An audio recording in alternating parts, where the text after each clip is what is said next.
Hello, y'all. How's it going? It's Friday. We're running a bit late. Bit later than I'd usually like to start a stream, but, it's Friday. It's like 20 minutes after 6. 25, closer to a half hour, honestly. And, we're here to do the fucking viewer levels. My controller is over there. 1 second. Okay. Little disorganized tonight, perhaps. Little disorganized going into tonight's stream. But that's fine. What else is new? Folks, it's been a week. It's been a good week. An interesting week. It's been a busy week. I'm gonna say something. I'm gonna talk about, so, how do I put this? You might have seen the title of the stream, to start with, but, hey, I've decided to do something tonight, for tonight's stream, and that is Luigi only tonight. I've decided to forego the traditional channel point reward of choosing a character because I have chosen the character tonight. It will be Luigi, who is our friend and someone we all support. Luigi from Mario Brothers. That's right, Luigi from Mario Brothers, our favorite of the two of them. There's only 2 Mario Brothers. He is our favorite one, and we love and respect him and support him in his endeavors. Mansions, ghosts, having a secret room for diary purposes in Paper Mario, his funny adventure in Paper Mario Thousand Year Door, generally being scared regardless. There's a lot of things that Luigi gets up to that we love it to see, and we're so happy for him, and we hope him all the best. I'm going to be playing as Luigi, and also, the other thing, is it okay to request early sudden death on your level? That might, we'll see, Countess Timpani. Yes, that's right, Waffle Kingdom, that's where he goes to in Thousand Year Door. Also, for the lightning round, free Luigi Heads. That's right, we will have free Luigi Heads for the lightning round.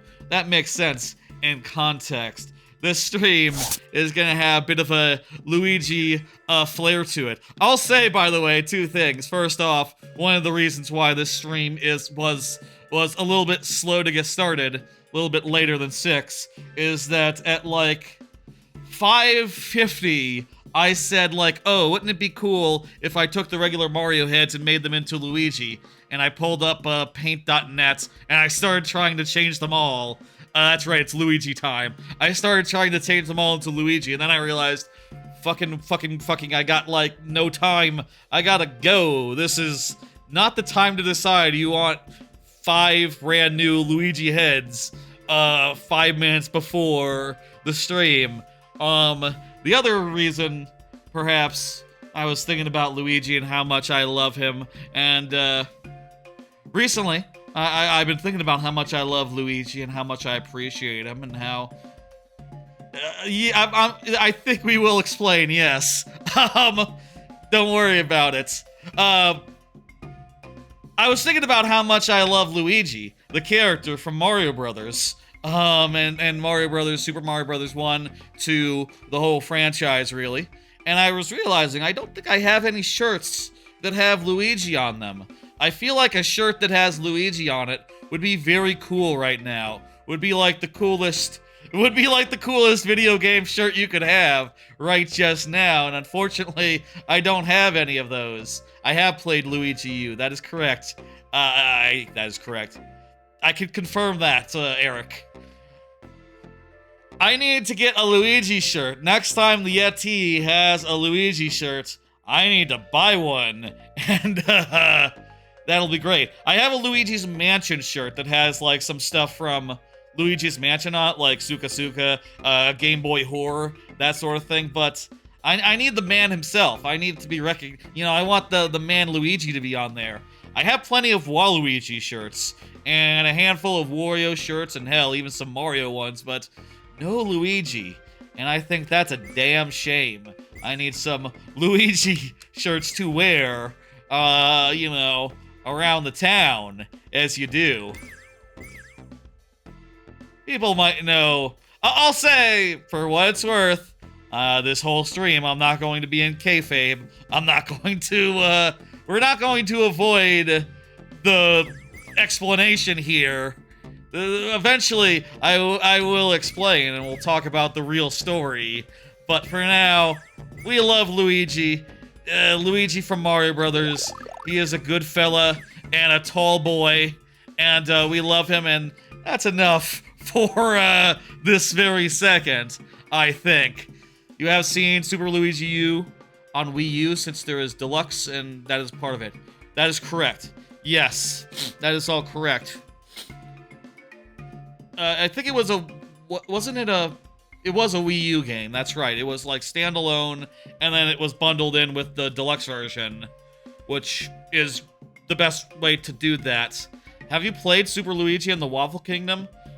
No, is that an actual thing? I know of the Waffle Kingdom. That's a thing that's mentioned in Paper Mario: Thousand Year Door, but I don't know any actual game of that.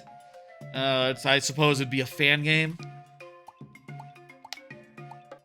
Here's to Luigi. Shout out to Luigi. Let's go, Luigi. All various things that could be the title of the VOD, and some of which are the title of the live stream. Let's get into the viewer levels tonight. Let's do it. And again, I'll be playing as Luigi this whole dang time. Let me pull up the thing. Yes, we have Bowser already in the thing. Perfect. I hit the full thing, and there we go. There's Lord Bowser, the first level up. Oh, and let me get these down. It's not lightning round time yet. Let me explain how this works for those who don't know. Or want a refresher or whatever. The way that this works is that until the lightning round, before the lightning round, outside the lightning round, I will give each level 12 minutes plus 5 last tries if that's not enough. You meant lightning round. Gotcha, Countess Tempani. Maybe. I will give it 12 minutes plus 5 last tries if that's not enough. If you aren't here, it'll be, sudden death. Very nearly, but not quite sudden death. Wherein, I only have 2 tries to beat the level, refreshing at checkpoints. That is my way of prioritizing the people who are present, ready to go, etc., etc., and also playing more levels, which I think is fun. And I hope y'all agree. It's fun seeing more levels, even if it can be a struggle to defeat some of them in 2 tries. How's it going? It's going all right. I don't know. I need a drink. Ooh.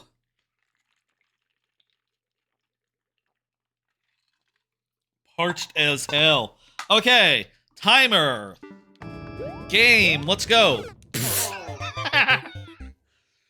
Immediately.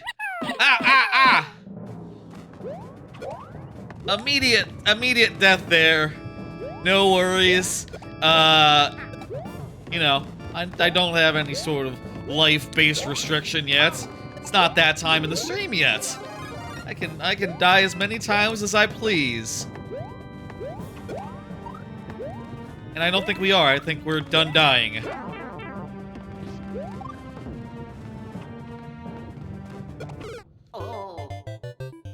Well, who can say?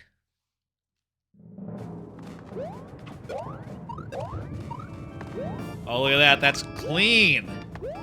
That's what we want to see here tonight, folks. We want to see some clean gameplay where I jump on guys and, you know, move fast and loose. This is supposed to be a city theme. It says 06. This is Bowsney Land. I think it's supposed to be like a based on the name, supposed to be like a Disneyland, but Bowser. So it's like a fairground type aesthetic. Very cool. Is this world all like a, all like that, various theme park themed? I mean, I do think a theme park is like, honestly, kind of an underdone archetype. Hell, like even DKC2, which famously has a theme park as one of its worlds, doesn't, wow, that was close. Doesn't like do the whole thing, right? Doesn't, half the world is like swamp and beehives, and there's only the roller coaster archetype is the only archetype of the thing. Oh, so it's like a new Bowser the City. Witchy World, yeah, I can't forget that. Witchy World is also up there. I guess like there's the 2 rare games that do it. And then there's Left 4 Dead 2. Really love Left 4 Dead 2's. I think Left 4 Dead 2 might be the best example, honestly, of a theme park, level in a game that I can think of. Give me another example. What's another theme park? Another theme park. Hello, Axel. What's another theme park level in a video game?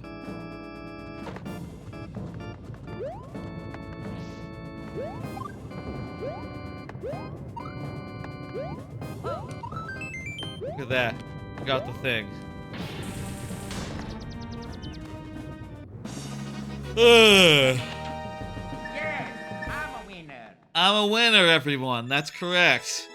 I won the thing. Bowsneyland. Ooh. Good stage. Solid as hell. Lord Bowser. That is correct. That is what happened when I beat that level. What Bowser said in chat. Does Luigi's Casino from New Super Mario Brothers count? A casino? I think a casino is a different archetype. You know, like Sonic has done that a bunch of times. Other theme parks.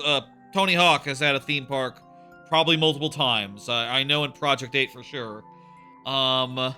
Let's see. Speaking of, Pinna Park in Sunshine. Pinna Park is an all-timer. That's definitely up there. Though, again, weirdly, like, half the level is, like, outside the park. What's the deal with that?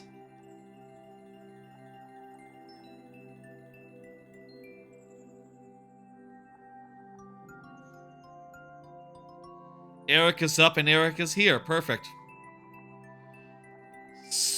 Has Sonic had amusement parks? Yes, there's the amusement park in Sonic Adventure 1. There's the amusement park level. I remember it. It's sort of more of a, very much a Disney. Persona 5, there's like some cutscenes in a Disneyland type place once, but no like gameplay, so it's not really the same thing at all.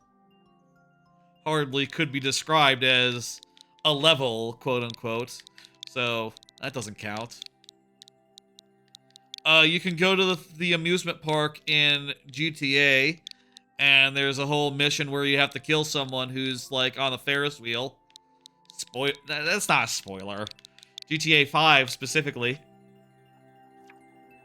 Feel like, Donkey Kong, Tooie, those are some of the best examples. The entirety of Roller Coaster Tycoon could be one as well. Is there an amusement park level in 3D Land? I don't know, but I think there might be. That seems quite possible. I don't remember. Bowser's amusement... Oh, happy birthday, Lord Bowser. I should have said that. I was thinking about that when you said it in chat, but then it took me a bit to start up the stream.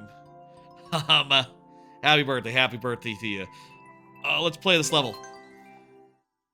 The Cali Strip amusement park after the Nighttime Orlando Storm. Nighttime Orlando Storm. What do you mean by that? As a avid 3D Land player, I don't believe so, says Blockhead Games. That's what Blockhead says in the YouTube chat. Eric in the Twitch chat. There you go. I have to defeat this Iggy, and I gotta do it. The time limit. Let's go. Let's do it. What?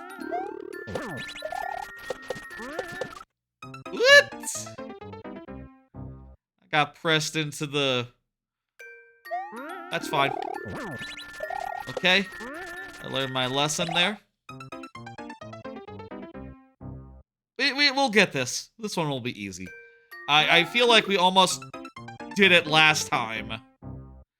The mission in that game was murder someone during a stormy weather night. I don't remember if it was stormy, but I definitely remember using a rocket launcher. And, that was not, like, mandatory, by the way. I chose to use a rocket launcher. I don't remember. I don't remember if it was stormy.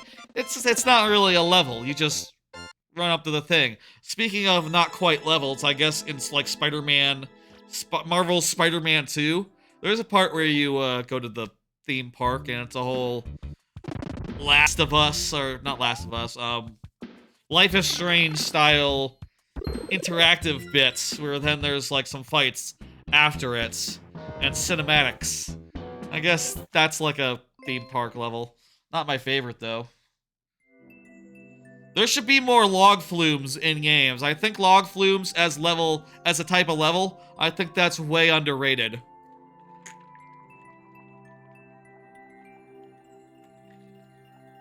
Log flumes in like a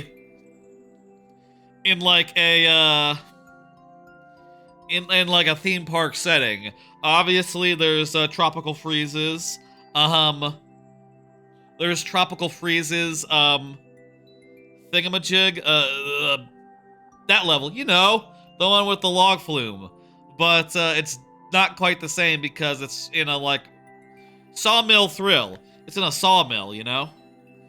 Quite different as a archetype. With the amusement park from Kirby and the Forgotten Land work, yeah, absolutely, good pull. That's a good pull, Blockhead. I didn't see that. That was a minute ago. I didn't see that message, but there, called out. Yes, correct, good. That was a fun tangent. I like a fun tangent. I got these cards. Kirby Triple Deluxe has a carnival. Carnivals, if they're not like in the middle of fairgrounds, I feel like that's like a gray line thing, you know? It's like on the spectrum of amusement parks, but more towards something else, you know? Maybe more of a state fair. Or, hell, it's probably on the other side of state fair as far as like, yeah, I don't know if it's still a theme park. Quote unquote. I have these cards. 06I just was talking about Persona 4 in the chat. Good, okay. It is present. I have these cards. I'm gonna pull them throughout the stream. And, let's pull the first one. Been doing a lot of streams recently. Taking a breather next week. Yeah, so pretty straightforward. Pretty much what it says on the card. There's kind of been a lot of streams in the last, like, 2 weeks. You know, the last 2 weeks or so, you know, if I'm looking at the VODs on the channel and going by that, there was Extra Life 12 days ago. Did big Extra Life stream on Sunday 2 weeks ago.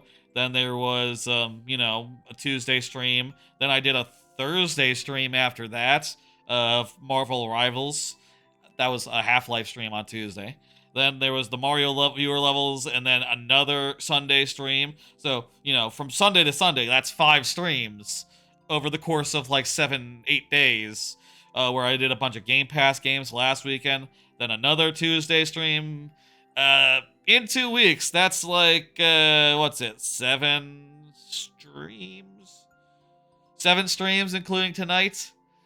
If you include, like, the Friday 2 weeks ago,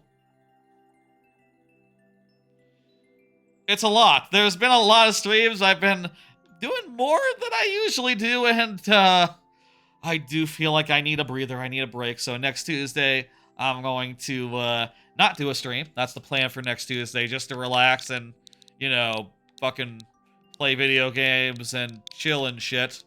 And maybe wrap presents, do things of that nature. I don't know. But I will say I do have a lot of ideas for, like, Blockhead games. I'll say the VODs are available. Very good VODs with timestamps and stuff. I'll say I do have some plans for the near future. Like, I do want to go back and revisit a lot of games from this year, you know, just for, like, the purposes of revisiting them so as to think about what order they should go on my Game of the Year list, which I like to do every year and have done for some time.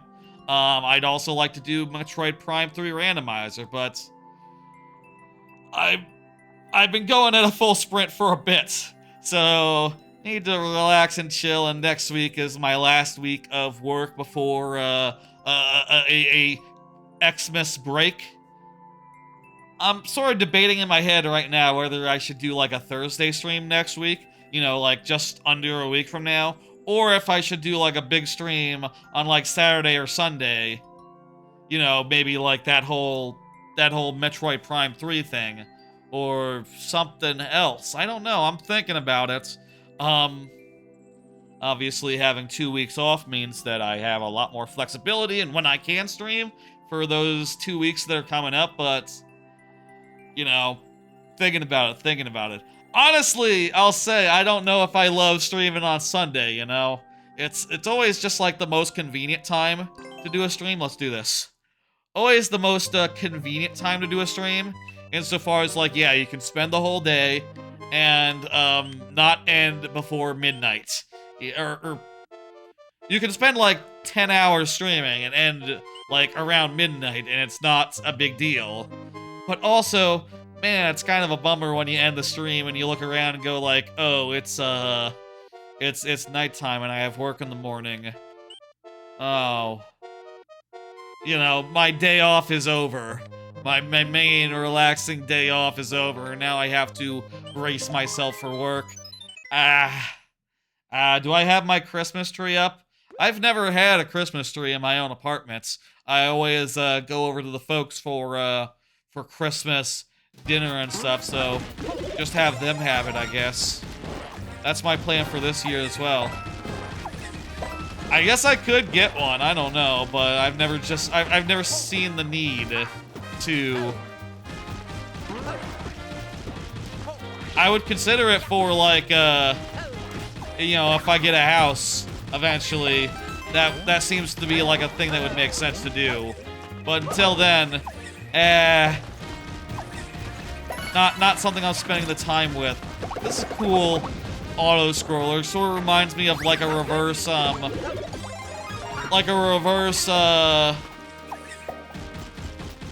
it's sort of like a reversed version of, Preamble Scramble from, Donkey Kong Country Tropical Freeze, where you are, the path is forming before you, but it's being carved out.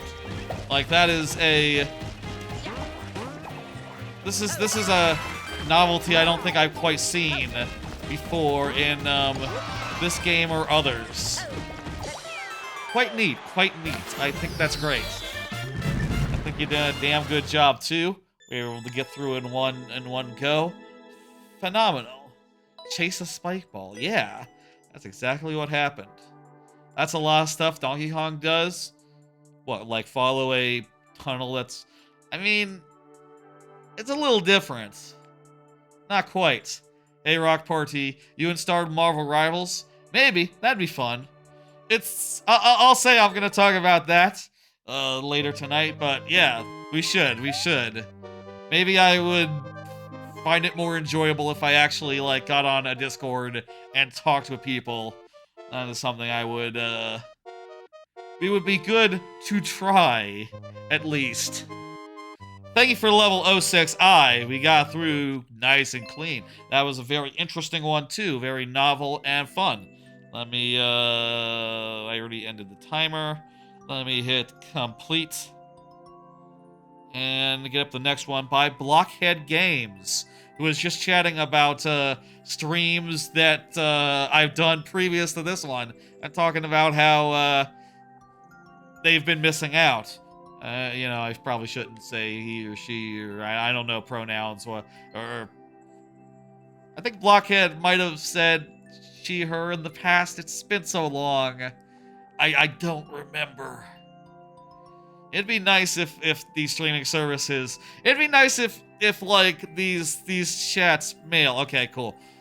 Someone is well, I guess it's silly to say someone is she, her. Obviously someone is she, her. There's definitely some she, hers that have been in chat. But like, you know, it'd be nice if the service itself could remember that for me, because my memory, man, is not good to begin with. Have you ever wanted to stream something else on days? Something else on days. Stream something else on days. Yeah, I have wanted to stream something else on days. That is very general, though. Do you have, like, specific words you want to fill into that sentence? As far as, like, what days, what something? I have had cases where it's like, okay, new game's coming out. I'll move viewer levels to this day, and we'll do the other thing on that day. You know, for instance, like when Mario Wonder came out, we did viewer levels on Thursday, and then I did Mario Wonder on Friday, and also on Thursday as well, after the viewer levels. So, yeah, that's happened before. I have moved stuff around according to what's up.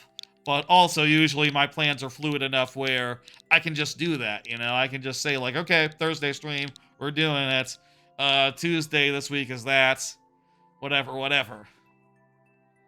Usually I have that leeway. You might remember playing the first part of this level, but it's from a few months ago. Let's see. Taking the other route around. You know the drill. Ugh. Need more water. It is hard to tell, yeah.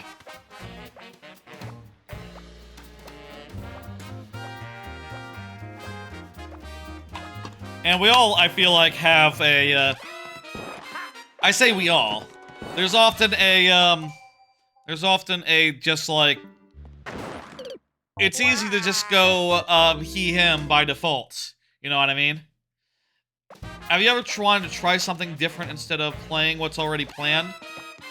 Yeah, that's been done. Yeah. I'll say, like, the best example of that, actually, is one time I had a Game Pass stream set up, right? Like, the premise was, like last Sunday's stream, I was gonna play a bunch of Game Pass games that are free on Game Pass. And particularly, I had one in mind that I really wanted to do. Don't ground pound, you got it. Clearly, that's not a good idea. I wanted to play a bunch of Game Pass games and had a bunch prepared, but then Animal Well was out, and I heard some great things about it, and I said, oh fuck, well, Animal Well isn't on Game Pass. And then I thought about it for 2 seconds and said, I know, fuck it, that's fine. I can just play Animal Well. I'm gonna add, it's gonna be Game Pass plus Animal Well tonight. That's probably the most egregious example of that, where it's like, this game doesn't really fit the theme, but it's so promising and good, and I would like my first experience for it to be on stream, so, you know, let's just include it. I suppose, like, I could have also just done Animal Well and just Animal Well that night, and it would have been fine, really, but doing the stream that had everything in it also worked fine, so whatever. I say it worked fine. That whole stream had some real weird networking issues. I forget, what the fuck was the... For like a good chunk of that stream, it didn't work. Like the internet was all borked. What the fuck was the solution there? Did it end up... I forget if it resolved by the end of the stream or not, but had some real bad latency for like half that stream, now that I'm remembering. So I guess it didn't go super well, but you know. Certainly the VOD was unmarred. Had some funny moments in it. Yeah, that follow age doesn't work anymore, even if you use the right account. I had to disable that, Eric Knight. Apparently, that's just not a thing that works on Twitch anymore.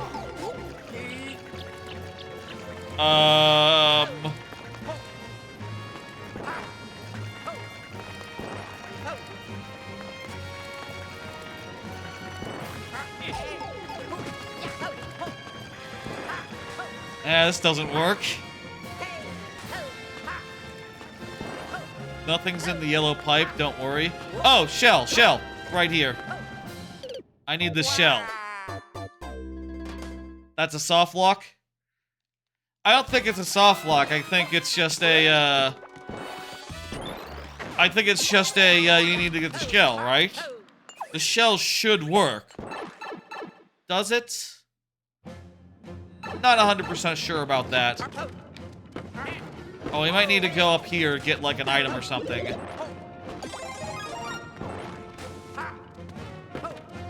Was I meant to have the power up there? I think I was meant to have the fire flower. So yeah, if you lose it or never get it, you're a little bit borked, aren't you? Well, you know, hey, that's always a valuable thing about seeing your level played by someone else. You don't realize stuff that is, you don't realize things that's obvious to you, but not obvious to anyone else. The value of playtesting, I suppose. You could view this as playtesting, as it's called in like actual for real game design and development, when people play your level and test it. You get it? It's a play test. Oh, it gives you the fire flower. I didn't realize it did that.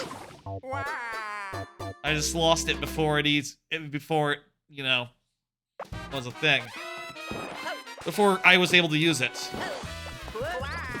Yeah, if you made it a pipe that produced the fire flower, that would be foolproof as like a small revision.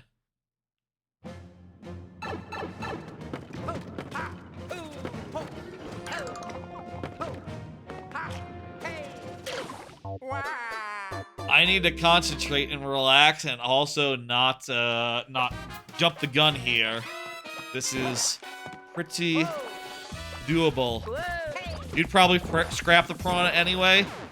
I wasn't gonna say it, but I would support that. Yeah, that seems like a good choice. Any weekend plans? Not really. Gonna chill, gonna relax, gonna enjoy a nice, quiet weekend. Maybe hang out with my folks. I say maybe. Probably.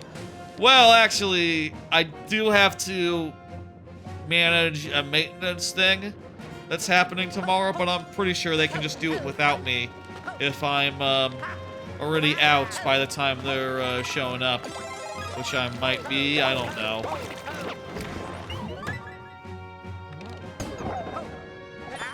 So, fuck. Nah, not really. Here's a card. Seems kind of pointless. You could see it that way. I went and saw a doctor and dealer. What do I mean by that? I went to the doctor. Did some re-upping of medications. That's been something I've been like delaying for a while now, I guess. Haven't really gotten around to it, but managed to get that done, and now I have new medication coming my way. Psych, not true. Actually, my insurance wants to have a check at it before they'll let me have it. Something called prior insurance. Apparently. That seems fucking stupid. As many are, I think, realizing right now in America. a lot of things about health insurance is fucking fucked, isn't it? Yeah, I have a YouTube channel. I have a YouTube channel for sure, but also I live stream on the YouTube as well at the same time. Watching any place you like, of course. So yeah, that's something that's been sorted out, and I'm really looking forward to new medication arriving. I was told by the doctor said, like, okay, well, I'm not gonna go into detail, like, what medication. I mean, I think I did last, like, a stream ago, actually, so. I'll say this. The doctor basically said, like, yeah, you got that old psoriasis medication, right? Actually, though, we got this new psoriasis medication, and it's really good. Like, it's supposed to be, like a lot more effective and a lot more foolproof in a matter of weeks versus the stuff that you were on previously. And I said, well, goddamn, if that's as good as it sounds, that's gonna be fantastic. And then I found out I couldn't immediately get it because insurance. Fucking insurance. Fucking, god damn it. Again, hey, this is a great time to, again, say I'm playing as Luigi alone tonight. Only Luigi tonight, because we love Luigi so much. Luigi from Mario Brothers. Anywho, that'll get sorted out, I'm pretty sure.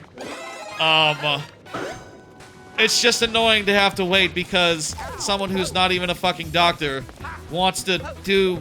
I don't even understand it, really. Like, what the fuck, man? Like, the doctor says I have psoriasis. I know I have psoriasis. It's psoriasis medication.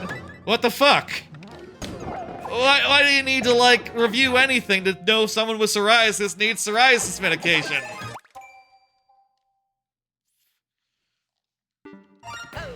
It doesn't make sense. Fucking dumb as hell, and, goddamn, I hope something changes about that soon. I hope... I hear... Learning about prior approval for the first time this week, I guess. I wish it was gone now. I wish it was outlawed. I think it should be super not allowed. Seems entirely fucked up, and I don't know why it can't just be literally pre-approved. Like, yo, it's an actual medication from an actual doctor. They're quite morbid for a reason, the reactions to news. Yes.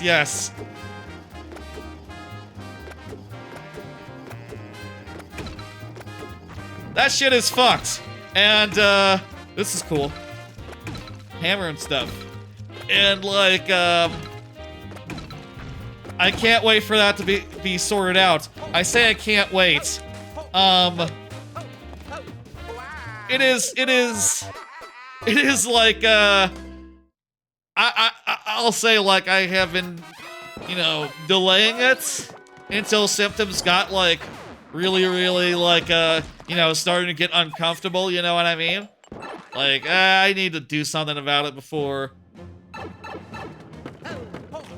like, I don't want to get too blue, you know what I mean? Before it's, like, manageable. I'll say, like, honestly, the insurance company should be very pleased with me insofar as, like, yeah, I take this medication as needed. I take it until it's no longer, like, annoying. Not even, like, fully treated or nothing. Just, like, so long as it's not, like, hurty. So long as it's not, like, itchy. So long as it doesn't, like, bother me. I tend to sometimes leave it alone and make the medication last pretty long as a result. They should be really pleased with that. But instead, they're being real bastards about it.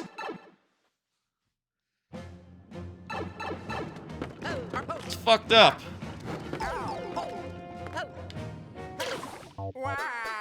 Have you played Mario Party 6? I have, yes. I think that one's a good one. I think that one's a real good one. One of the best GameCube ones. 6 and 7 are low-key great. The second peak of the series, really. Last attempt before the 5 tries, but yes, this is one of the last attempts. The other thing I didn't mention, I was talking about, the dealer part. By dealer, I mean car dealer. I mean, I went to the dealership. I went to the dealership for maintenance.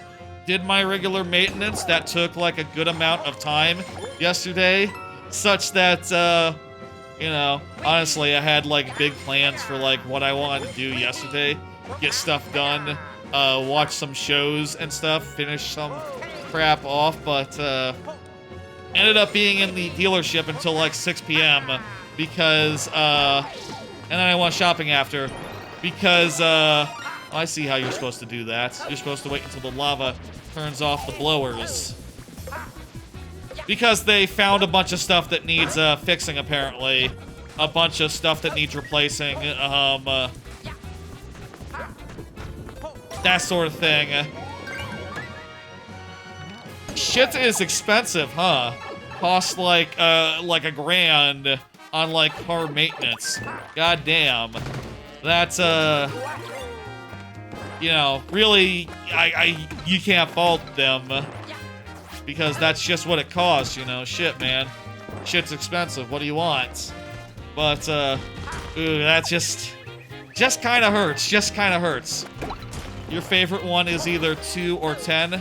Mine would be 3. Definitely 3. But like, Mario Party 7 and 6 maybe. One of those. I'd probably put those over 2. Truth be told. All things considered. But 3 is definitely number 1.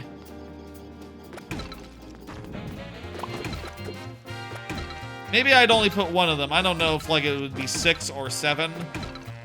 But whichever one is top, I forget which one would be top.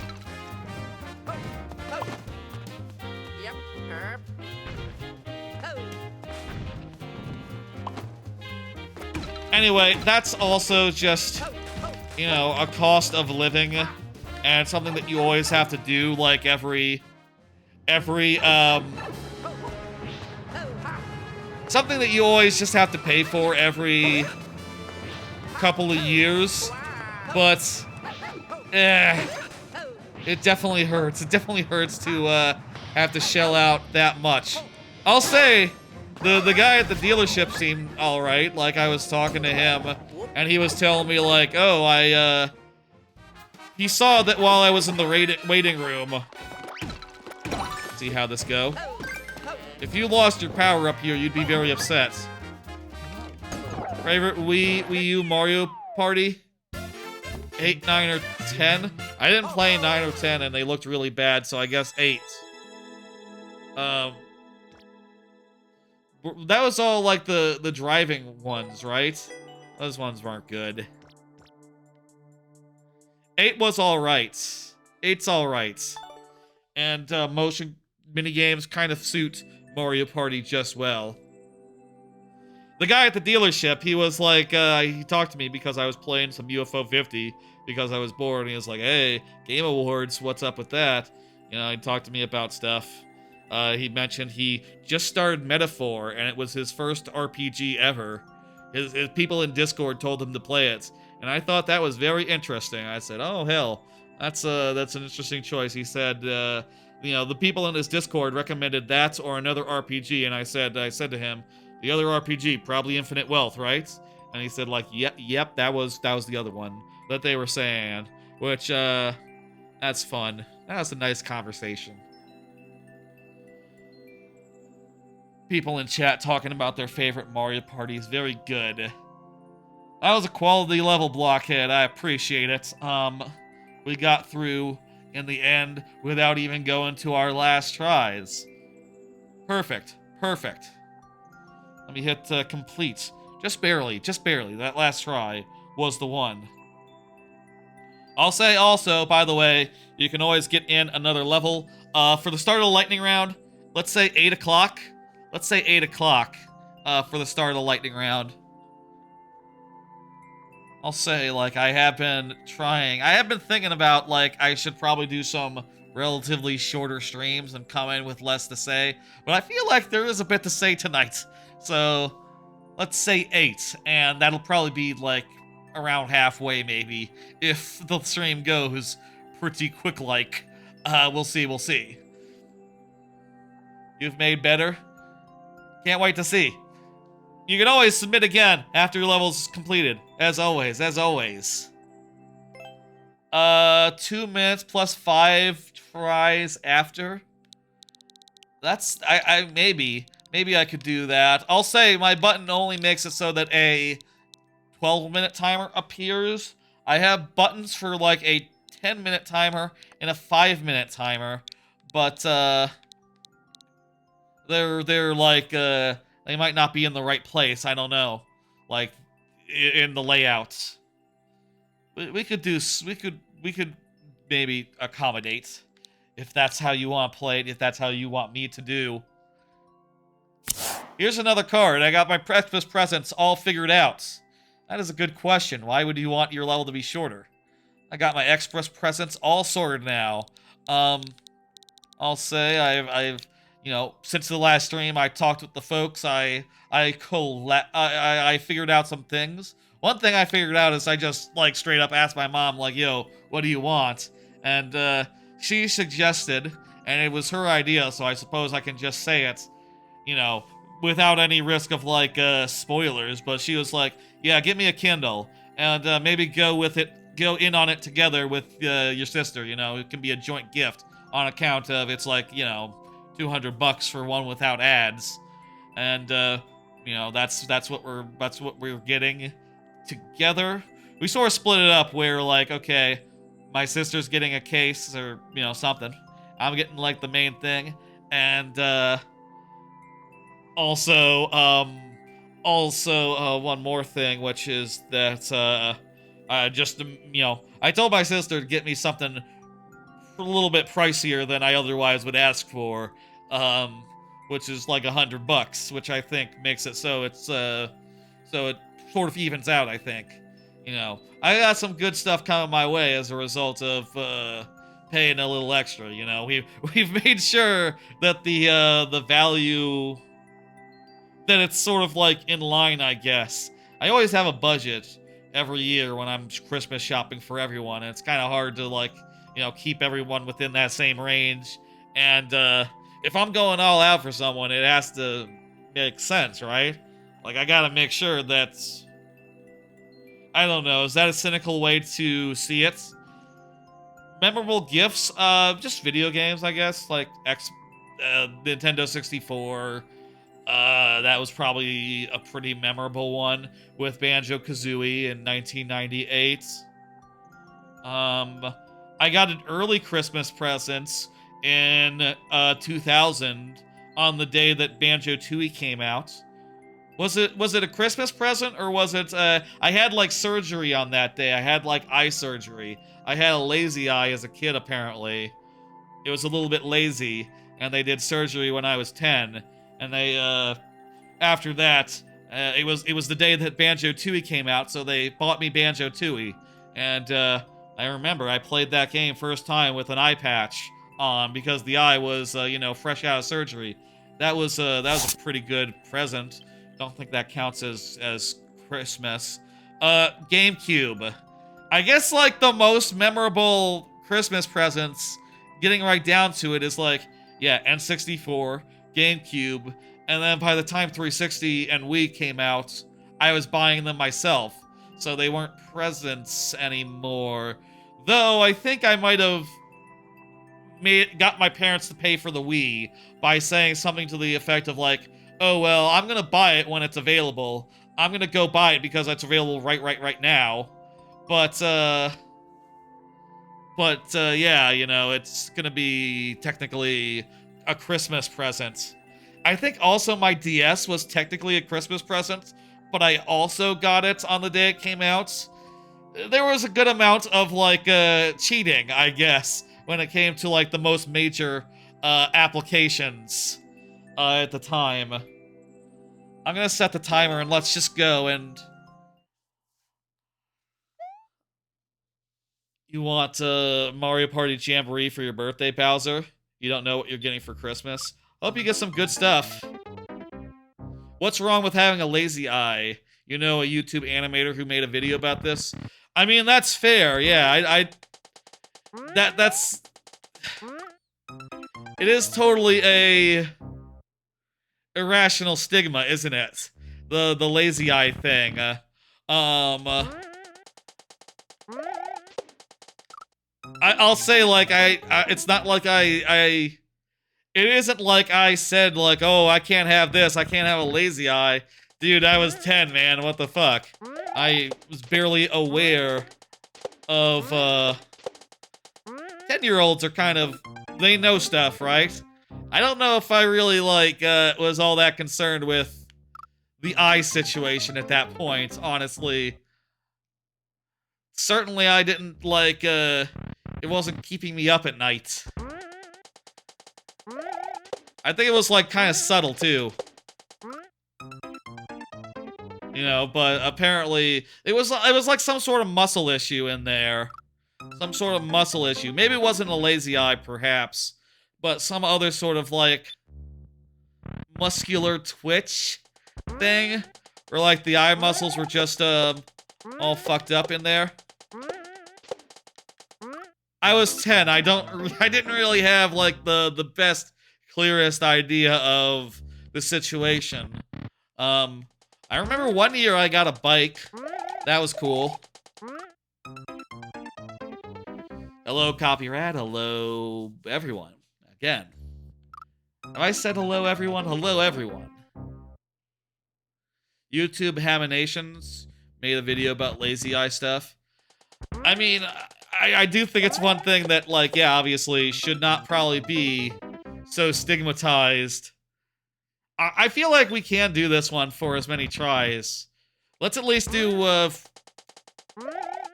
get down to 5 minutes. I can continue talking about, Xmas presents. There's, with a bike, there's always a bad bike injury. Oh yeah, I had a bike injury as a kid. I was going pretty fast over a, like, bridge over the creek.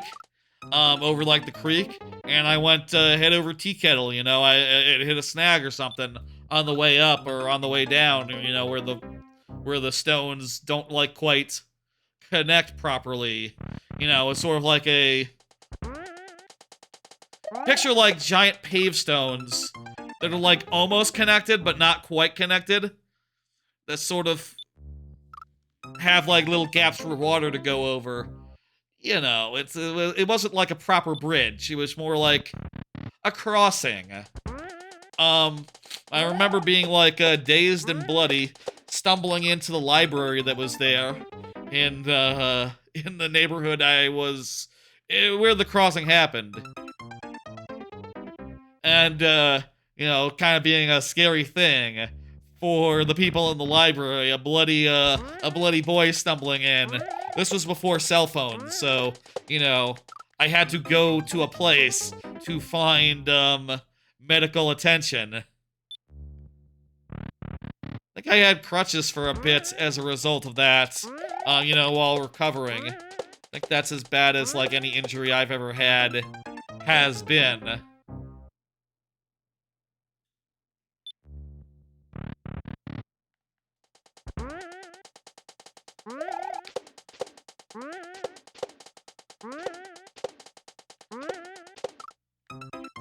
Hey, quick question, Countess Timpani. How many times do you have to go back and forth here? Like, for how long exactly? Is there a clear... Oh, hang on, it says right there. 500 seconds?!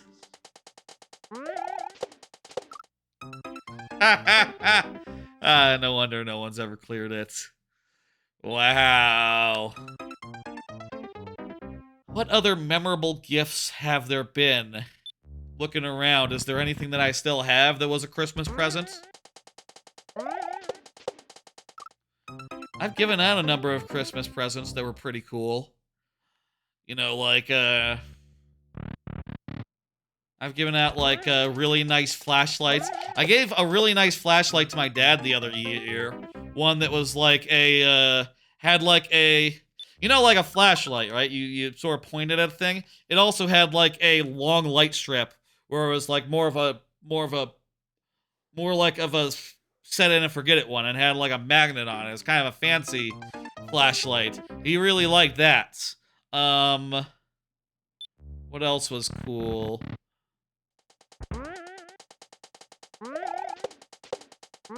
One year, I gave like a, I gave something like this to my parents because they kind of didn't have a good place to put their remotes, when on the couch. Let me pan over, actually, so you can see what it looks like. 3, and then pan like that. It goes over the couch like that, and then you put your remotes in the pockets there. Pretty convenient. Got that for them one year. They ended up not using it like I expected. I kind of expected it to be like hung up the sides, so I got them too, but it ended up being hung over the center of the thing, which, you know, considering no one sits there in the center generally, ended up making sense. You know what's disappointing? Getting a flashlight that is as bad as your phone flashlight? Oh, that'd be... I hope the one I got was good.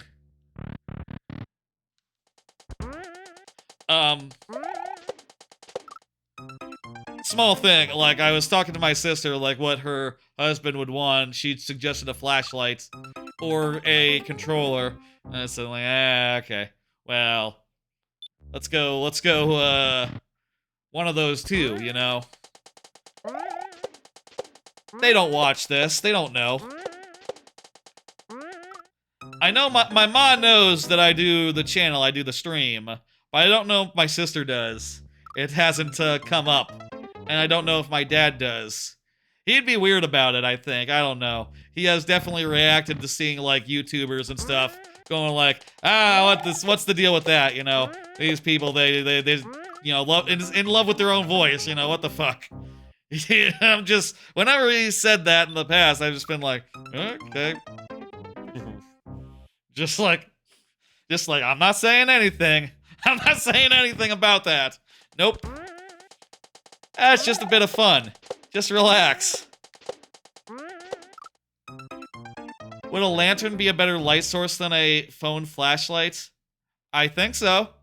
I mean, I think it's a different kind of light source. Like, a lantern can go in every direction and can, you know, give more general lighting rather than directed lighting, which I think is nicer. I don't mind. Let's keep going, Countess Timpani. I think this level is perfectly good for the whole length.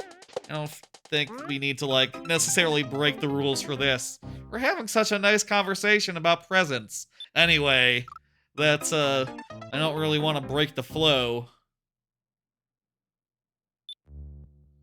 I'm sure a lot of times in my past, you know, I'll say, like, until basically tail end of college, I didn't really have that much of a... I didn't have a source of revenue, you know? I didn't have money of my own, really. Other than, like, hitting up my grandma and, you know, getting a little money there on occasion. Or whatever the fuck, right? I don't know how I came by money back then.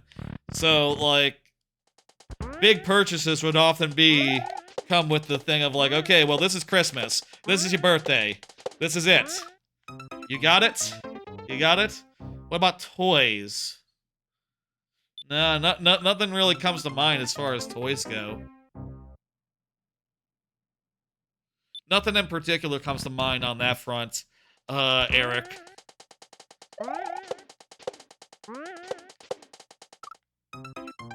There's been some great Christmas presents throughout the years. There's been some quality ones that, you know, I've gotten the folks that they have enjoyed.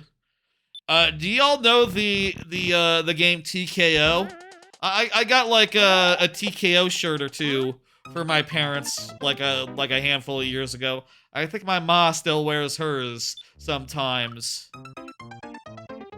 Though, then again, that shirt has a deceased dog on it. Has former dog. He passed away, like, earlier this year. Or, was that last year? It was last year, wasn't it? Jeez, time flies. I don't know that shirt really plays anymore, given that, but... You know, it was cool for the time. Money? Money is always good for Christmas, yeah. You know, especially when you are a penniless college student. You know, like just straight up 150 bucks, like, ooh boy, that's like a feast. That's like, ooh, I can buy 3 games with this if I pinch my pennies right. I can buy 2 and then like 1 or 2 or 3 arcade games, Xbox Live arcade games, which was still a thing when I was in college. You know, from high school to college, it was Xbox Live arcade time. It wasn't like Xbox, you know, they hadn't like abandoned that, they haven't abandoned that signifier yet. I'm really impressed that you finished this. Whoever finished this level, Countess Dempani. God damn.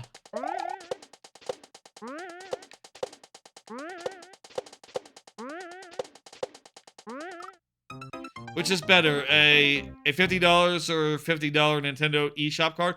It's 50 bucks. Without a doubt. You can just buy an eShop card. You got $300 for Christmas and that was probably the best day of your life? Yeah. Especially, you know what, you get like that much money from multiple people. That is definitely probably how I sustained my money, right? Like, okay, from Christmas to birthday in May, we got this amount of money, and then we re-up in May. That's the re-up. May is the re-up there.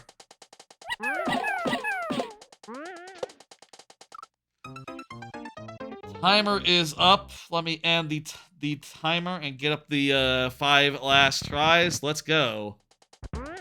Most amount of money you got from a card? It's probably like in the range of $200 to $100 generally. And usually I get one from my local grandma.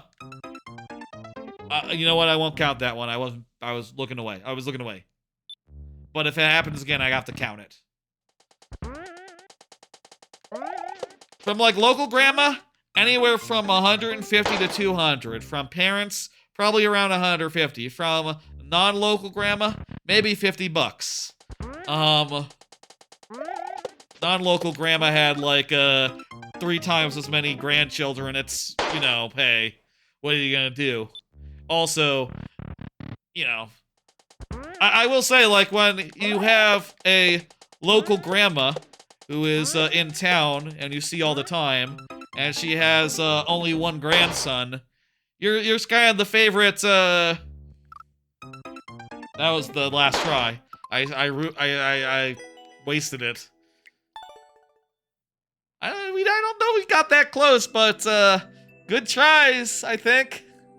I think those are good tries. Anyway. You know, I was the favorite grandson. The favorite grandchild, let's be honest here. My grandma loved me. It was well known, you know, that I was, you know, firstborn, grandson, kind of the favorites. Definitely the favorite. Only grandson in particular. You can't beat that. You can't beat that. Impossible to beat that. Hit and loss. Let's go. She's no longer with us, of course. You know, here's what it is.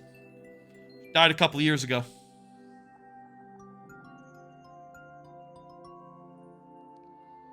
Let's go. I see the code.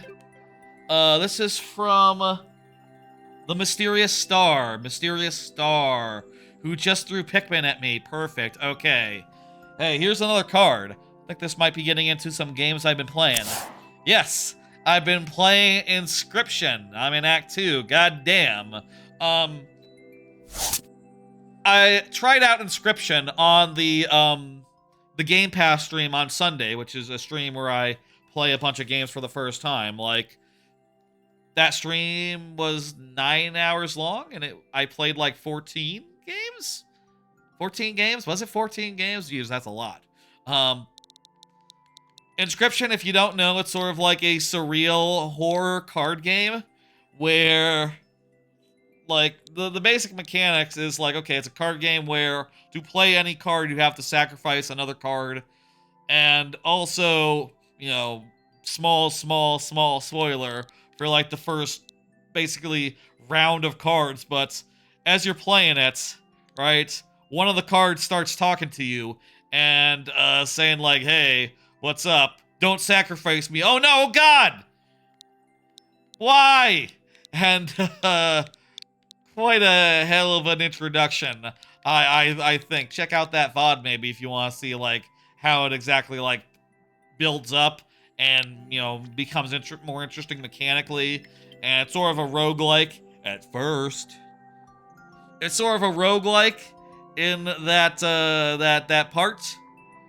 In that act, you know, I don't know if it's too much of a spoiler to say. There's, like, some twists and turns, which actually is really compelling. Actually, it's really cool that it's not just all entirely just, oh yeah, you fail, you have to start over again, oh no. It's really cool. It sort of has like a horror vibe to it where you're playing cards against like some like creepy guy in a shed who is like shrouded in shadow and is your total serial killer type dude. And it's a gorgeous looking game as far as its style goes. It's super, it just scales really well, like mechanically, like introducing new idea until, you know, things just change on their head. You know, it turns things on its head and it's like, oh, Jesus Christ. Now there's still a lot of new ideas, but wow. I'm really impressed with Inscryption, and I'll say, like, I wasn't expecting to play that much more of the games what are on Game Pass, considering that I do have games that just came out, you know, that came out this year that I need to play more of, and I can't defend that part of it. I need to play some, fuck.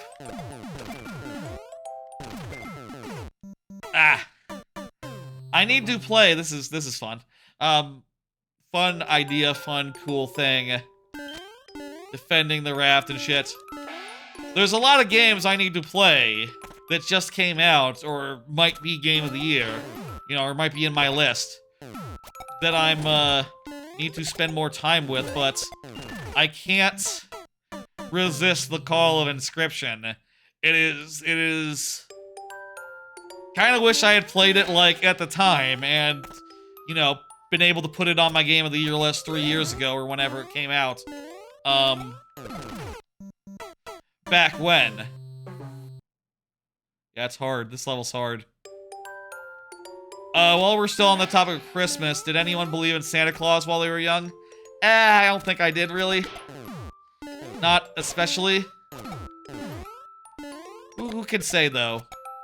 Maybe to some degree, right? I don't think I was ever that real much of a believer in the bullshit that kids believe in, at least in living memory. Ooh. Inscryption's really fucking good, y'all. Inscryption, you know, it just keeps on complicating its in the roguelike nature. It's a thing that's hard about roguelike games, right?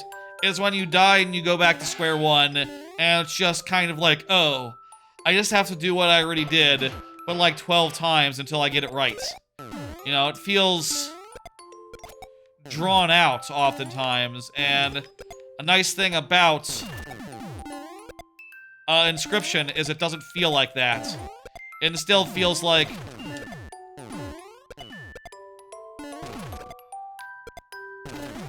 a nice thing about Inscryption is it feels like, oh, Jesus. It feels like it's constantly introducing new ideas, constantly, like, You know, being like, okay, here's time for a new mechanic. You just lost the game? Tough. Well, it's time to talk you about bones. And now, in addition to, like, you know, obviously you have cards that... You've had a bunch of cards for a while that this raft might be pretty... good. You have a bunch of cards where you have to sacrifice 2 cards to do them, right? To play them. Well, now you have these cards where you pay bones. And bones... you get a bone every time a minion dies, a unit dies. So, you know, now that you're playing and you're sacrificing stuff, that's also working up your bone supply, and there's some real neat design around that. And, like, you know, synergies you can discover, new cards, new, like, steps along the way. It, like, continues to complicate into the point where I was able to, like, beat it, quote-unquote, you know, for the first time. I'll just say for the first time. And, like, that was, like, the 4th or 5th time I was going around the loop in the roguelike, and that is, I think, like, a really good amount of iterations that is required to do a roguelike, honestly. Like, I didn't have to do it for ages. Snowflake Lake is a great Christmas song. Yeah, that's a great one.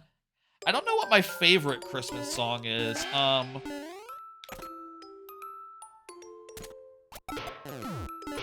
But yeah, the Diddy Kong Racing Freeze Easy Peak classic video game Christmas songs.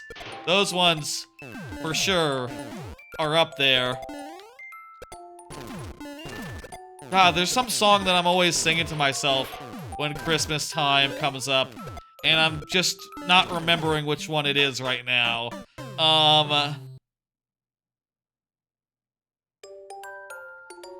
Remind me in chat what some Christmas songs are. Inscryption. I'm really enjoying the second part of the game, the second act. I'll say I've done... I won't get into too much detail about what that part is because it's really a fun thing to discover on your own. But I'll say I've hit 2 major milestones. I've completed 2 major milestones in that, and I got 2 to go, and just like the milestones left, if you know what I mean. I gotta do the main events. The main events. And that's it.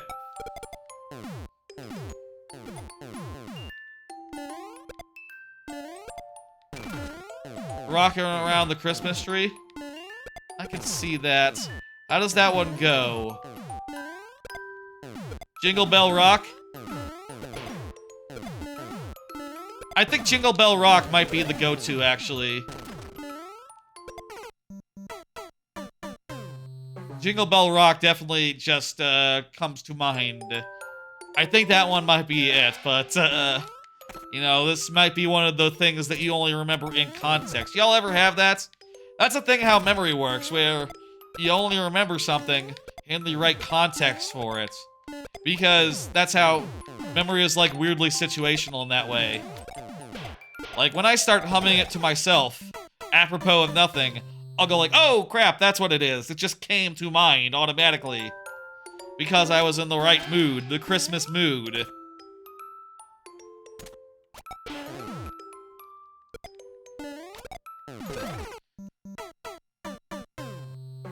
Jingle Bell, yeah, definitely Jingle Bell Rock. I think it's almost definitely Jingle Bell Rock.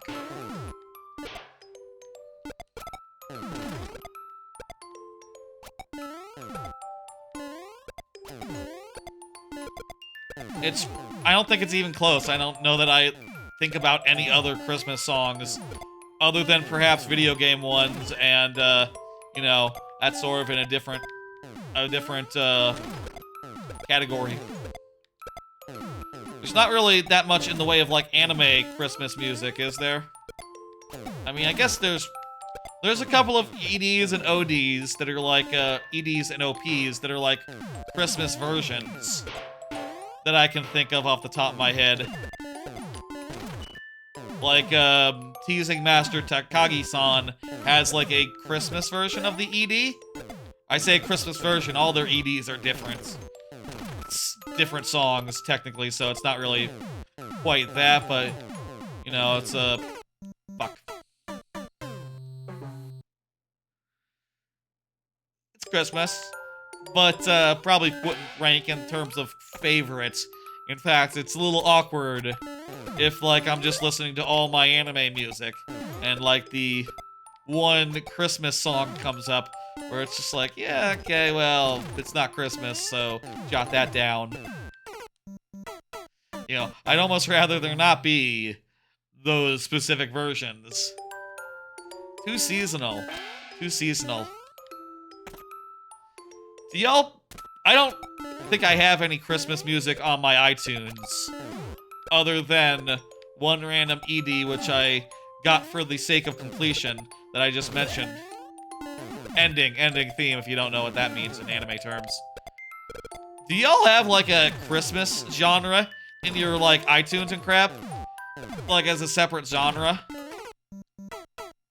I say that as if managing genres yourself is, like, a normal thing that everyone does. People use Spotify and shit and have their genres managed for them. I always use local music when I get them, when I get music. And as a result, I personally choose what genres are valid and classify music according to my opinion. Probably most people don't do that, for what it's worth. Favorite Christmas tradition? Presents? How can you compete with presents? Presents. It's presents. It's presents. It's gotta be that. Tree. Tree gets second place. I say that as someone who doesn't have a tree on my own, but, you know, it's just, that charming of an institution, even if you don't have it. It's just iconic and kind of fun.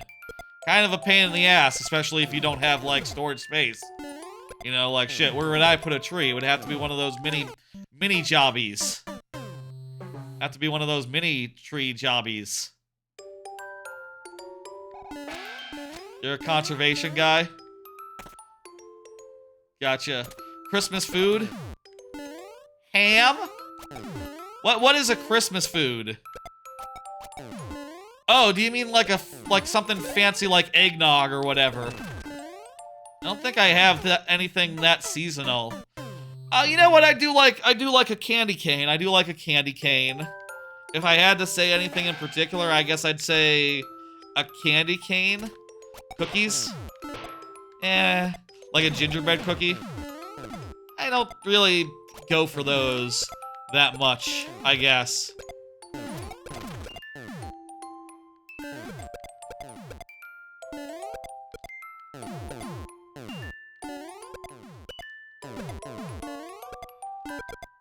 Any type of cookie? I guess. I mean, like I said, if just a thing you eat on Christmas is fuck. That was going really well too. If anything you eat on Christmas counts, then like a turkey and stuffing is like still up there, but those are really just Thanksgiving foods that you know, become part of a Christmas feast just for the sake of you know, it's just as fancy on Christmas than it is for the other holidays.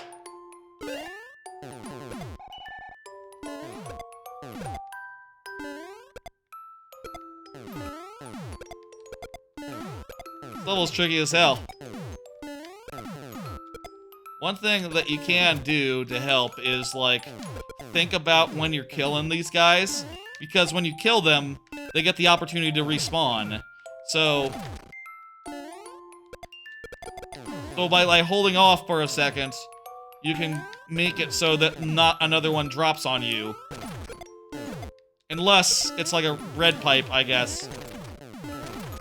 Just gonna get around that one. Oh, Jesus. Christ, that was close. 5 tries. Let's do it.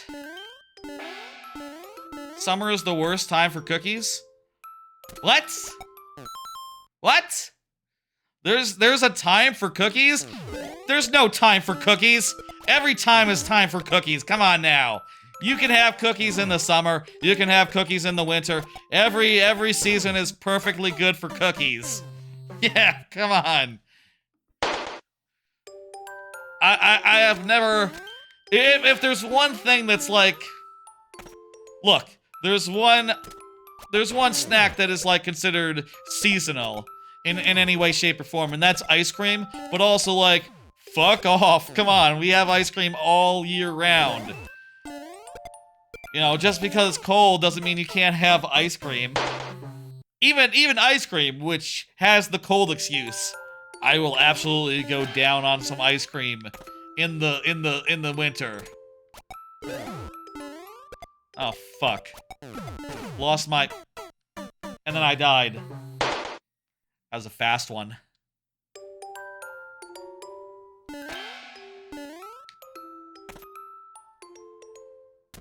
Hell, even in the fall? Fuck me again. Yeah, cookies in the fall. Cookies year round.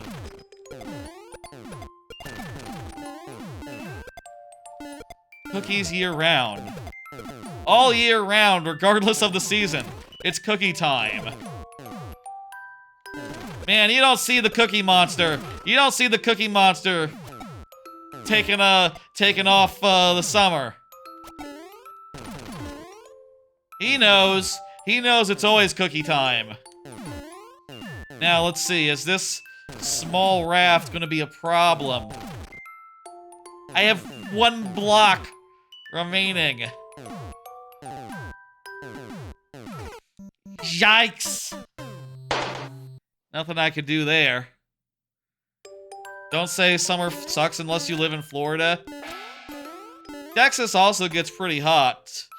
But I guess, yeah, you know, tropical storms, things of that nature. What if, here's an idea, here's a thought. We have one try left. This is the perfect time to try a cheese. Okay, perfect. We just have one platform. I duck here. Does this work? This is gonna be close. Can we, with the Shelmets, and with, some fucking luck, get through this on one block in a Shelmet?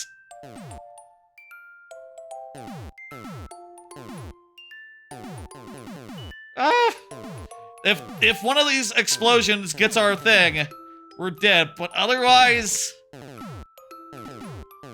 Come on, come on! Ooh! Oh! How many more seriously are there? Ah! We didn't make it. But we maybe always did? Almost did. Almost did. That had to be pretty close, right?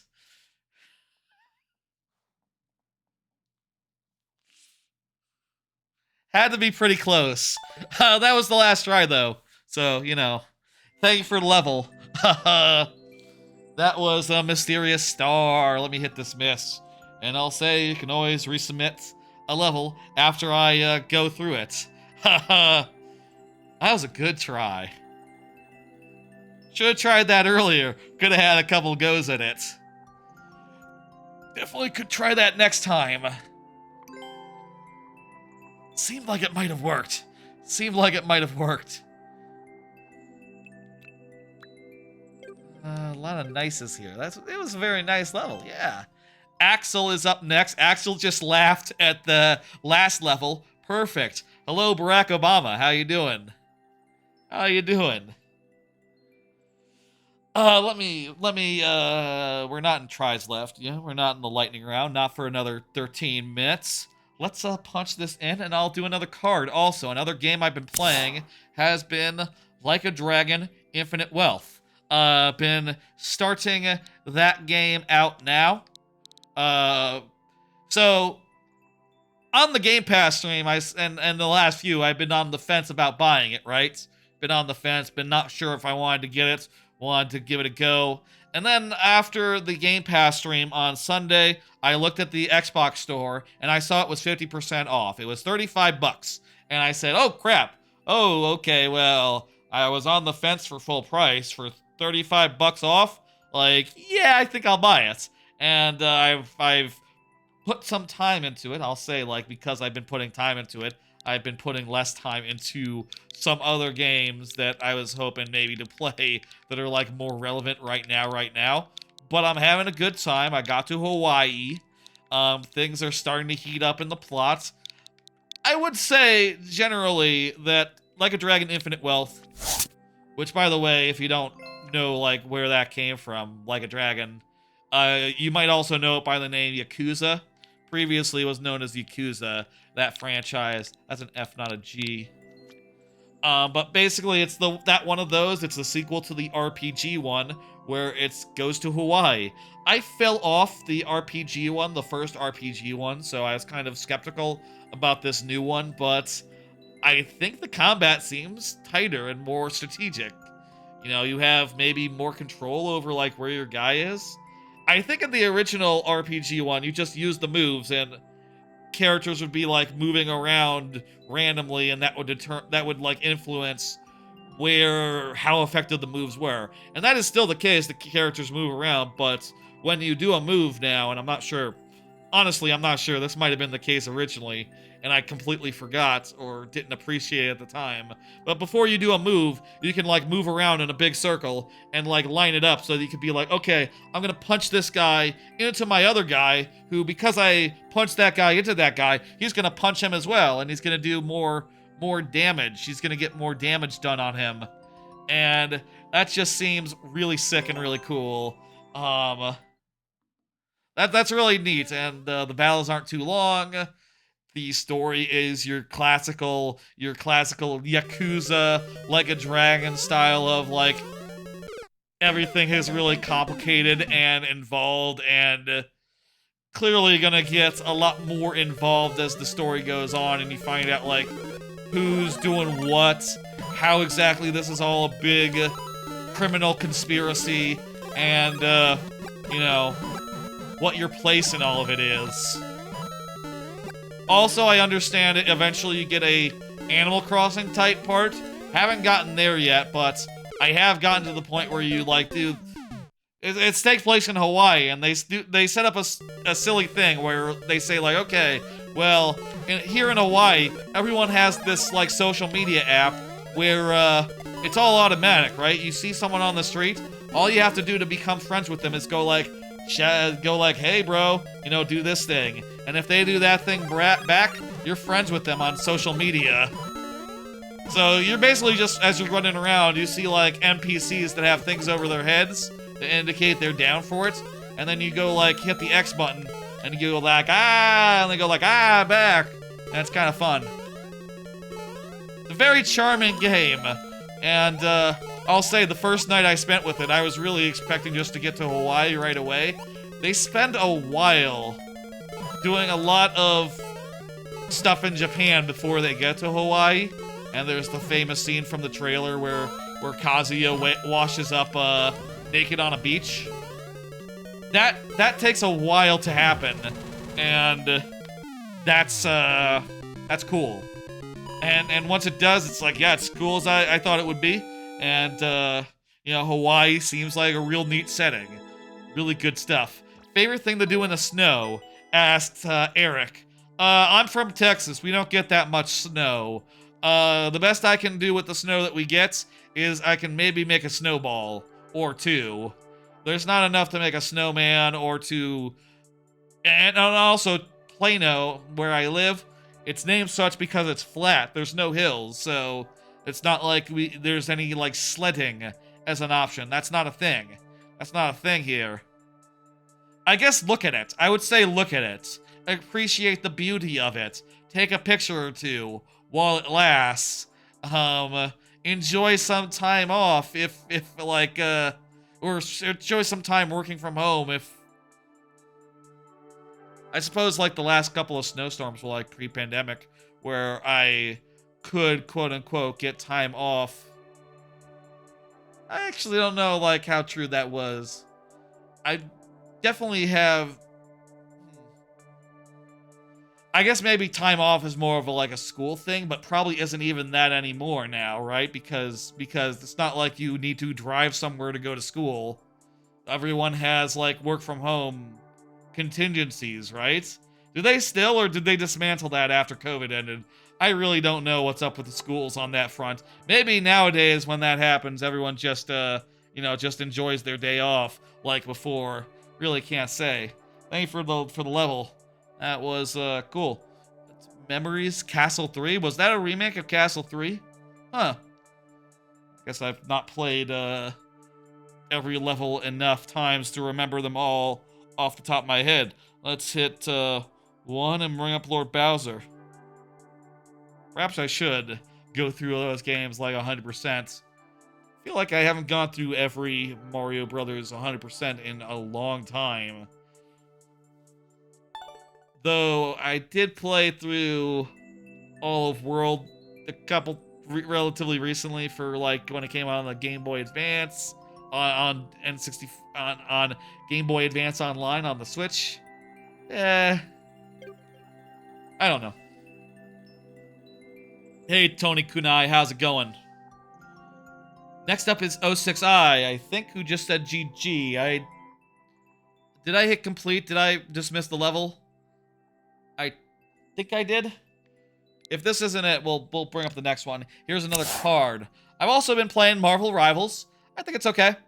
I'll say like last week I was like, I don't know. And since then, like over that weekend and like a couple times since then, I skipped over you. Are you supposed to be next? You are next. Let me see. Oh, yeah, I think you should be next, yeah. I think I misclicked. Yeah, I think you are next, Lord Bowser, yeah. Based on the order in which these, like, sorted themselves when I clicked on another name. I think I probably misclicked there. So you'll be up next. That's right, that's good. I was wondering about that. I think it's a lot messier than Overwatch. I think that is definitely true. I played a little Overwatch since playing Rivals for the first time. I think you're actually... Yes, you're right, Eric. You are after Lord Bowser. I think it is a lot messier than Overwatch. Every character has a lot more to them, like a lot more moves and abilities, and I just really don't think they really cohere all that well, all things considered. Hello, Chris Ryder. How's it going? But I can't lie, I do think it's a bit of fun. I do enjoy, like, kind of figuring it out. And, you know, Rock Party was in here saying, like, oh yeah, I downloaded it, we should play sometime. I wouldn't mind getting in a Discord and playing with some folks and trying to do, like, coordination for the first time in forever.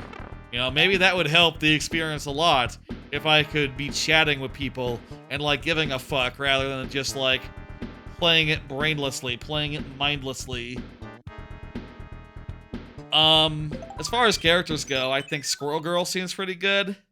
I like that she's Junkrat, but less good. I kind of don't like her abilities other than her main fire, though. I mean, her jump is okay, but her stun, just not hitting with it as much as I'd like. I like the Hulk. I like, the Punisher is really, really good. I think the Punisher is, like, surprisingly top-notch. He might be the easiest and most accessible in the roster. Hela and Scarlet Witch are both incredibly easy to pick up and play. I've, realized that Groot was a lot better than I first thought he was. During that first stream, I thought he was kind of duty. Duty? I thought he was kind of poopy. But, I think I underestimated him and just, you know, if you're not going up against an entire team that's all shooting your walls at once, like, he does all right. You can submit it, Chris Ryder. Look at the pinned comment for instruction how. Look at the pinned message for instruction how to submit. I haven't touched that backlog list in like a while, by the way, for what it's worth.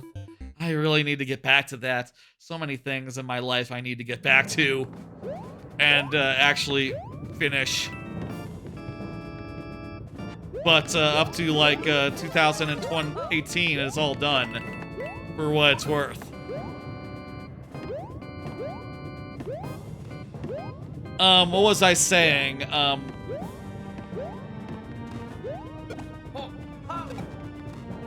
Been a couple years since I started that and really put the time into that. I think Marvel Rivals could be pretty good. I'm not 100% sure yet, and I'm not really sold on like every hero I've tried, but... And I'll say, like, I don't think there's anyone in the roster that I quite like as much as Torbjorn. As much as, like, the Overwatch heroes that they haven't ruined with reworks. They haven't ruined with bad reworks yet. You know, like, okay, Torbjorn is still a lot better than anyone on the roster here. Who else is a lot? Zenyatta is still a lot more clean and well-designed and easy to play than any support they have on the roster. Even the ones that are Zenyatta-like.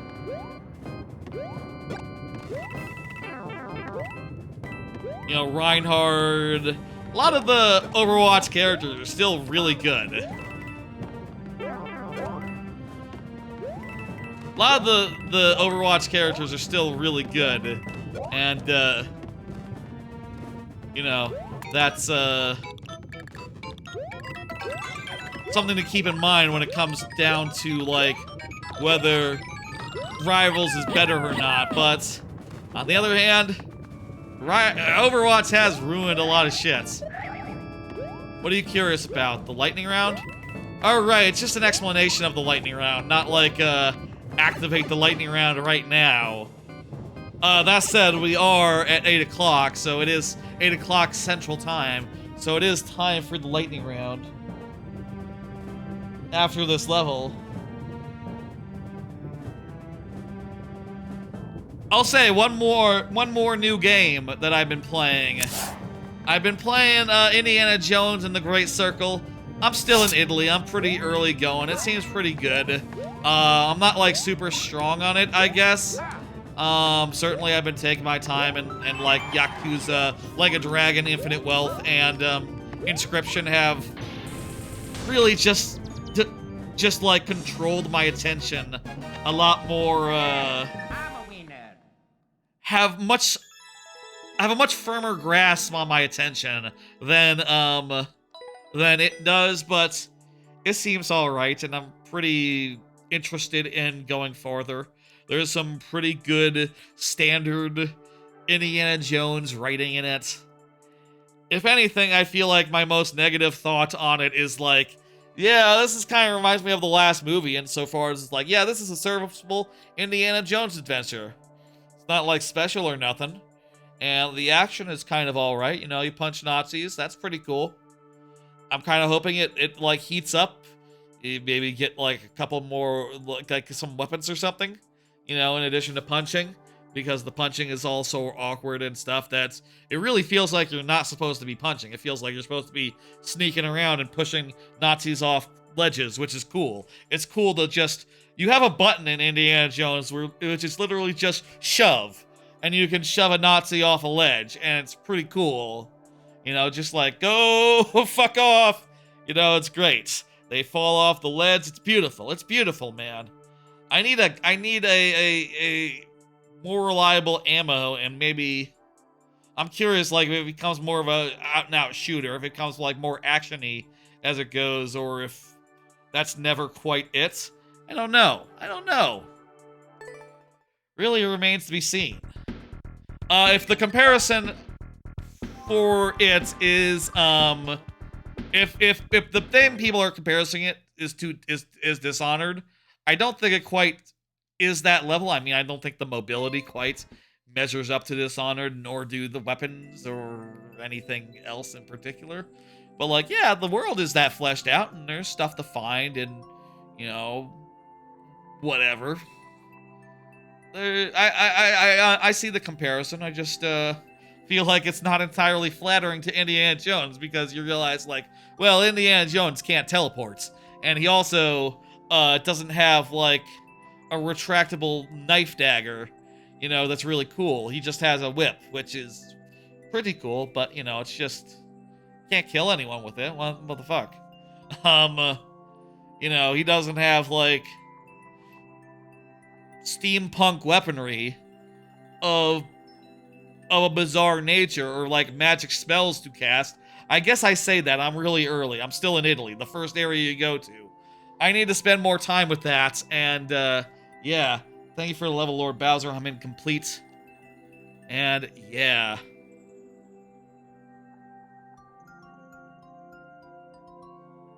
I always kind of wonder, right? Like, kind of be nice if the lightning round divide was like neatly between topics, right? I got 2 more games to talk about after this point, for what it's worth, but they are pretty different from the previous 4 and sort of fall into very different categories. As far as, like, you know, the first 4 I talked about are real games that, you know, you want to pay full attention to and, you know, take time out. Whereas the ones I'm going to talk about later, like Next-ish, those ones are more podcast games, so kind of a different kettle of fish. Folks, do y'all know what time it is? Y'all know what time it is? Well, it's time for the lightning round. During the lightning round, I usually have 5 tries refreshing at checkpoints until per level that comes up. If you are here, if you're not here, it's still it's still sudden death. It's still very nearly not quite sudden death. Wherein I only have 2.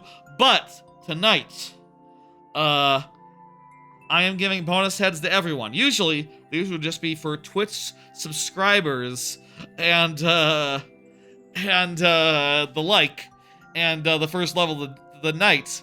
But tonight, I'm feeling like awfully generous. I want to honor Luigi in some way, and you know, I feel like giving everyone free Luigi heads would be nice. You gotta go do your Mario Kart thing. Have fun, Lord Bowser. Have fun with that. Right, you said, I think you said 9, but it's 9 Eastern time, not Central time. So that would be now for you. Thank you, thank you. You will be chatting though? Oh, that's cool. Appreciate it. I'll say I did kind of want to low-key get some extra Luigi heads, like replace the Mario heads with Luigi heads. I thought that would be fun to do, but I thought of that like 5 minutes before the stream, so there really wasn't time to do that. So normal Mario heads there, but also the Luigi ones as well. Let's hear it for Luigi. We love him. He's a good boy. He is tall, and you know, we support him with all of our hearts. You know, Luigi from Mario Brothers. Luigi from the Super Mario Brothers franchise. You know the one. Let's play this level from Eric. We need another year of Luigi. This is kind of, I'll say, this has kind of been the week of Luigi. This last week, the week of Luigi. I say that as if this whole month won't be of Luigi. I say that as if next year won't be the year of Luigi. We are entering the Luigi era, I think. People love and appreciate Luigi right now. You know? It's Luigi's time. It's his popularity. What is it they say in Japan in anime sometime? Like, oh, you're in your popularity phase or something. I don't know. It's probably like an untranslatable thing that always gets translated awkwardly as like, oh, your popularity phase, whatever. Fucking, I don't know. We have 7 tries. Thank you, Luigi. Always be thanking Luigi for Luigi's good work in Mario Brothers specifically.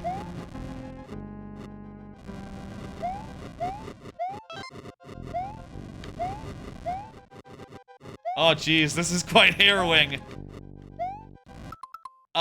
Secret castle. Are the coins optional? Not optional. I should have probably looked at the start of the level, but things are going so well. I think we can just...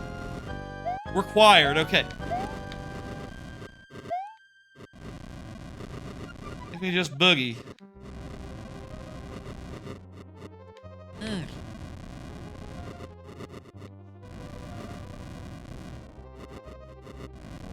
Year of Luigi was a good year. That was a good year. One of the last few good years, honestly. When you get right down to it. Wasn't that like 2014 or something? Like, that was a good period. There were, you know, things had not gotten weird at all. As far as, like, politically.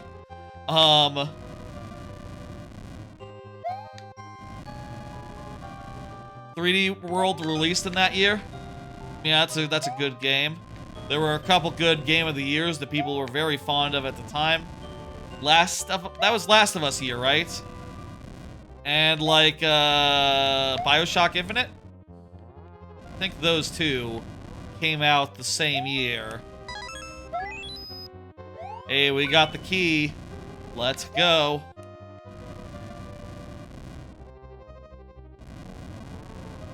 Between like, what else came out in the year of Luigi? You know, one thing that I don't think came out during the year of Luigi, come to think of it, there wasn't like was there a Luigi's Mansion that year? Luigi's Mansion, a very topical franchise. I don't think there was a Luigi's Mansion, or was there? Was that the 3DS one? Was that when the 3DS one came out?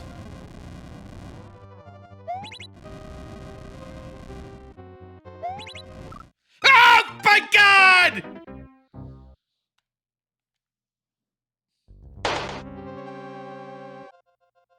That was... Oh my god, I can't believe how far we got on our first try.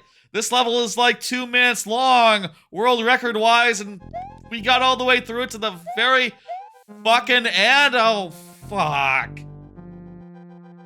Ow. So damn close. What's through this door? Oh, right, yeah, we saw this earlier. Just extra lives, it's cool.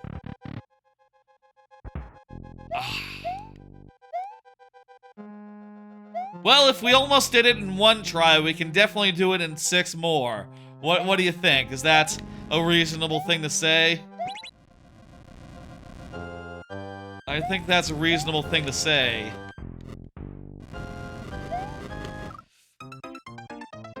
Well, 5 tries should be enough. 5 tries should be enough.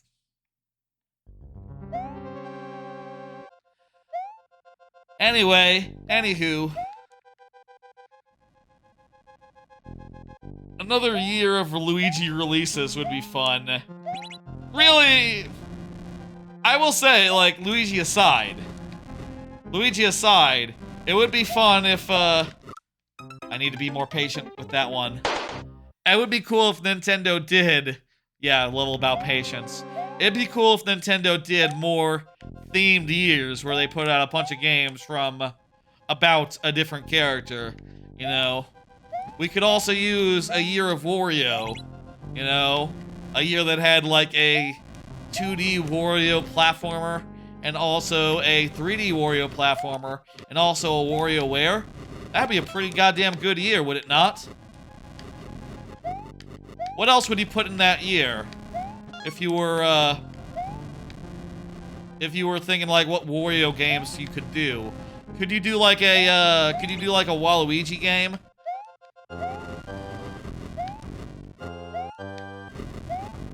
Would that be cool?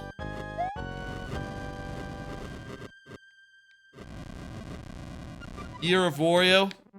A year of Waluigi would at least be something. Like, Waluigi's never had a game. If he was just showered with, like, 5 at once. Like, or 5 is probably way above estimates. That's way more than they would actually give. If he just got a bunch at once, that would be remarkable. Exclamation point add and then your code in the chat, Chris Ryder. Look at what other people are doing. You can scroll up for examples.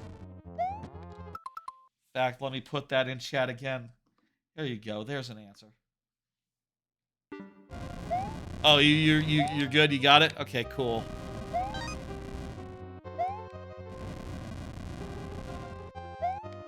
We can risk by jumping over like that. Feels very risky, though. That also felt pretty risky. That jump right there. Jesus.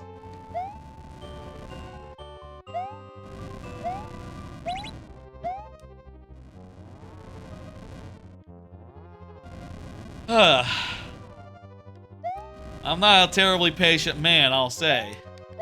Not a terribly patient man, I'll say. You think they'd ever just do a year of Mario? I mean, if they wanted to, like, really pump up the Switch launch lineup, a year of Mario would not be a bad idea, honestly. I mean, just be like, okay, Odyssey 2.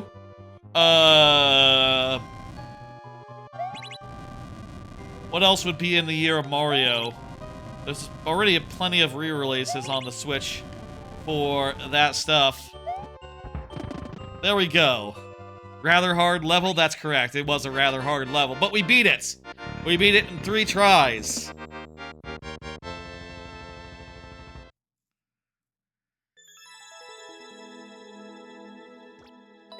Every year is a year of Mario, I guess, is the thing. Every year that has Mario releases in it. I guess not everyone does. I mean, I say you could definitely do like a big year for Mario, right? Like, oh, this year has Mario, but also like, 3D Mario, but also like Mario Kart, Mario Maker, Mario Sports, 1 or 2 of those. Like, if all those came out on Switch 2 at once, like new entries and all those, that'd be pretty wild. And I guess if they have like a surprise for us, I wouldn't be surprised if it was like, Mario Kart, that goes without saying, and that'll be pretty... I think that'll be coming sometime in the next year. What with the new console. New 3D Mario, certainly seems like it's time for that. They add like 1 or 2 more, and you can definitely make an argument like, oh, this is the most Mario year in forever. Thank you for the level, Eric. Let's go ahead and hit complete and bring up the next one. 06I, who just said GG. Fantastic. Y'all are being all good for it tonight. I appreciate the hell out of it. Here's another card. Here's another card that has something on it. I've been playing Pokemon TCG Pocket, trading card game Pocket, which is like a simplified version of the Pokemon trading card game on the phone. It only has 3 packs currently, but it's getting a new pack next week on Tuesday, and I'll say I'm pretty excited for it. The pack is a themed booster pack that has like 80 cards in it. 60, 80 cards, I forget what the exact number they've given. It's like either over 60 or over 80. Who remembers? But really looking to unpacking a bunch of those cards. Some of them look pretty cool. Some of them look pretty powerful. We've seen like 10 of them so far from like the trailer, and it looks pretty dope. Really looking forward to that next week. I'll say right now, as far as that goes, I am saving all my like hourglasses, which is how you can speed up like you get like a free pack every 12 hours, and you get hourglasses as a currency to like skip an hour. And you can also pay money if you want. I haven't done... Well, actually, I did a 99-cent purchase because I was like, okay, you know what? I'm liking this game. I am definitely liking this game 99 cents worth. So here's 99 cents. Give me some gems and stuff, and I'll get some packs, and I'll feel good about it. I'll feel good. It's cool. It's fun. I'm enjoying collecting all the cards, and also enjoying playing with the cards. I have, in this last month, this last couple of weeks of playing the game, come to understand like how the trading card game works. And I think it's pretty dope. No, I'll say, like, it's simplified from, like, the original... Is it the right one? This is the correct, code, right? This isn't, like, Bowser's or something. I didn't put in the wrong one. Yes, that's right. This is where we were. I'll say, like, I have gotten to terms now with how the gameplay works. I have, you know, when I first started, the first deck that I have all the pieces to play was Pikachu EX, that deck, and that deck is pretty straightforward, you know, insofar as you get your Pikachu up and then you start hammering them hard every turn. And in that deck, being first is just a pure disadvantage because you don't get to place energy on your Pokemon. Turn 1, all you can do is like use trainers and stuff. But I will say, now having played a different deck for a while, I do now appreciate that, like, oh, well, if your Pokemon is one that has to evolve to become good, then you can play it on turn 1 and evolve it on your second turn, even if your second turn is kind of your first turn. Technically, because you had that first turn, you have some advantage, and you can start swinging with your Executor like earlier, which is cool. I've also come to appreciate like how to build a multicolored deck, which is just like, okay, you need to have more cards that are dependent on colorless business. You know, more cards that can be like, okay, I don't care what kind of energy. This is neat. This is like a factory. I like the doors opening and closing as you do stuff. That's real goddamn neat.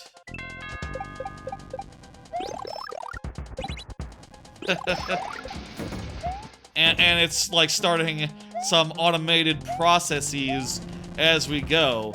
That rules. That's sick. Yeah, it is some cool level design. That's correct. You are right. What's this? What's this one want me to do? Does look pretty cool, right? Yeah. I will say, as far as the things go, I did just get enough I just did get a Nido King. I've been kind of looking for a Nido King for a while. As far as like cards go, I'm pretty much... I got most of them right now, right? Arrows. We can go up.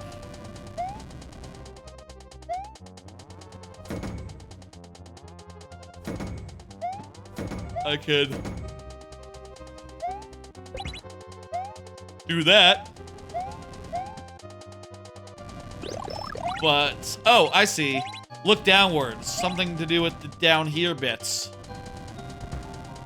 I think... Oh, I need to raise these bombs up on the right side. And then...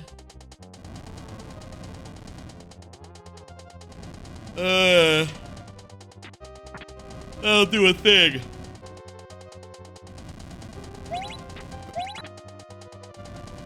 Beautiful. That's really cool. You wouldn't want to play it? Oh, I don't know. I think this is a fun level to play. I don't see any problems with this level design-wise. I think it's fantastic. Oh, you can raise this up. Nice. That's neat. Optional or required? These red coins. What do you think? Really excited about that new content. That new content in Pokemon Pocket. I've only been playing for 3 weeks, but I'm already kind of tired of the content that was in the game so far. So like, you know, the idea of new content is just really damn exciting for me.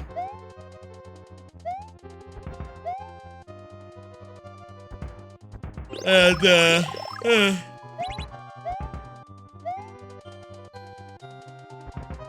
what's the deal here? Okay, I'm doing this all wrong.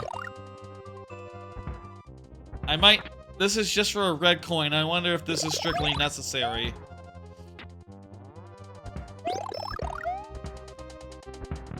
Timing is hard here. Oh, pipe door. Second half of the level here. If it's a checkpoint, the things cannot be required, I don't think. The coins, they can't be required. Ugh. Fuck. First life. You never knew bills could be clawed? Yeah, that is an interesting interaction, I'll say. Very interesting combination there. Oh, I need to get some sleep tonight. I've been going too long, too hard with games like Inscryption and you know, Yakuza to play in my free time there. Very easy to just want to keep on jamming through those. Need to take a break. Need to relax. This weekend is gonna be nice and chill. And next week as well. Like I said, I'm going to relax. I'm gonna not do a stream. Maybe until the end of the week. I'll say there'll be a Friday stream. Friday stream next week, but I need to have some time where I don't do some streams for a bit. I don't know. I've been doing this new thing recently, right? Where Tuesday is sort of a flex day, a sort of a variety stream day, unless I'm doing a playthrough, in which case it's not. But also, there was a thing I used to do. Do I need to keep on... Well, what are we doing here? What's the point here? I don't understand, but I think I might be done already.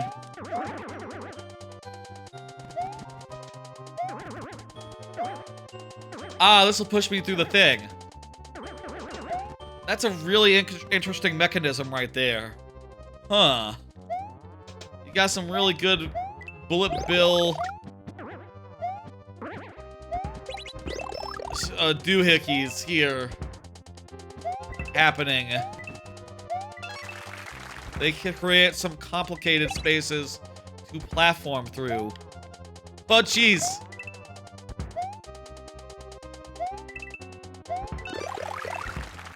And some real difficult platforming as well.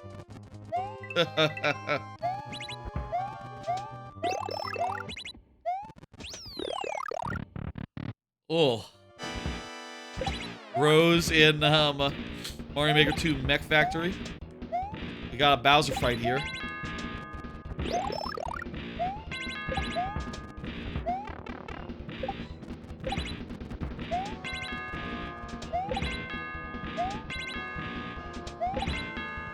I don't know how like doing this faster than Bowser himself does it kills him quite yet. Oh, the air guys, the gust guys seem to have killed him. Not entirely sure how that happened, but it was a cool boss fight nonetheless.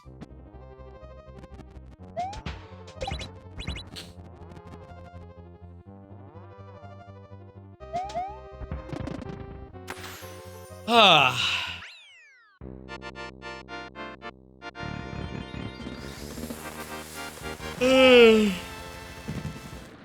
That was a fantastically choreographed factory there.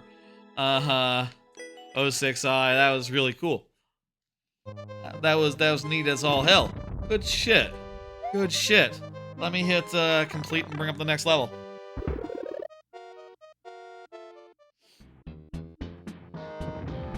The Casanova. The Casanova. Go ahead and confirm. You can do it now. There you go. You're already in there, 06i. Good, good, good. Yeah? Yeah, I think so. Let me just make sure. Let me refresh the warp world, make sure it's all good. I don't see Casanova right now, so let me go ahead and hit next so that Casanova can see in chat that they are up. And, yeah. Yeah. Finally, the last game I've been playing, as far as games, is I've been playing Donkey Kong Land 3. In fact, I finished it 103% style. Good ass Donkey Kong Land game. I'm glad that they added it, as well as the other two, and I really enjoyed going through it. Probably definitely the best one of the bunch. This time going through it, unlike the last two, I got every bonus, like, as I did each world, such that by the time I was at the Lost World, I was just ready to go in, which was pretty nice. And, you know, it was nice to go through that world, get it all done 100%, beat K. Rool, and then I was able to, is it a spoiler to say? It's probably not. There's like some, you've never played a Donkey Kong Land? Donkey Kong Land, if you don't know, it's like a Game Boy version of Donkey Kong Country. So it's a 2D platformer in much the same style. It's a little bit jankier, and it's black and white, so it doesn't, like, look as good. But it's, and it's a bit more janky as far as the physics goes, I'll say, but, you know, they're good games. The first one is definitely the jankiest and has, like, the most original, like, you've seen gameplay from, Donkey Kong Land 1, but you've never heard of it. If you've seen gameplay, I think you probably might have heard of it. I don't know how that works. Let me, let me take another drink and we'll give, I should give Casanova a second more to confirm. Remind you of the Game Boy games for Mega Man? Yeah, they're basically just handheld versions of the main games. Donkey Kong Land is very different. It has, like, different areas, different archetypes, different theming. And, but it also is, like, the most buggy, the most shanky. It doesn't quite feel as good to move around as Donkey Kong in that game, which is unfortunate, but, you know, it has the most ambition regardless. The second Donkey Kong Land is just like a shot-for-shot remake of Donkey Kong Country 2, except the level designs are all different, but they use the same gimmicks, the same mechanics, the same archetypes, the same graphics, you know, the same, like, look, except in black and white and low definition, you know? And the third one uses the same archetypes, but entirely different levels in an entirely different order. So it's, like, a little more ambitious, but not quite as much as Land. Definitely the best one, though. Donkey Kong Land 3 for sure is the best one. Donkey Kong Country 3 is the only one where you don't play as Diddy Kong in the main series. True, yeah, that's definitely true. How many levels you get through so far this stream? Oh god, who knows? I haven't been counting. I fucked up. I dropped.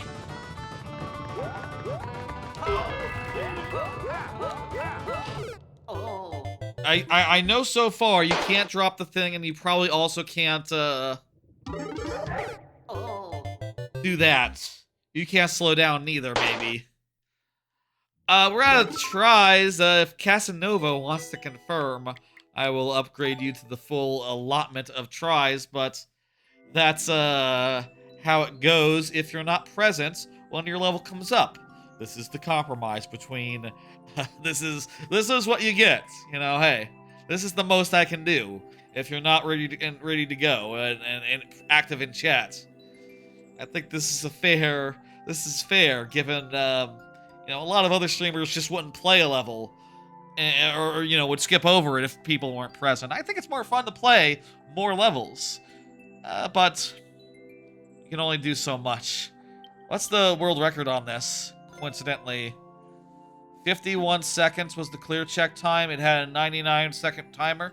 I mean, I guess it's not strict unless something is, like, precisely timed down the line in there. Let's go ahead and hit dismiss. I don't see Casanova. Next one up is Blockhead Games. That'll be Blockhead Games in the YouTube. Go ahead and confirm, Blockhead. You know what to do. Let me get the message for you in the both chats. I always put it in both chats because that's simpler. There you are. Perfect. Get all those tries back up. And let's see. What's the next card here? Oh yeah. End of year goatee prep. Oh, and other recaps. I did want to talk about this sort of thing I like to do at the end of the year. You know, goatee prep, as I call it. Sort of a thing I picked up from, like, you know, following different sites and different, like, podcast outlets and other type people as we go into Game of the Year season. I always like to play and revisit games I have played earlier in the year to help me make my list, which I like to do. And I'll say I've done it long before I became a streamer, long before I did. You know, it's been like probably like a good 10 years since I started doing this every year, going back and playing older games that I played previous in the year in order to refresh my memory on them and in order to, like, get them nice and, you know, active in there. I used to do it, like, all December long, right? Like, before I was a streamer, pretty much everything I played in December, unless there was a new game, right, would be an old game, just replaying a game from earlier in the year, right? Like, I remember, like, a specific example would be I went through Persona 5 a second time the year that came out in December in order to, like, help me evaluate it. I played Mario Odyssey for probably maybe the second time that December, you know. Other games that came out that year, same-ish. I think I tried the hard mode in Breath of the Wild, the hard mode and the DLC, which kind of I didn't like as much as going through it the first time, which influenced its place on the list. It ended up not getting, you know, I think it was like number 4 that year, Breath of the Wild was, because it just didn't. The other games were so much more replayable. Even the 100-hour RPG was more replayable in my experience. Could also be that the hard mode really doesn't suit Breath of the Wild, which is more fun if it's just fun and loose, you know? What's your favorite Donkey Kong game? Donkey Kong Country 2. What sort of Mario Maker levels do you prefer? I like traditional ones, but give me whatever you got. I don't mind a good troll one. I don't mind troll levels are funny, is the thing. They're funny levels, so, you know, if you got those, Kaizo Lights can be fun as well. I think anything you could give me can be fun if it's made right, and, you know.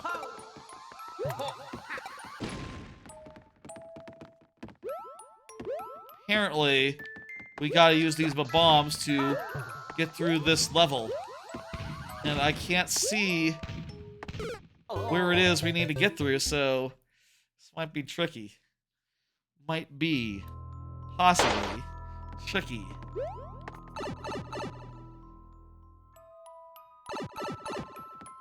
You hate Dark Ghost levels? It's a type of level. I think there's nothing invalid about it. It's an archetype, you know? I think it's not just an archetype, it is a type of level that is worth, like, experimenting with and working with. You know, I've said it, I was talking about Donkey Kong Country just now. Donkey Kong Country Dark levels are goddamn good. Or rather, they're iconic. You want to make levels that are iconic like that, right? Then I don't think you can really afford to dismiss a whole genre of levels. That's just how I feel.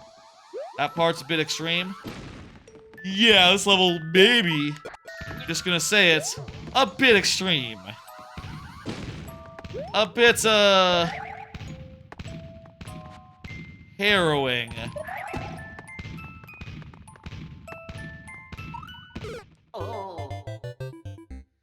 But we're, like, making our way through it.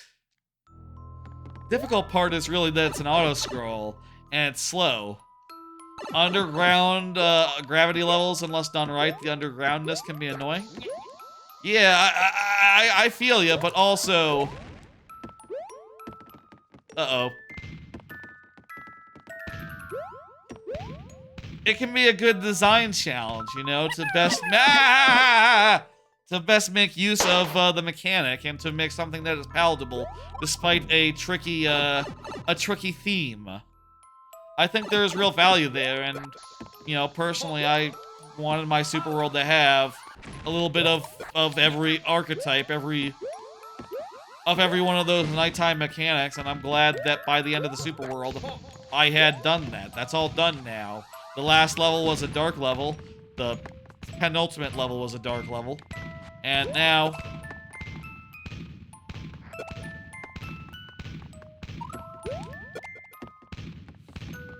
left, right, right.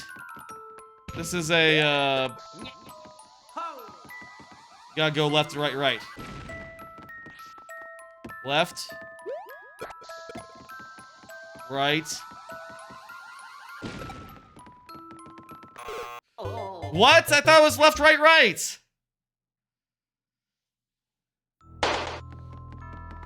Was it not left, right, right?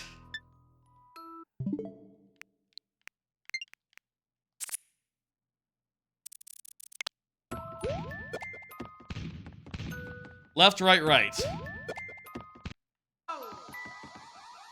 Oh, but I guess this first one wasn't a test. This one was a go whichever way you like situation. Okay, I think that's... what happened there.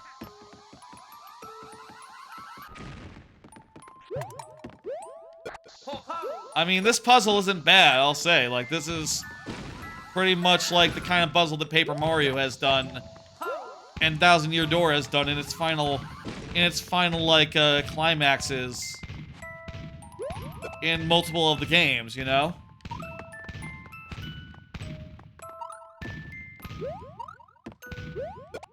It's good, it's just unexpected that, where does it start, you know?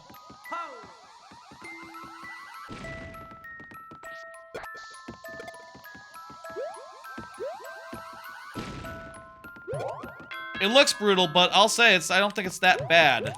Fuck. It's so long as you can get through them with each fall.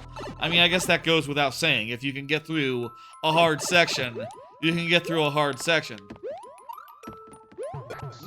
But you know, once all said and done. Hey, thank you for the bits. On-screen celebration? Okay, I don't see that on my end. But, or the YouTube people won't see it either, but hope you enjoy it. And, fuck. There you go, there's the cam ball part playing out. It can be difficult, If we land on a cam ball, we're fucked. I feel like we're screwed. Unless it's a top level one. I appreciate the bits, however that ends up working. Hopefully y'all enjoyed seeing it? I really don't know about those celebrations. I haven't seen any of them in practice. Are they cool? Have you played any of the Pokemon Mystery Dungeon games? I think I tried one of them once. Is it a scam? Jeez, did it not do anything? I don't know how those work. I don't know how those work. Do I need, like, an overlay to make that do something?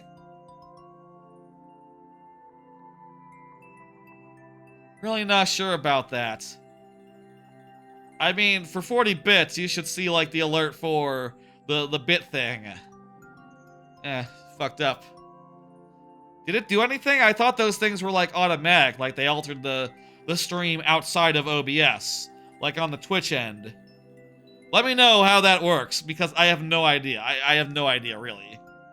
If that's a thing I need to disable or add an overlay for, let me know, and I'll make you whole, I guess. Can I do that? I'm not sure how I do that. Let me see. Can I trigger them myself for free? Probably. On-screen celebration. I think I can probably do one for free if it's, you need to do something for that. But, yeah.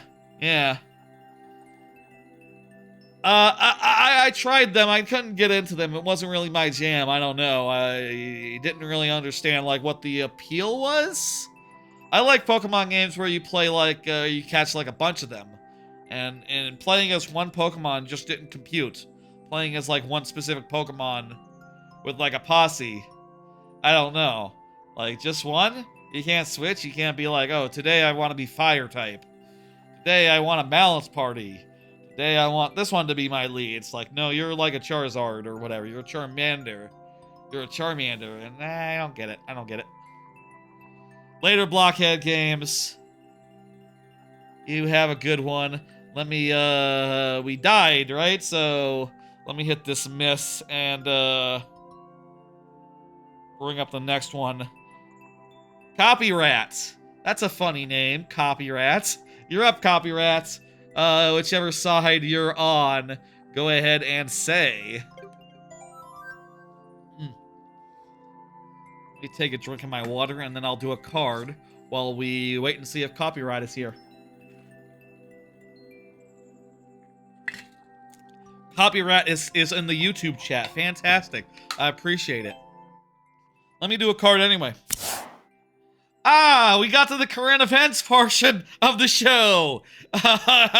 This card, just the text basically says like, break kayfabe immediately.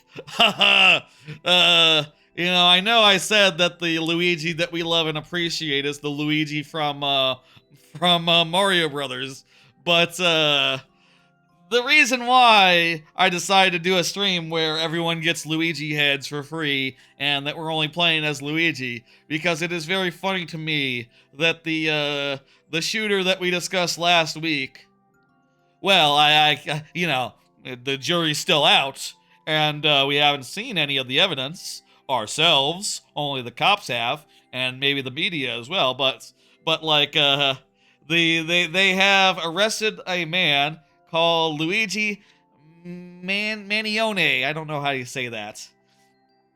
Apparently, that translates to Luigi Mansion in Italian, and that is just been the funniest thing to people. I will say, for what it is worth, best practices, they haven't tried him yet. He has not been convicted of doing the crime, and, you know, as far as, like, the cops say they got, like, pretty decisive evidence, we haven't seen any of it, and the cops lie. They do that all the time, so, you know, let's hope for an innocent verdict, no matter the case. But there's no proof that he did it yet. But it does it? Sounds like a typical mafia name, Palazzo de Luigi. I don't know what that one means, Chris Ryder, but yeah, here's like the thing that we first saw of him. Like when people went and found his Twitter, he you know, it kind of says it all looking at the Twitter, don't it? Like he's a Gen X or Gen Z. He's one of the younger generations. He's 26. He has a debilitating back injury. He is hot as hell. And he likes Breloom, which is just so so fucking. Oh, that's what Luigi's Mansion translates to. Oh, people were saying Manione translates to mansion, but maybe that was a joke, or maybe it's just one of multiple translations of mansion into Italian. I can't speak to that. I don't know Italian, and I can't Google it right now. But that's a joke people are making. I didn't come up with it. I'm just saying it. He's sort of a comes from money, so that's interesting.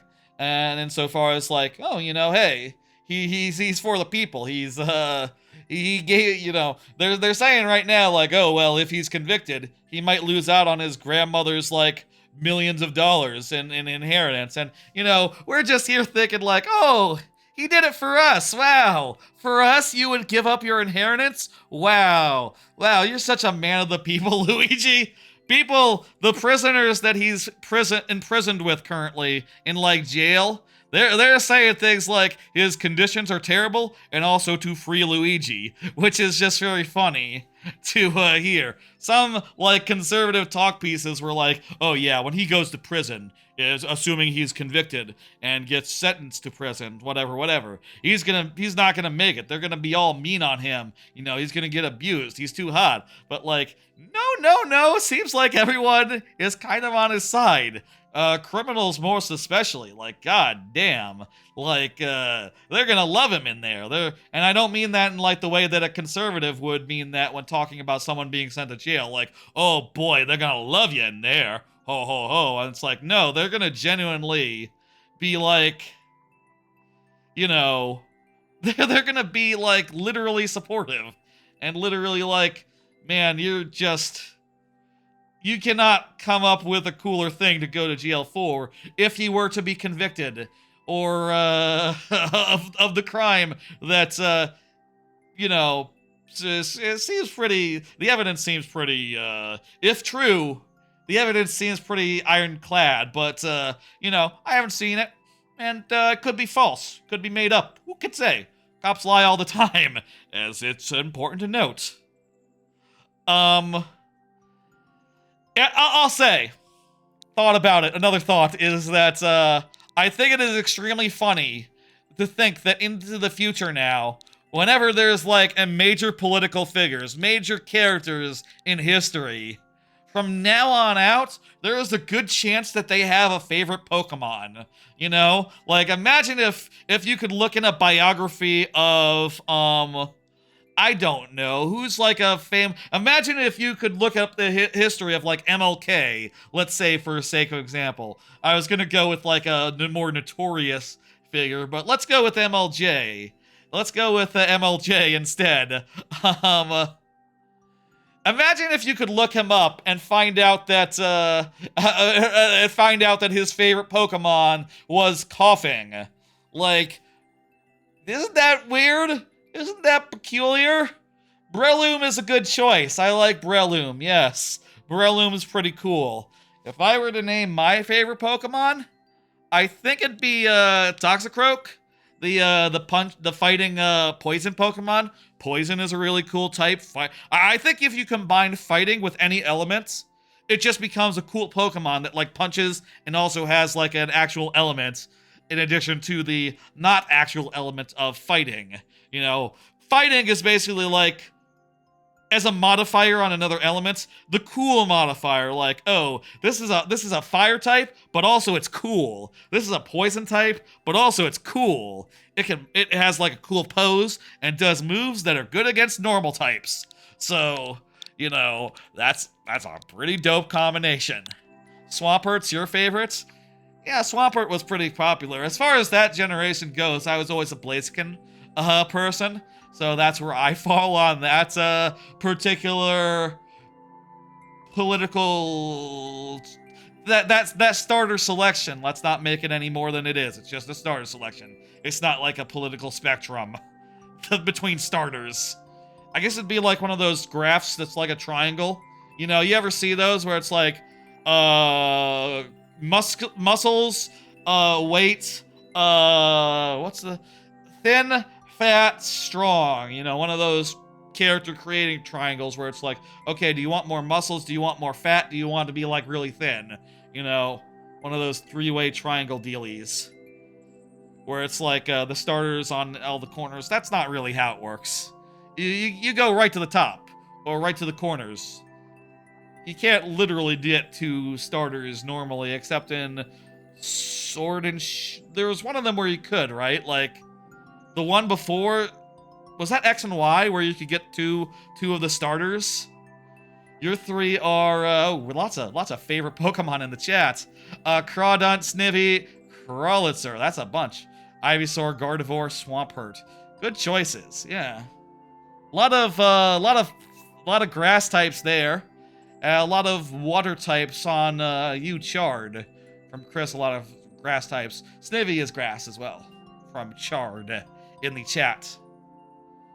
I'll also say I thought this bit was pretty funny. There's been like a meme on Twitter, right? A meme going around where there's this guy who does Guzzlord and Houndstone. I don't know Houndstone, actually, copyrats.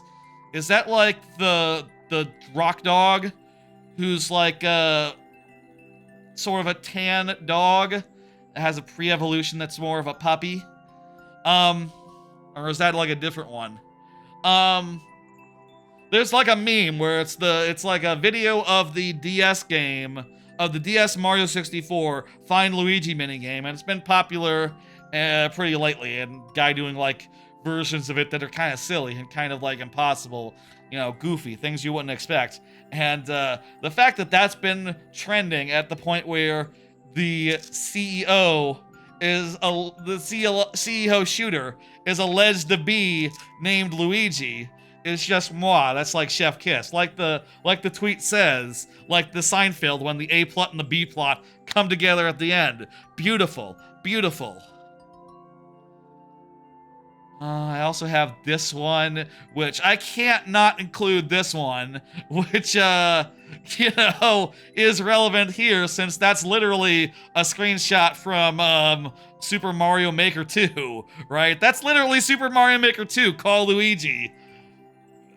I think, and this is, you know, with that previous meme and this one and, you know, other instances of Luigi going around right now, I think it is very funny that, like, Luigi, the Mario Brothers character, is becoming a proxy for fuck insurance and fuck private insurance, you know, fuck all health insurance, fuck all that shit. That shit is fucked. And, you know, Luigi has like a reaction image as like a dog whistle, I think is very funny and like an amazing development, like all of a sudden. I think it's absolutely hilarious, and I'm having such a good time laughing at all the memes, the jokes. I'll say again, it is best to presume he's innocent, and, you know, we're all hoping for an innocent verdict. Whether or not, whatever happened, you know? I didn't have room in my, like, hotkeys that can just, what am I doing? Need to be more careful.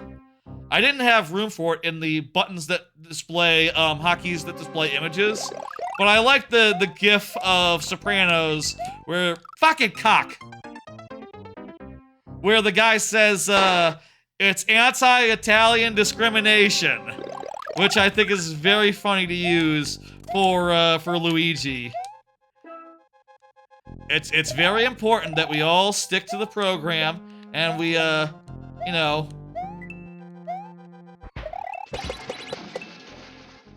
and, say things such as, we don't know that he did it yet.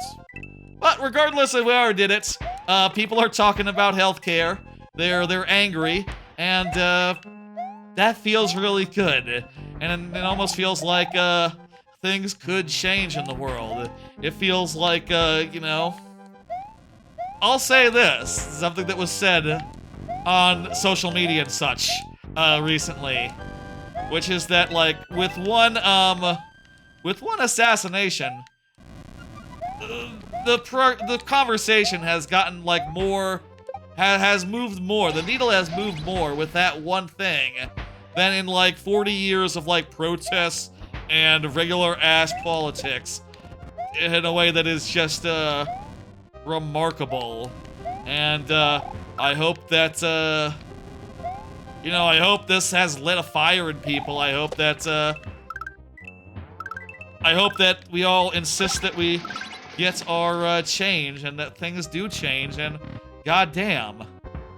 I haven't played Anton Blast yet. It got delayed on Switch, so I'm gonna see if it comes out on Switch before end of year, before buying it.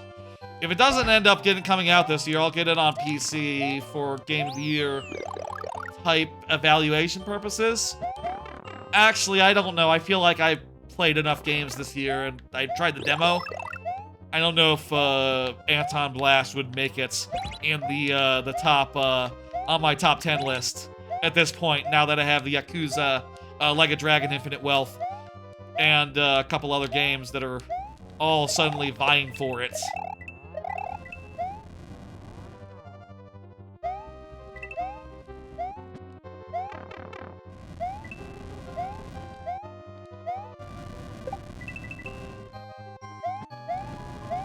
It is perhaps the most galling thing that we just went through an entire electoral cycle where healthcare was not anywhere in the discussion, right? Like, neither candidate brought it up. It's universal healthcare, single payer, Medicare for all was just like not even on the table, not even under discussion. It is, I think, a really nice feeling to realize, like, oh crap. You know, we finally get to talk about this crap, and yeah, you know, it's horrible in this country as far as healthcare goes. And it's the kind of thing where, you know, it can be perfectly fine for a while. Did we get a checkpoint? Oh, we did. So we refresh all our things and we lose one. Perfect. It's out today?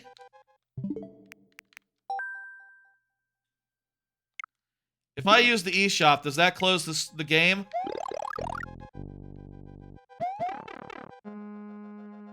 Is it out today on Switch? I didn't know that. That's good to know.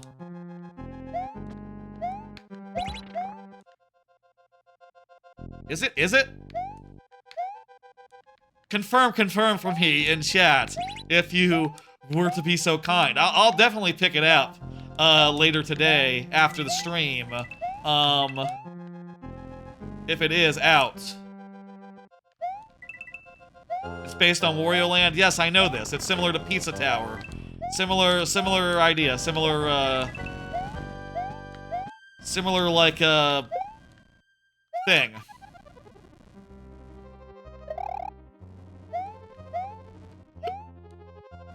I'm so glad that all this crap is in the news, and everyone is excited to about it, and everyone's talking about it. And you know, a thing that is worth noting of Luigi Manione or whatever. I'm bad with pronouncing names. Is that he is a kind of a conservative. He's kind of a libertarian type, you know, and it is good to note that insofar as, like, yeah, you know, it is very easy sometimes for conservatives to write it off as like, okay, well, no one wants their healthcare fixed except for weird fringe leftists, and it's like, no, man, it's pretty much all over the place. The dude that, allegedly did the thing, he's a big conservative. You know, there was a woman who got arrested for being rude to her healthcare people. She said on the phone, like, after like 6 hours of phone tag, to be clear, some woman, she said, depose, deform, what is the thing? Deny, defend, depose. You people are next. And they fucking got her with like 100,000K bail, which people on Twitter are very quick to point out, like, okay, well, first off, people threaten people on Twitter all the time, and the cops keep on saying in cases like that, like, oh, you can't do anything until they actually come and attack you. It's not, like, actionable. In this case, it's actionable. It's not a threat. It's not saying that, it's way too vague. It's more of a prediction. She doesn't have the means, she doesn't have a gun, and she's, you know, it's more of a vent situation. And the cops who arrested, even they were like, yeah, okay, I see that, but we still gotta take you in, haha. For a threat against the corporation. Fucked up. She needs to be freed, like, immediately, I'll say. And, you know, I think we all hope the best for our man Luigi. But, I don't know. I'm hoping his lawyer is able to do some stuff, but we'll see what happens there.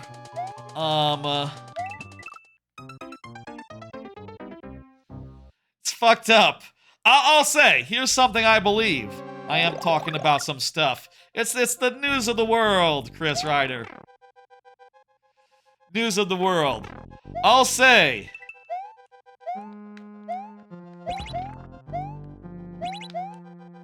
I talked about this last week as well, though we didn't know who did it, and we didn't know his name was literally Luigi then. So, you know, it bears discussion again. I'll say also that, like, person who got arrested for bad-mouthing the people on the phone, the insurance people, she was like a 40-year-old mother of 3. Not exactly your typical leftist fare, if this is, quote-unquote, a thing just for, like, weird leftists. It's a long level, but it's good. Yeah, it is that.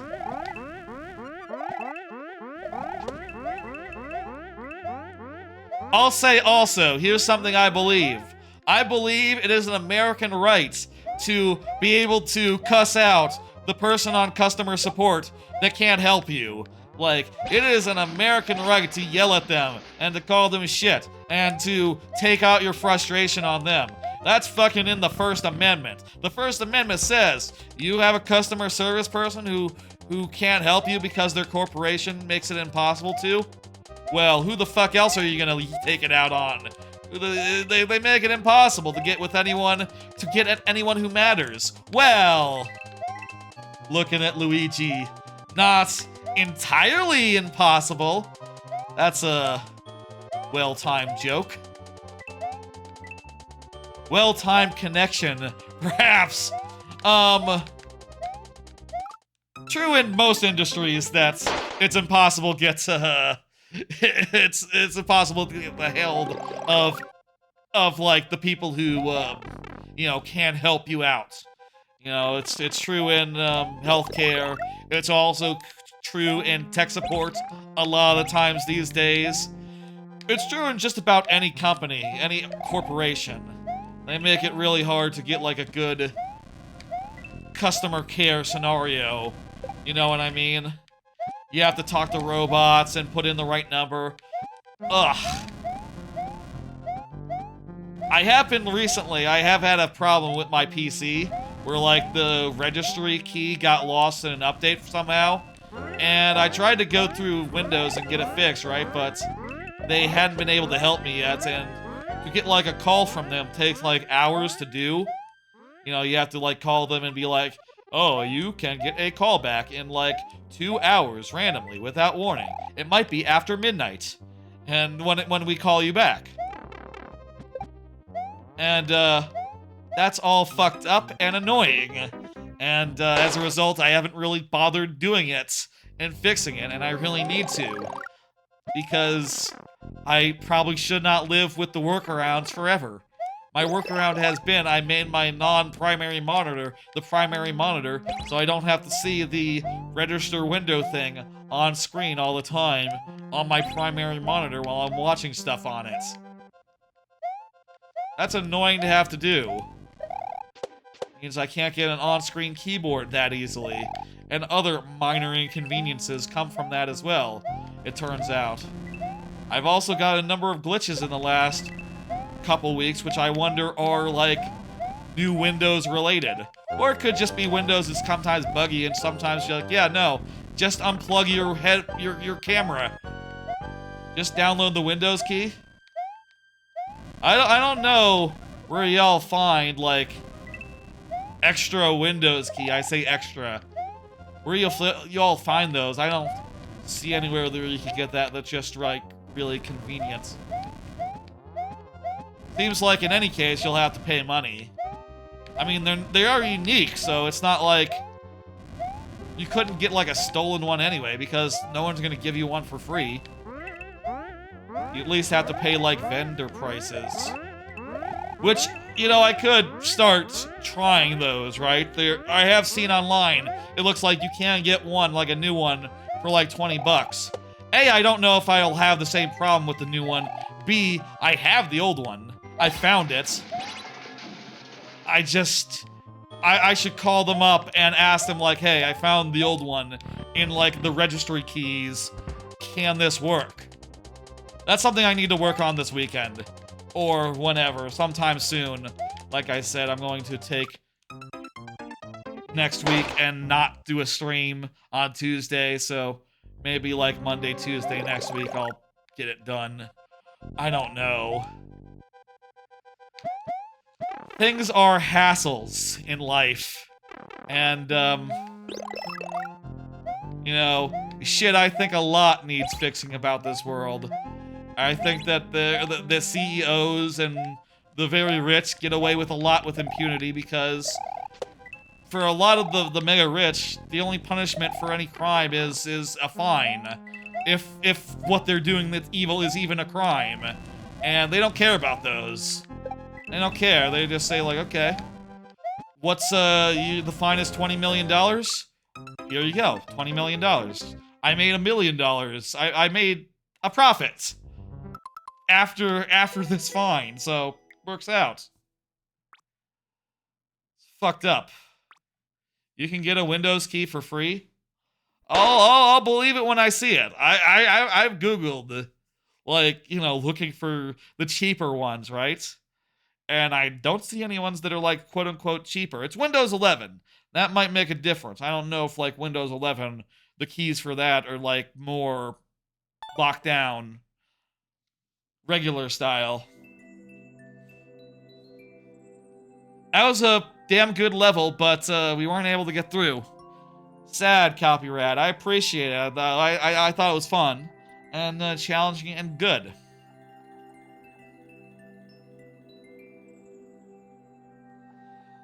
I'm gonna dismiss, and we'll get up the next one. It's gonna be Countess Tipani. Countess, has Countess said anything in a minute? No, I don't think Countess has said anything in a minute. Countess, go ahead and confirm. Let me put next in chat so that Countess can see and reply to it. That'll put an @ message in chat. If you're ever wondering what I mean by next in chat, I say next, it's actually current is the current command. On my stream deck, the button still says next, so I say next, even though it's actually current. Yeah, a little bit of confusion in my head, maybe. I could probably change that to say next so that it... Or maybe say current instead of next. Whatever, you get it. You're next, Countess Tipani. Go ahead and say a thing. I'll say it's been a very funny time out there. I am very much enjoying all the discourse, and I am optimistic that like things will move in a good direction from this, you know. I'll say like I don't know if this event could be a one-off event, but I do think like drawing concerted attention to it and all the hubbub, like, across the board, class-wide, the start of, like, class consciousness developing here in America is a goddamn exciting thing, and, I think everyone is, like, the link closes your YouTube. Do a middle click. Do a middle click. Sure, do a middle click. That's how, you need to do it. Open a new window. Open a new window. This is like a middle click. Middle finger. You get it. That's what that means. It doesn't mean anything else. That would be a different combination of fingers if it meant something other than middle click. Go like that. With the middle finger, you know, on the mouse wheel. Honestly, was not thinking dirty when I did that. I was thinking of a mouse, a normal ass mouse. Oh, on your smartphone. Well, that's how YouTube works, I guess. I have trouble with that too. Well, actually, I don't use... You can't chat on YouTube streams from the phone, right? Or, like, just from the browser. I use the browser, so I can't chat on YouTube on the phone when I do watch streams on YouTube on a phone, I guess. But that would be a problem with the app as well. Yeah, I wish with the browser version you could watch YouTube videos in the background, you know, like you can with Twitch, the Twitch app.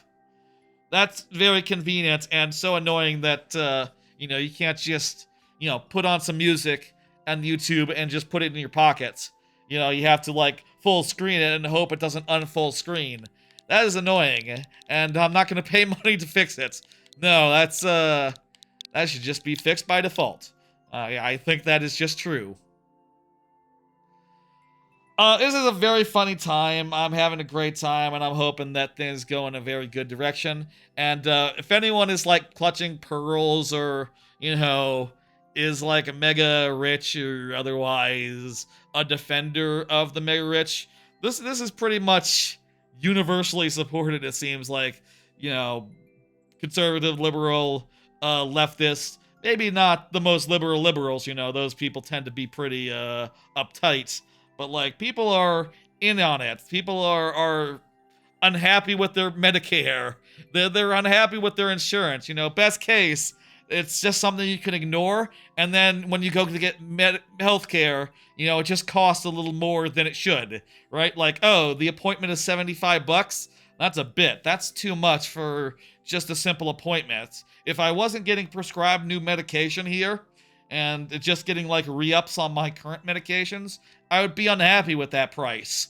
You know, and the other thing is, like, when you go for that medication and you find out it's going to be like 5 to 10 days because your healthcare wants to prior approve it before you get it. Like, that's about the best case scenario for our healthcare system. You could go broke. You could be thousands of dollars in the hole, just out the window all of a sudden, no warning, and just randomly. And that's with like the thing not being wear and tear, the thing being like an accident, something of that nature. At least with a car, it's wear and tear. That's a regular cost you incur every now and again. But healthcare, man. For those clutching pearls, let me say, it is worth noting that the same day that Luigi allegedly killed the CEO man, another New Yorker strangled a homeless person and got immediately indicted.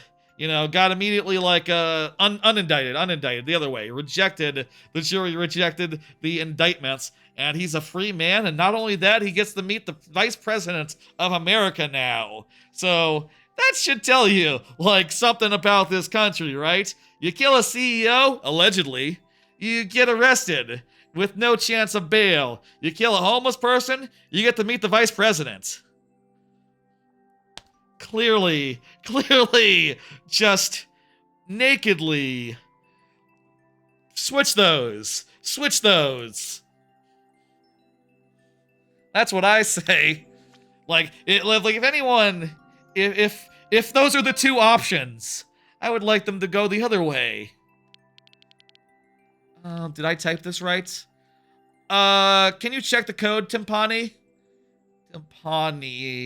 This code doesn't seem to work. Oh, that's a B, not a D, not an 8. You need to look up the homeless story. That sounds crazy. Yeah, he was like being weird in a train, and the dude put him in like a sleeper hold for like 8 minutes until he suffocated. And yeah, that's fucked up. He's far from the only vigilante murderer of the poor who has gone free in this country over the last 20 years, It is not a good look that it's one law for the rich and another law for the poor. That's just how it is. That's just how this country is, and people are maybe starting to notice and go like, hey, what the fuck? I'll say, alleged nature or not, Luigi probably should have been Time Person of the Year. I'll say that. That would have been the most funny thing, and probably also the most true thing of this very current moment. I don't think Trump really is a good choice, personally. He's just the guy who beat the woman who was not doing a very good job. Neither of them were popular. It's just that one was more popular and one was less popular. Meanwhile, okay, this room is fucked up.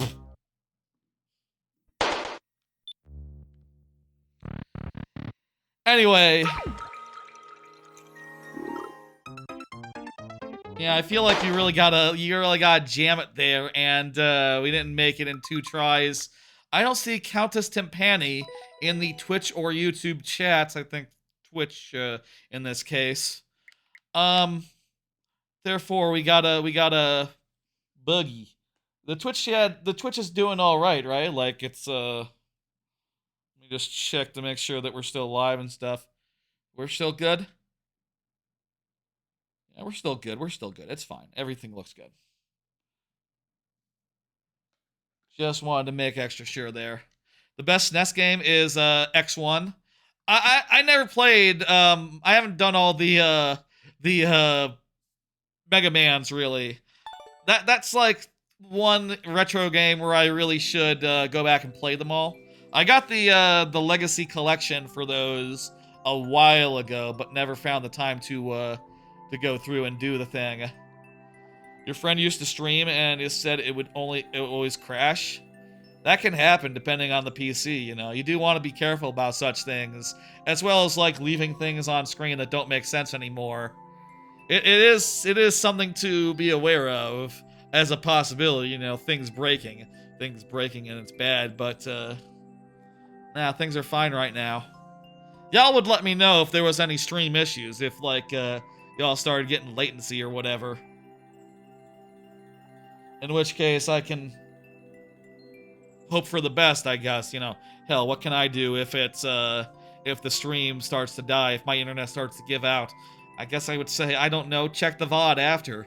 The VOD will be good once I have the wherewithal to upload it. Anyway, shout out to the other Luigi, Luigi Mansion, as he's sometimes called. Shout out to that Luigi, and you know, I think we all are having a good time just appreciating the name Coincidence, that in general, but also specifically whilst we play this Mario Maker as Luigi tonight. Let's go ahead and dismiss and bring up the next one by Barack Obama. Oh, he just finished with the politics of the stream, the political segments, as it's called. And next up is Barack Obama, Clover, Clover emotes character. I think that's a character, not an emote.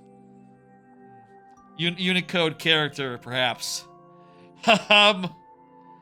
Oh, the ruling class isn't having a good time, you know, right now. How many more cards do you have? That's right, Obama level is coming. Not that many. 1, 2, 3, 4, 5. I have 5 cards. There's 8 levels in the queue. It might be a good time to start thinking about when we're gonna close the queue. Honestly, yeah, that might be a good. After this level, Obama's really doing side quests right now. Seems like. Okay, let's put into sudden death.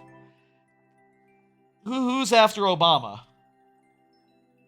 Some folk and then Lord Bowser. After this level, we'll close the queue. We'll do last call for levels and we'll get it all closed up. He did do the McDonald's thing. I guess a thing, you know what we didn't mention during that whole conversation is that the dude, Luigi, he got caught at McDonald's because it seems like the official story and what might have happened, presumably, is that some of the people at the restaurant were like looking at this guy who just had like a mask on and stuff. And you know, I'll say like with the shooter, we don't really have much in the way of like, we can only see like his eyes and a big nose. You know, honestly, I thought he was more of a beefcake, you know, sort of a tough older guy, like a 50-year-old Mike Ehrmantraut looking fella. That was sort of what I pictured when I saw his eyes and nose. And, well, who knows? Maybe that is the case. Who could say? Some people are comparing those images and saying, like, these are 2 different people. These are 2 different people right here. So, that's something to note. But, But like some people were in the restaurant and they saw this guy and they were like, "Oh, hey, he could be the shooter, haha." As like a joke, they weren't being serious.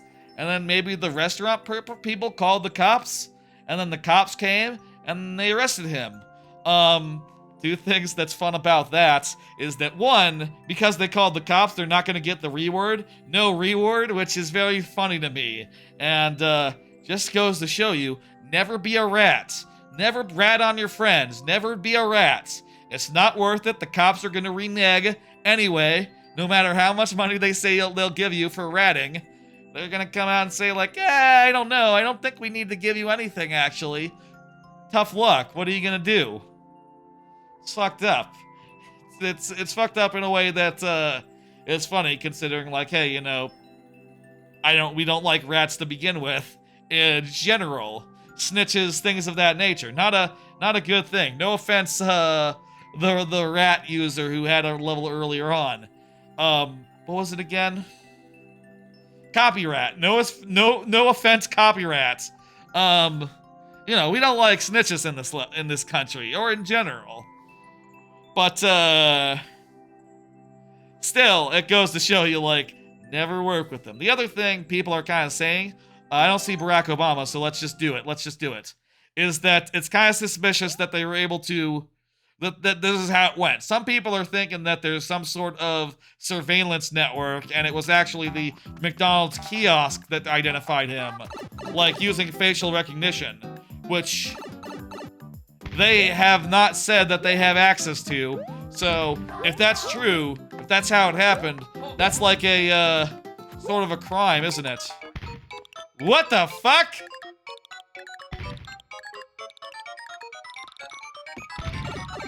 That was cool.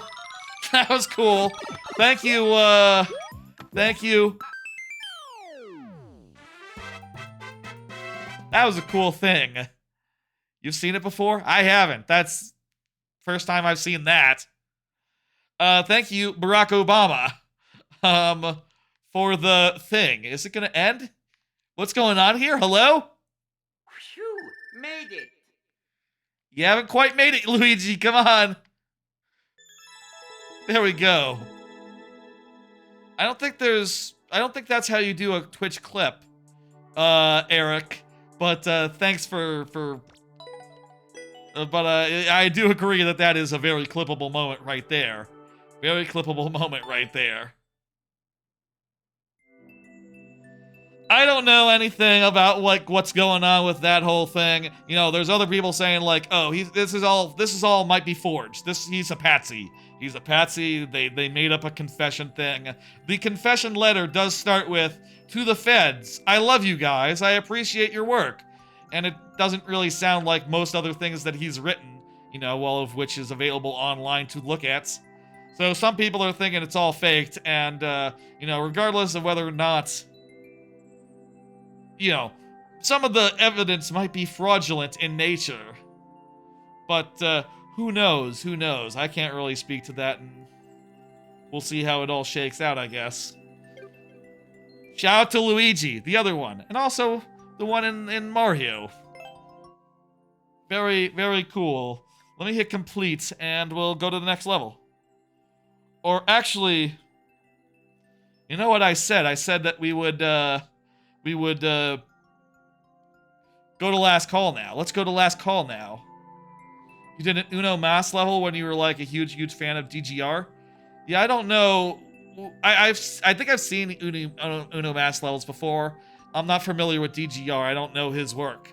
I understand he's pretty popular. I think he's pretty popular. You know, hey, not everyone has seen every corner of the internet. You know what I mean?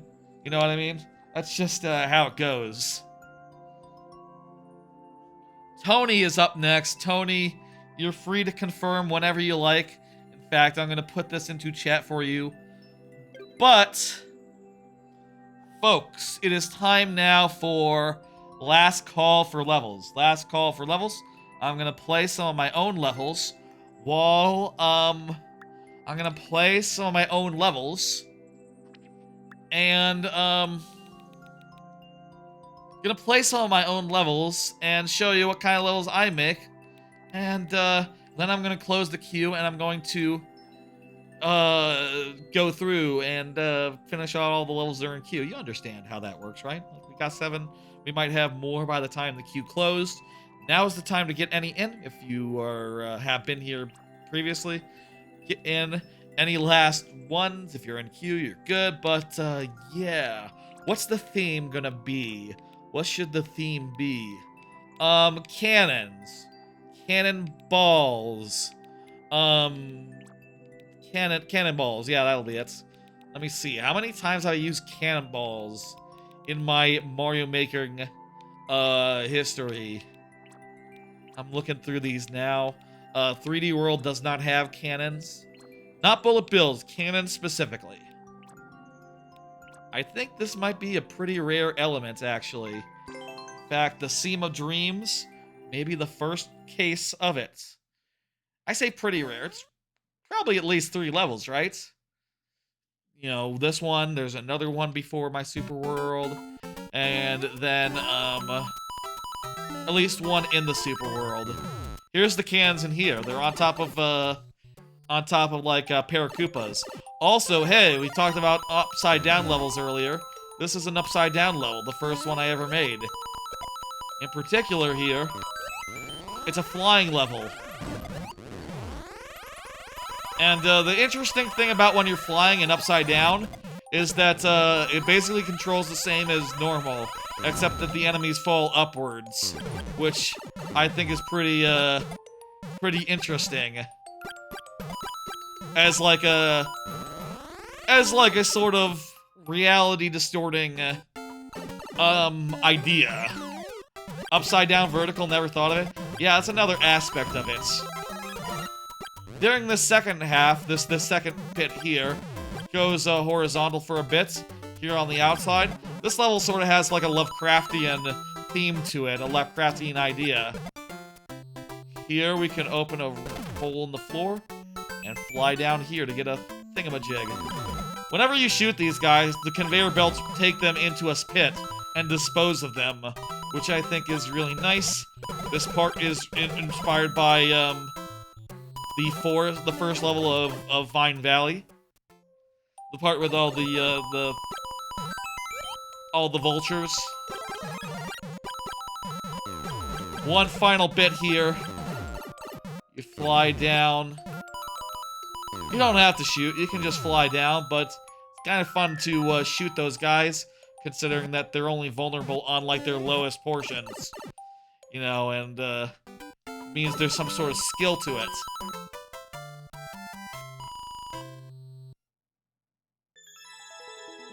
That's the first time I used cannonballs, just to be, like, to make an enemy, like, shoot repeatedly. After that, let me see now. No cannonballs here. None there. None, none, none. I'm thinking as I go. This has spike balls. That's different. No cannonballs here. None there. Nor there. The next time cannonballs show up was Temple Temptation. I believe that was the last one outside of my Super World, so there's just maybe like one more after this one. You can see I make traditional levels. I take a lot of inspiration from like Donkey Kong Country, you know, oftentimes specific levels, like just straight up this whole archetype here. Yeah, my levels do pretty well. Even before I was a streamer, they did pretty well, just based on, you know, sharing them around Reddit and stuff. All the pre-Super World stuff was pre-streaming, by the way. This one was made before I was a streamer, by a couple years even. Here's where the cannonballs happen, right there. There's some cannon, flowers, sort of, making some interesting patterns to go around. Really like this theme as well, with the blocky backgrounds and the blocks sort of sticking out.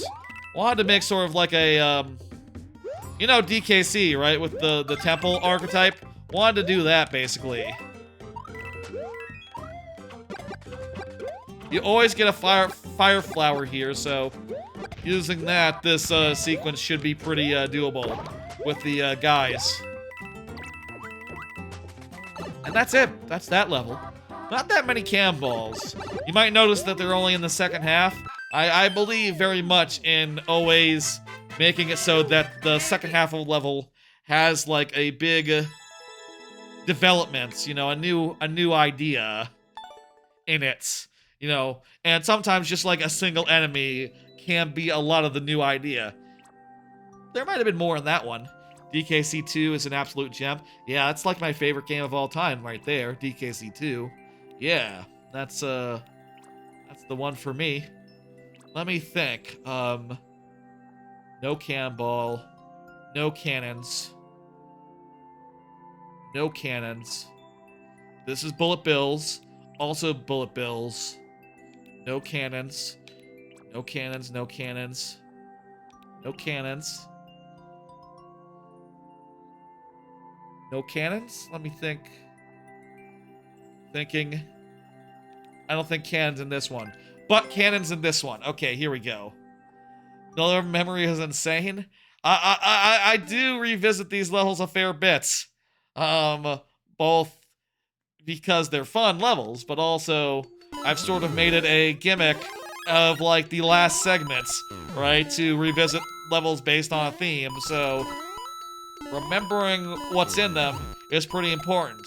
You can see here that this is low gravity for enemies such that, dang it, such that the cannonballs move very slow, so they're easy to jump on. The idea of this one for the outside portions is that you want to be jumping on those cannonballs and moving pretty meticulously when you can. But for the inside parts, you need to run. You need to jam. You need to hustle. With this one, I wanted to play very much with pacing. I wanted to play with, like, fast pacing versus slow pacing. Also, I have this block in there so that you'll wait until the perfect time.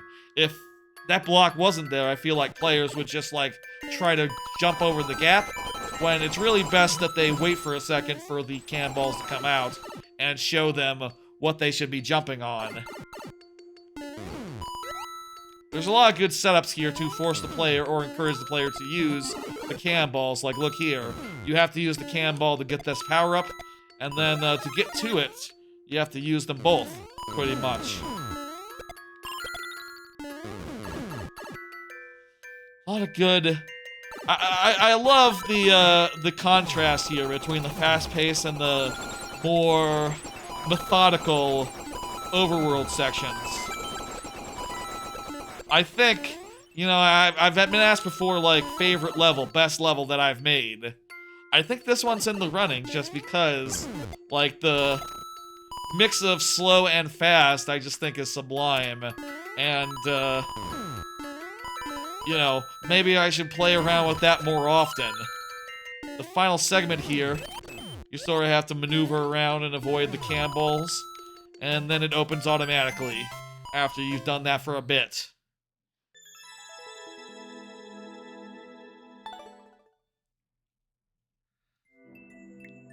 In the same world. Does this one have cannonballs? I don't think it do. I don't think that one does. You played Returns and you want to play more of it because it's probably the best in the series just beyond DKC2. Oh, Tropical Freeze is that. Oh, you should play Tropical Freeze. That one's the second best. I'll be honest, I think that I've sort of does this one have any cannonballs in it? Let me check. There's a boss fight that might. I can't remember if it uses bullet bills or cannonballs. If it uses them just to have... Don't look too closely. There is a cannonball here. But it's mainly just to kill the guy, a boss. I'm gonna not count that one. I'm gonna not count that one on account of we've seen it too many times because it comes out kind of a lot. It kind of fits into a lot of themes. I would recommend Tropical Freeze. It's the best one, actually. This one, no cannonballs. None, none, none, none, none. None there. None there. Obviously, can't have them in that theme. Are there any other levels that have cam balls in them? Maybe I've just not used cam balls all that frequency. It is 9:38 where I am in Texas. Are there cam balls in this level? No, I don't think so. There's fish, but not cam balls. Nor in this one. Nor in this one. Dip, dip, dip. This one has bullet bills, but not... This one has bullet bills, right? Let me just confirm that real fast. Yeah, they're like red bullet bills, too. They're that kind. Or fire flower piranha plants, actually. Not even a cannon, not even a artillery type. This one does not. This one does not. No. No. I don't think so. Is that all for cannon levels? Just the 3 levels? There wasn't like a 4th one in there? This one, the projectile is Magic Koopas. This one, the projectile is Lacasters. Yeah, it wouldn't make sense to put any in any of these other levels.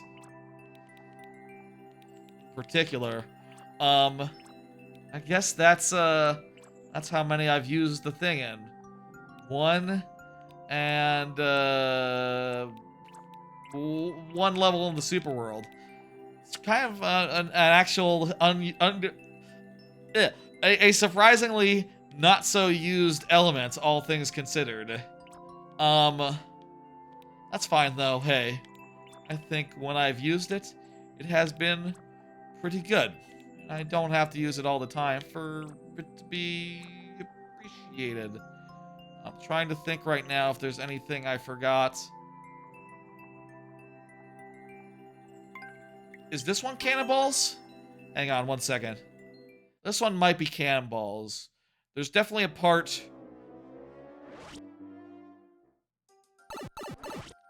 Don't look too closely. Oh, yeah, that's cannonballs. Okay, good. Okay. Yeah, those are cannonballs. We got cannonballs in this one. One more level. Abyssal Asteroid. You know what? I think it's been a minute since this one came out anyway, so this is a good pull. Okay, twice. Twice in the super world.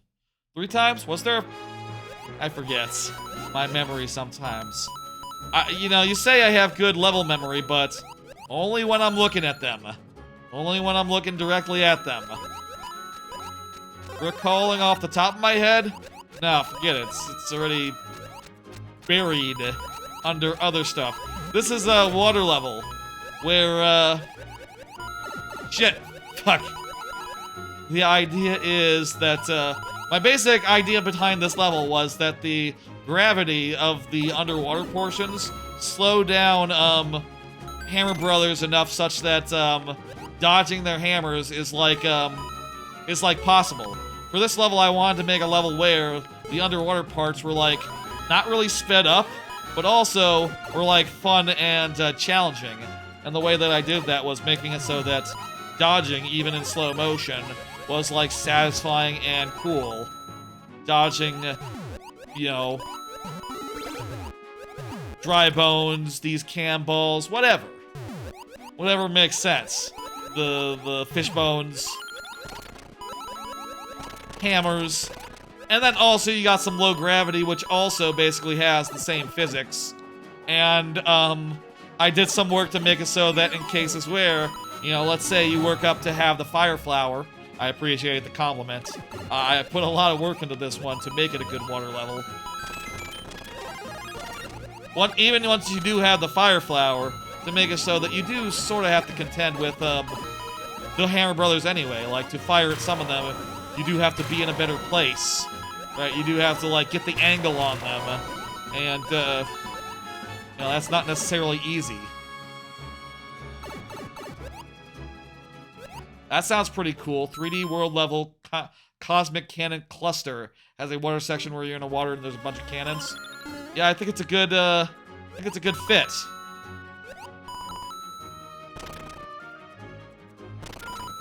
Yeah, I'll say I think that I've always... It was a while in the first Mario Maker before I built a water level. Honestly, I found it to be a real challenge. And I've only made like a precious few, quite honestly. Because I think they're hard to make, and they're hard to make interesting and hard to make work, and, you know, I would say that not even most Mario games don't manage it. Here, when you do the on-off, these guys end up populating the thing, meaning that you have to bounce your way around. I think that's a really cool thing to do. Hey, here's a fun fact. Only these guys actually spawn from the pipes. The other guys are just hanging out under the red blocks, and when the camera moves, they're like allowed to spawn back in because they're off screen when the on-off toggles.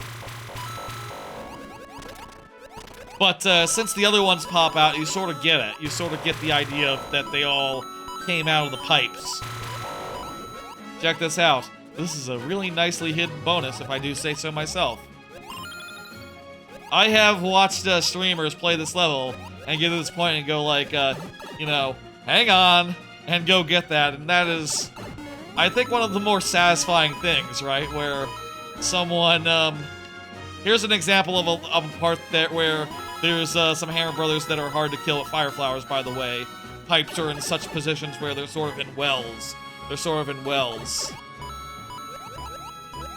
Most water levels that I've done have had some sort of acceleration to them. Some sort of like, oh, you have the frog suit, or there's conveyor belts, or, you know, you name it. Some other sort of speeds you up type thing to make them feel better. And, I think this one I'm really proud of, just insofar as, like, yeah, it doesn't do that, and it's still good. It's still solid. If I had to do it again right now and make another level where it's underwater and slow and really hard, man, I don't know what I would do. Fortunately, there's no such levels required to do in my Super World anymore. Just, I'll say, as far as the Super World goes, I'm on the last level. The next level is the last level. I'm at 39 of 40. Unpopular opinion, standard water levels are good. I mean, I think that you can make a good water level, and I think I have tried my best to do it multiple times, and people seem... I feel like when people see my water levels, they're pretty jazzed, you know? They're pretty impressed. Clearly with this one they have. Y'all are, but I think it's a challenge. I think using any sort of these weird versions, these weird modifiers, like darkness, like upside down, like low gravity, they're all challenges. They're all hard to do. And God bless you if you figure it out and get it working. And manage it, because yeah, it's a difficult thing. It's a difficult thing. That's last call. Let's go ahead and close the queue here. Thank you for getting in a bunch of levels. Tony Cooney. Did Tony Cooney confirm during last call? Let me hit next just to give just to show it again. Though Tony Cooney had all of that whole portion to say anything, so you know, we'll see. We'll see, but say something now, or we'll do sudden death. Oh, and like before, we're still doing the Luigi Heads. The Luigi Heads are still in effect. I forgot to put them back up. I guess I forgot to put them back up for myself during last call there. Oh well, doesn't matter. The heads don't really apply to me quite as much. Well, I do tend to pop one every time I die, but I don't really refresh them in the normal way, because I know my levels. I shouldn't die in them. Let's do that. It's Kaizo Light, Tony Cooney. We have 2 tries. Tony, if you say anything, we'll go right up to 7. and that's quite a bit. So, you know what? I'm gonna be generous. I'm not gonna count that one. I'm gonna be generous to myself. I glanced at chat mid-jump. What's the best Mario head out of the 5? Mario is missing. That one's so weird though. Is it too weird to be the best one? Probably the sunglasses. Maybe the sunglasses? Maybe I should make it so that the first one and the second one are more different. They are quite similar as far as heads go. There are bigger reaches in head selection that I have.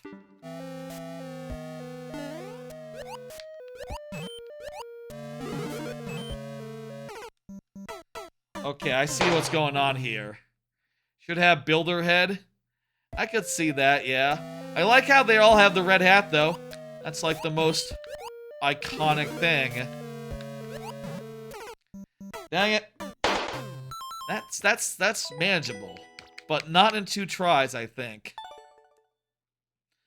One of the heads should be Waluigi. Give credit to your boy. Well, the thing is, I'll say, usually when bonus heads come up, which is based on Twitch subs, if ever I get access to YouTube memberships, it would also be for that as well. But they can be randomized, and that does include Waluigi heads, which I can show if I can just land on them, or there we go. There's the Waluigi heads. Let's get back to Luigi for the next person. I'm gonna take a drink of my drink and my water. And Tony Cooney, you can still say something if you want to get 5 more tries with, promoted up to normal style. But time is ticking. And next up will be Lord Bowser, by the way. Lord Bowser, if you want to say anything.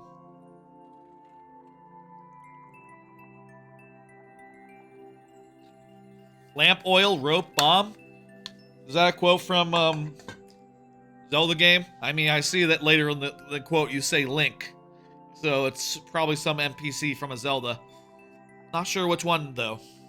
Not familiar with that one. Let me hit this miss and, yeah.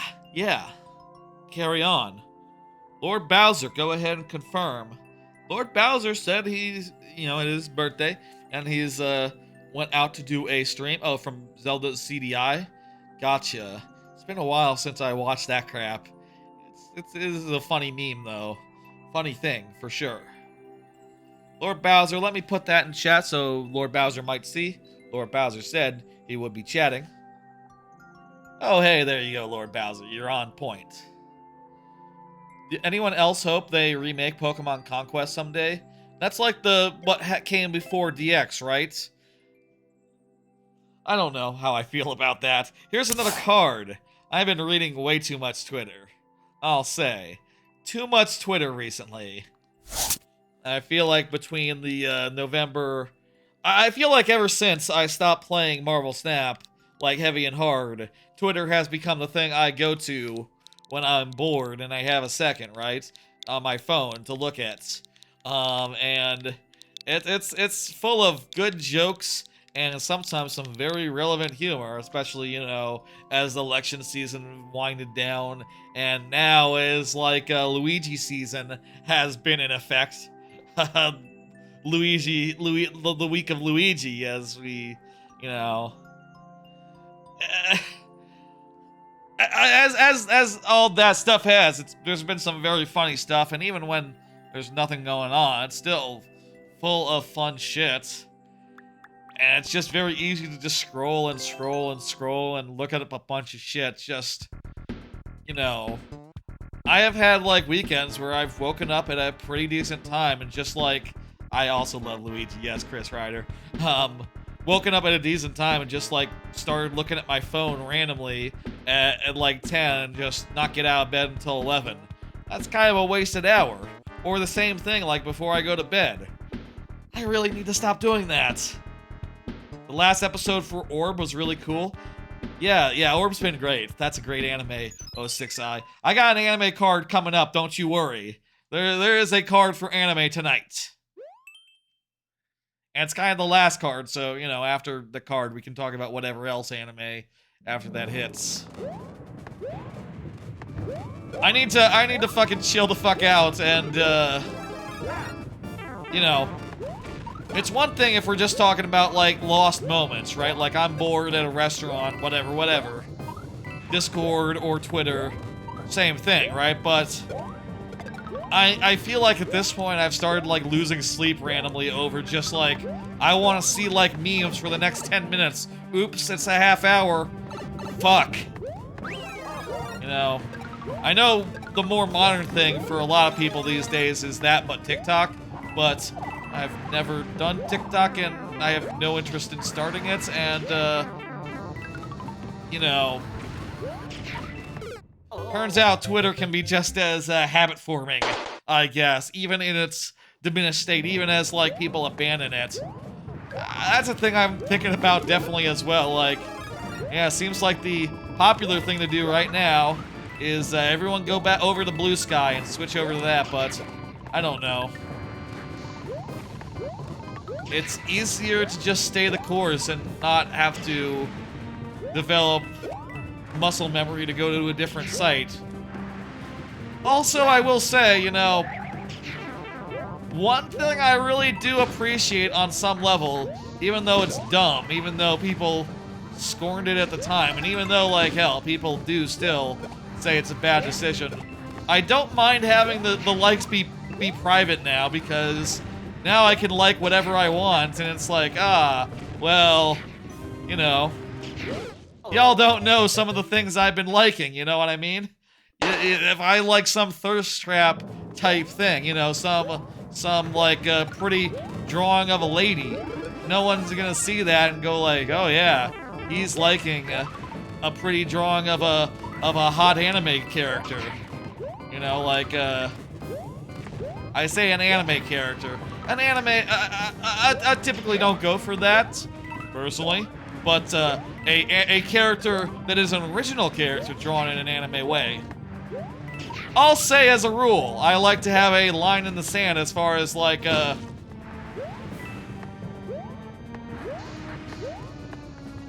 I'll say getting too blue here, getting too blue. Okay, back it up, don't explain. Line in the sand about what? Don't worry about it. Blue Sky is like a Twitter alternative made by the people who originally made Twitter. This is a tough-ass one. Don't feel ashamed for not finishing it. We'll see what we can do, Lord Bowser. I think we might be able to. The Bowser fire from above is definitely the X factor, insofar as, like, oh, we might just be screwed if it's in the wrong place. I don't know. I don't really feel like making the plunge and going over to Blue Sky. I'll also say I don't know. I'm not really feeling like actually sharing any tweets myself. Tweeting and retweeting, I'm done with that. I kind of just want to be invisible on the platform, but I'm definitely liking a lot of tweets and no one knows it, so, you know, I don't have to worry about, not that I worry about saying things that are like, hot takes online, right? Like, y'all heard me talk about Luigi. You know, Luigi from Mario Brothers, and other Luigis that exist. Like, I'm just gonna say, pretty straightforwardly, a lot of the things that are being said online, and, you know, while it's nice that some specific things aren't like, you know, are between me and Twitter, it's not such a big deal, you know, what I like and what I don't like. I need to fucking, you know, I would find, like, probably an extra hour in the day, maybe, at this point, if I were to, like, wean off that shit, and, try to use it only when, like, I am actually properly bored. I'll also say, like, maybe Pokemon Pocket is gonna help, but also I feel like Pokemon Pocket is just the kind of card game where I feel happy doing one match a day. Which, honestly, that's kind of a good thing. Pokemon Pocket, its quests are not like even for doing the versus matches, you know? You can basically do all of your dailies in Pokemon Pocket, just pulling a pack, doing a mystery card, pulling a pack. Oh. Fuck. You're right, Lord Bowser, we weren't able to do it. I don't mind. I can basically do all of my dailies in Pokemon Pocket, just like pulling a pack, doing a mystery pick, or whatever that chance pick, whatever that thing is called, and logging in, and that's it. And if I don't want to do a chance time pick, I can do a versus match instead, and that works out pretty well. Or if I can't do like a pack, if I can't open a pack until like after midnight to do the dailies, then I can just do something else instead. And that means that I don't have to play it every day, really. I just have to get some free packs every day, which is pretty low commitment, all things considered, right? The bot accounts on Twitter are a problem. You know, they run around stealing your jokes and, like, reposting them, but with a blue check mark, so they end up higher in the list. It's fucked up. It's fucked up. Water Temple, small key. Bubble Bastard, that's statements. I don't know. That doesn't make sense in context to me. I'll say Bubble Bastard, anyone else who is brand new. If y'all want to get in a level, I don't mind it, for new viewers. But, let me know before you do, because I would have to open queue for you, okay? Okay? Okay. Thank you, Lord Bowser. That's a challenging thing. Jeez. We'll probably have another crack at it when we have 12 minutes, and that might go better when we have 12 minutes to do it. Let me, whoopsie daisy. Wrong button.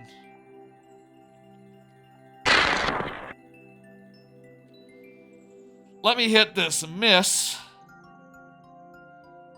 Chris Ryder from the YouTube, who just asked who would win in a fight, Luffy or Jake the dog from Adventure Time. I'm honestly, I love anime, but there's a lot of like older anime that was before I was watching it like religiously, and longer anime that would be hard to go back to and like do all of that I've not seen, including One Piece. So I don't know Luffy, and I've also not seen Adventure Time. Though I did watch, you know, it's not like I haven't watched any shows from that era. Like I do love Steven Universe, so it's not outside the realm of possibility that I would watch that eventually, but I can't speak to that. I have no opinion. Probably Luffy? Luffy is like supposed to be like the most powerful pirate, right? That's the conceit.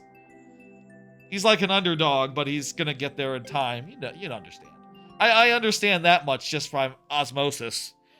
He has friendship. I think the dog also has friendship, doesn't he? They all have friendship. Everyone has friendship. Brotherhood is a good anime, not too bad in length. Yes, that's correct. Just 60 episodes. I binged the fuck out of that like a week and a half ago, as people who watched the last two streams might remember. Oh boy. Oh boy. Why don't I pull another card while I'm entering in this code? Isn't how AI adoption shook out ... strange? One thing I always sort of thought about AI, right, like just on its face, is that when it happened, it'd be like, based on like all the AI propaganda that's been around for generations now, like Terminator and stuff. I always thought it would be the domain of like mad scientists, right? The domain of like, you know, I thought it'd be a thing that would take over the world on a certain level, and anyone who would seriously, you know, truck with it would be some sort of evil genius type, or at the very least, an intellectual, a brainy person, or like someone who is terminally online, or perhaps even like radical in nature. And that ended up being the complete opposite, really. Like the most online people who are like lefty ended up, well, first off, it ended up being a lot less capable than we thought, right? Like basically what happened is it came out and it's like, oh wait, this takes up a lot of energy. And also, it's not really a take over the world and like end civilization machine like we thought it might be and we feared it might be, but it's just a cheat on your homework machine. And the common people, they heard cheat on your homework machine. Oh my god. And the intellectuals, the serious and the terminally online among us were like, wait a minute, this is really power intensive, and the results are slop. This is hot garbage. But it ended up being like opposite the trend that I really thought it would be. Isn't that weird? Isn't that weird?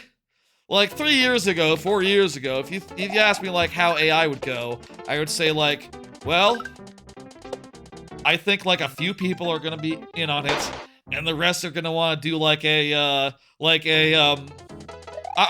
think like just based on movies like The Terminator and stuff, I would have thought the popular opinion would be like, burn it all down, burn it all down. This is a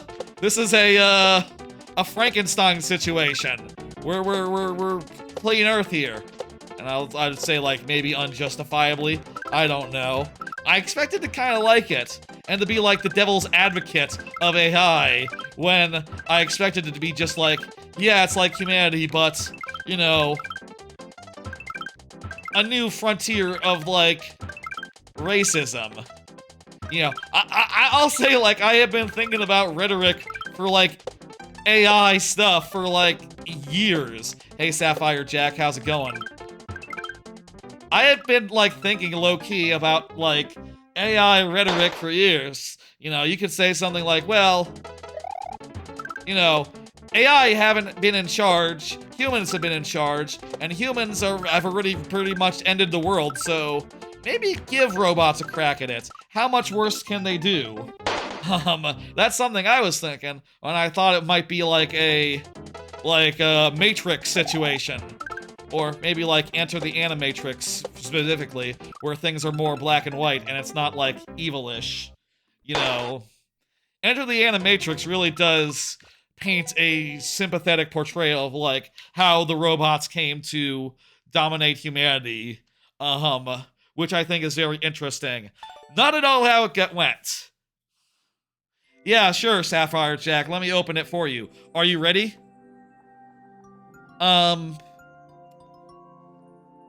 New viewer, let's see. New viewer Bubble Bastard, if you also want to get in, now is the time to do so. Though, if you do want to in a minute, if you're not ready yet, just tell me and, you know, I can open it for you whenever you want. Pretty much. Unless I'm literally, ending the stream. And even then, maybe. I'll think about it. I think it was fun. It's challenging. Those 7 tries went way too fast. I'll say. Those tries just went by so fast. I do like it. I'd love another crack at it. I'll say. These levels are not lost to time. You can always resubmit them another night. If the queue is open, if you know the queue is open, you can even submit it in the same stream. It's not currently because, you know, it's just I'm just letting Sapphire get a level in. But yeah, it does look fun.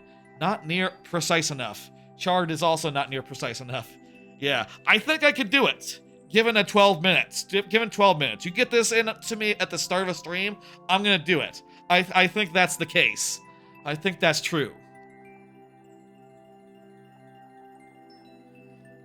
What were you saying about whatever? AI, yeah. I guess I'll say it's possible that AI could end up going in that direction eventually, but I guess the reality is AI is not some golden bullet that can either doom the world or solve the climate crisis. The climate crisis immediately. It's something else. And in fact seems to be a net negative on the climate crisis, which I find very surprising. I really thought that the answer would be like, okay, AI is invented, it figures out some miracle technology to save the world. That's what I thought was gonna happen, but no such luck. AI, you know, I'm still hoping that might be the salvation for all of us that lies in store, right? the actual AI comes and suddenly like, oh, here's a way to prevent climate change. Here's a way to prevent climate change. Here's a way to organize your government better. Here's a way to not do racism. I don't know. Seems like the least we can hope for in this fucked up world. I think people are pretty like negative these days, like they don't believe there will be a world in 50 years. I would like to believe there will be one, and I don't know. I do think that my belief kind of does require a miracle bullet to be found, one that I don't know about, but anything's possible when the singularity's on the table, if the singularity is cool. We're getting closer to real robots, masters like in Mega Man? Possibly. I mean, I hope so. I hope I can, like, I hope we all live forever by the end of our lifetimes. I hope immortality is a stone's throw away. I hope that when we grow older, we're not worrying about, like, oh, geez, what is it like to be 70? I hope what we're figuring out is, like, oh, to be a 500-year-old robot, turns out you start to have, like, some defragmentation issues with your memory. It stops working. You know, maybe we'll have to learn, like, what psychology is like, what the brain is like when it gets to that advanced age that no one has ever reached before, and no one has ever even gotten anywhere close to reaching before. What is that like? That is perhaps a fantasy, but hey, you know, Metaphor Refantasio in stores now. You gotta hope for a fantasy, or else it'll never come. You gotta believe in it and strive towards it, or else it's impossible. You know, you gotta believe better things are possible. Metaphor in stores now. Go check it out. I will say, I saw that it beat the Final Fantasy game in Best RPG. I'm happy for it. I think that's the correct choice. I say that as someone who didn't play that game, not really a Final Fantasy person, but Metaphor is, like, profoundly good. In a way that is, like, special, I think. In a way that is, like, singular. In addition to being, like, a fantastic fucking Persona game. Let's do this level.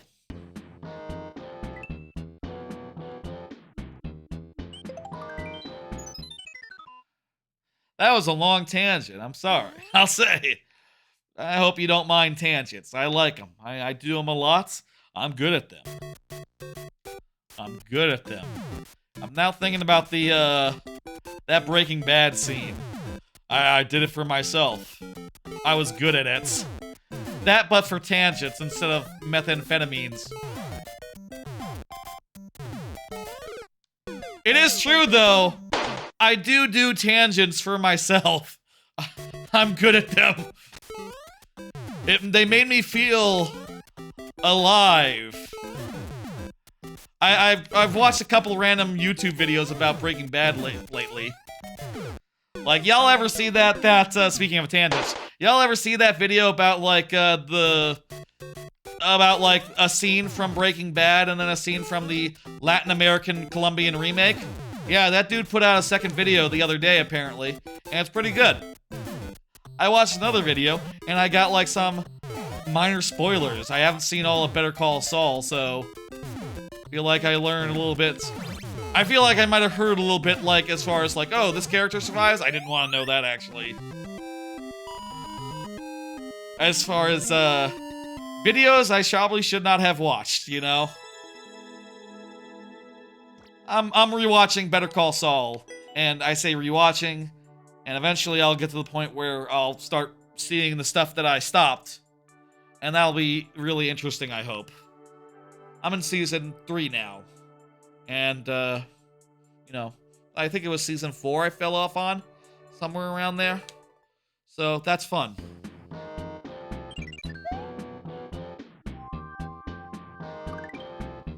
You got a few levels played today, so you're pleased?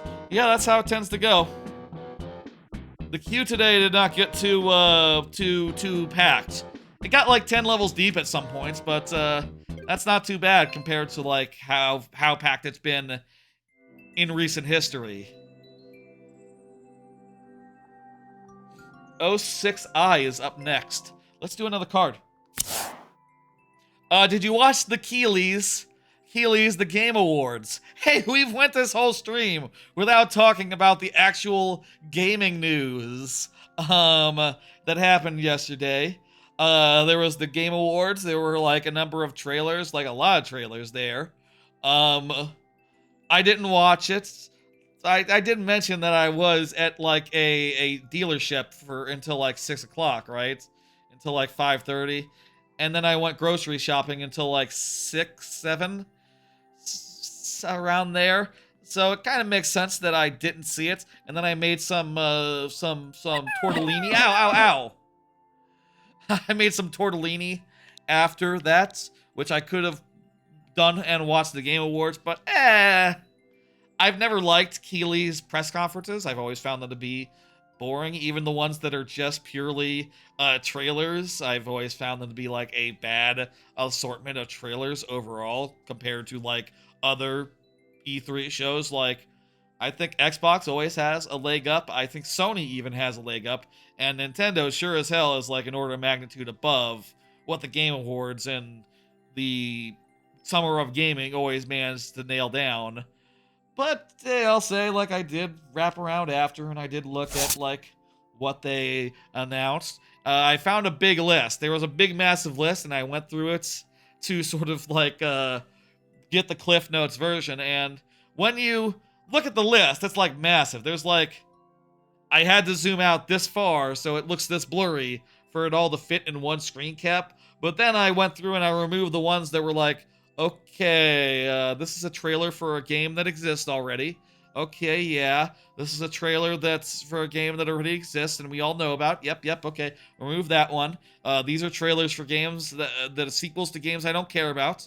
Okay. This is a sequel to, this is a new game from a studio I've never heard of. Okay. And when you get down to it, these are like the trailers that interest me, like, at all. There's another Witcher. That'll be fine. That'll be good. There's a new Naughty Dog project for like a year or two from now. Sure, why not? I'm not terribly excited because I haven't seen that much of it, but sure, that'll be cool. Outer Worlds 2. I'll say I probably should have not included Outer Worlds 2. Apparently it was already announced, but I didn't know that was a thing, so that's news to me, and I really liked Outer Worlds, so that's a good thing. Apparently Thick of Thieves is like a cool thing. Split fiction from the It Takes Two people. Sure, that'll be fine. I think that It Takes Two is kind of overrated, but it was good. It was perfectly good. There's a new Like a Dragon undertaking. I like a Dragon games a lot. Yakuza, all that.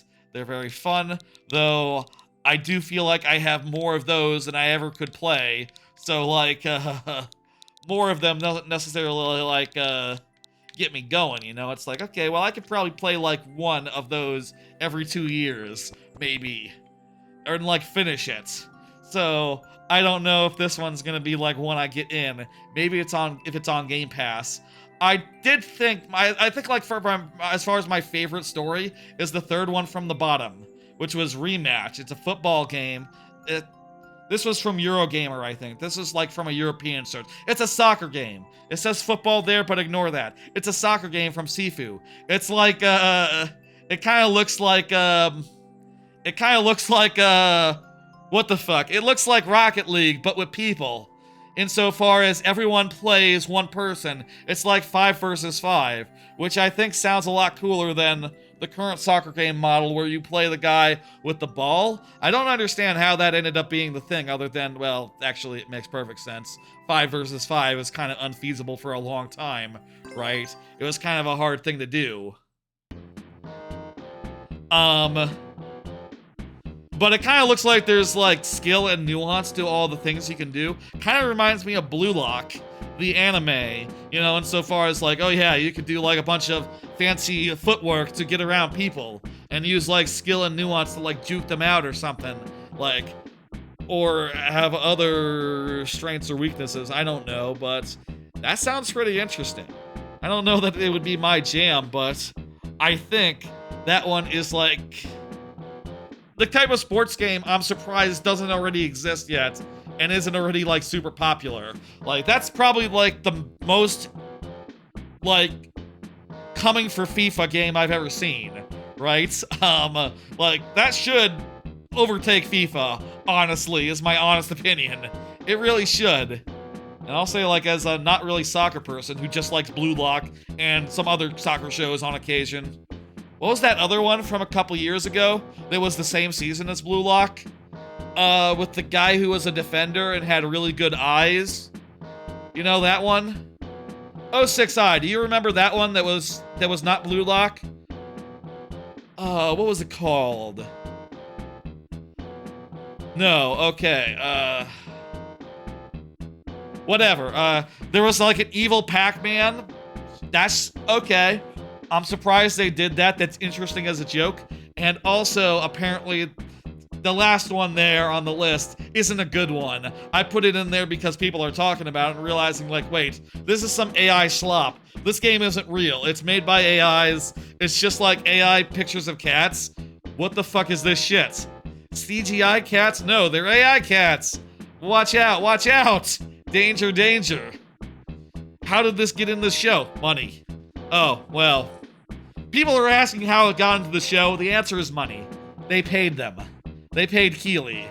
And he gave them the slots. Crypto scammers. Crypto bullshit. Basically explains the Catly thing. I think that is funny in a dark way.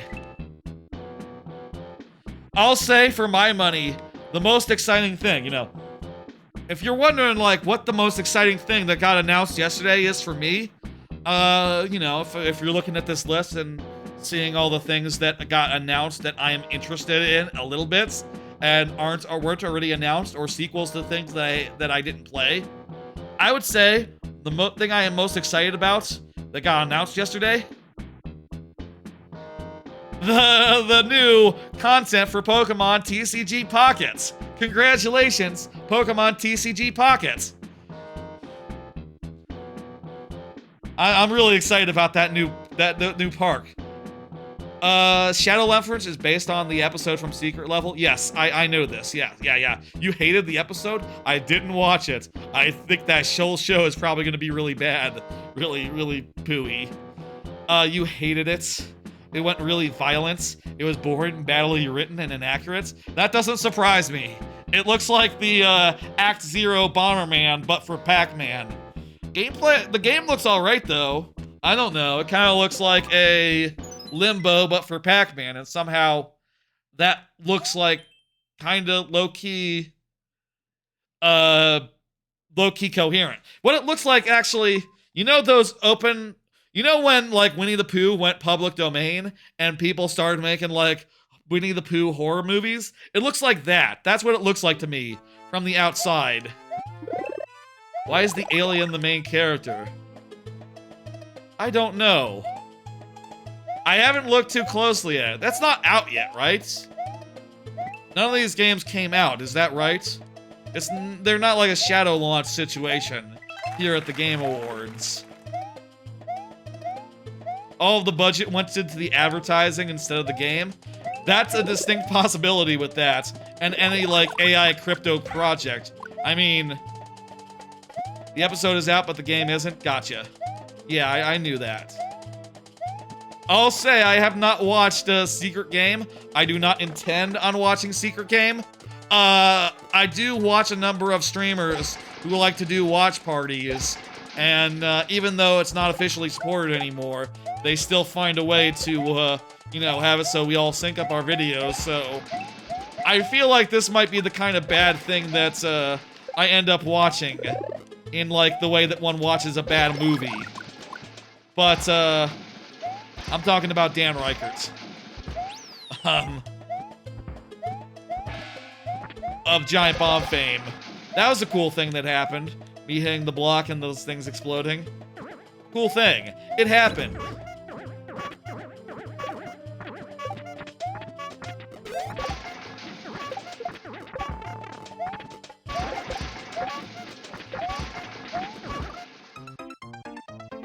Oh boy, that's a difficult little corner there. It looks like the episode also features Bomb Man from Mega Man 1. What, the episode of Secret Level? Really? That's weird. I'll say Secret Level kind of looks like it's Bad Machinima. Just Bad Machinima writ large. Which is like fine, I guess. I don't know. I'm just saying, it's not really that fun to me.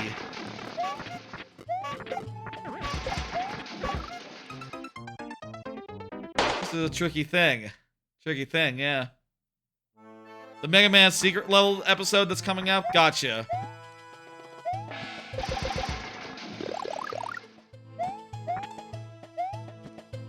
I feel like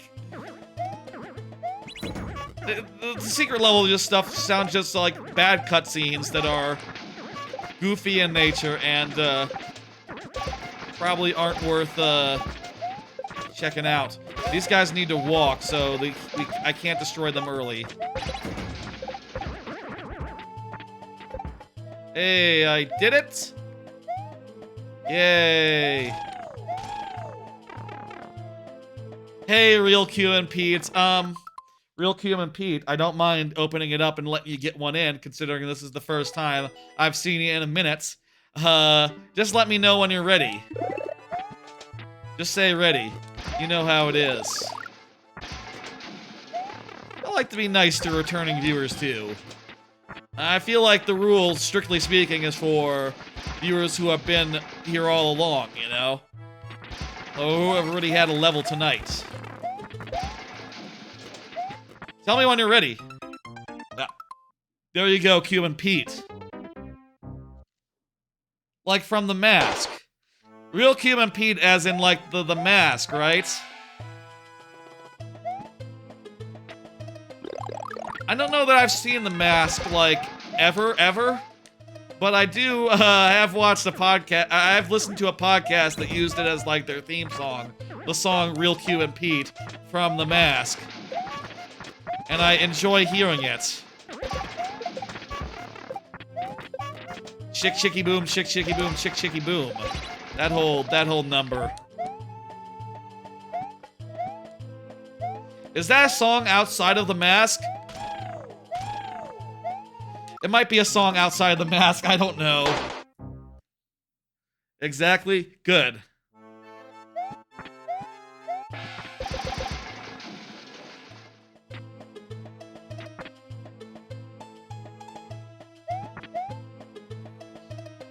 I should watch The Mask. That's what I'm getting out of this conversation. The Mask is a good movie.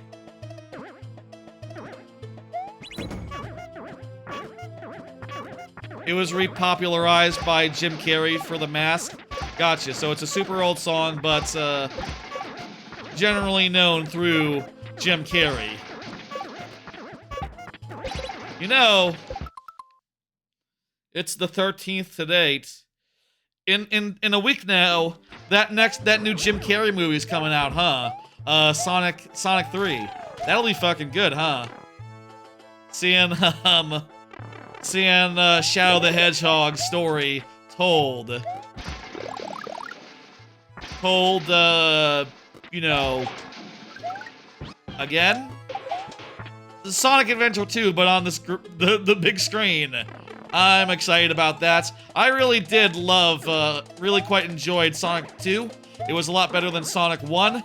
And, this third one has fucking Shadow the Hedgehog in it, my favorite character from Sonic Adventure, from like Sonic games. So, you know, like shit, man, this is gonna be good, man. This is gonna be like what you want.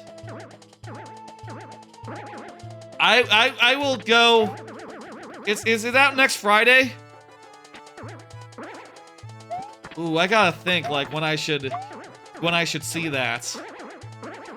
It's out Friday. I'm on vacation from Friday. I'll probably do I'm gonna do a viewer level stream that Friday, so I won't see it on Friday. Maybe on like Monday? Maybe I'll see it on Monday. I need to figure out like when I'm doing streams like Christmas week. I'm probably not doing a stream. Definitely not on Christmas. Definitely not Christmas Eve. Any other day though, quite possibly could. I'll figure that out. Right now, yeah, no need to think about it yet, you know.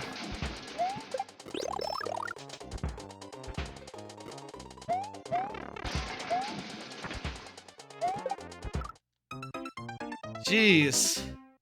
Comes out next Friday? Hell yeah, that's gonna be good. That's like the last thing of the year that I'm looking forward to, media-wise. All the games are out. I'm told Anton Blast. Is Anton Blast out on Switch? Really? I heard it's out today. It's out on today on Switch. If that's true, I'm gonna buy that. And, you know, then, yeah, Sonic would be the last. There's a checkpoint. We got a checkpoint. And that was our first time into the boss, so there we go. We should be at that many lives.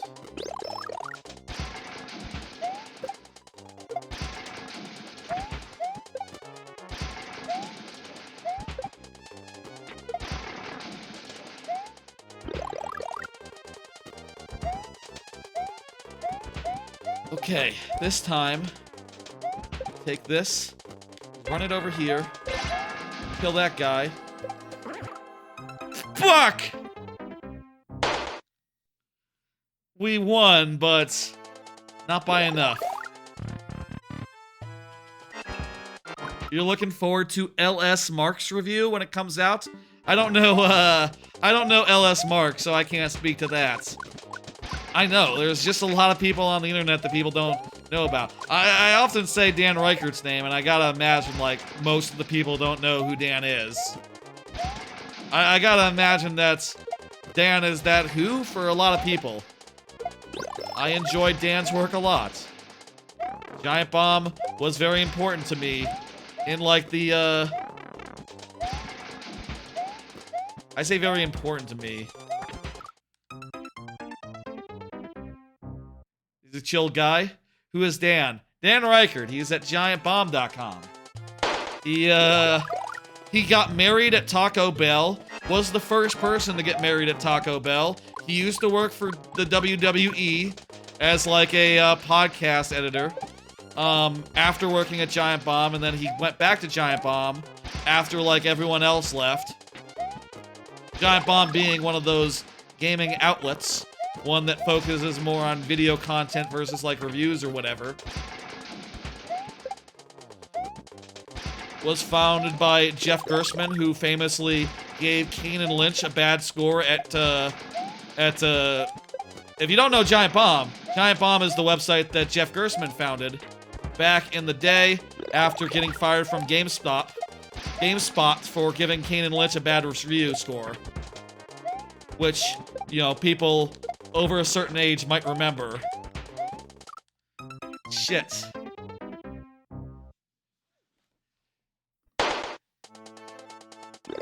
Jeff Gerstmann's not at the site though, so, you know, it really doesn't do to bring him up.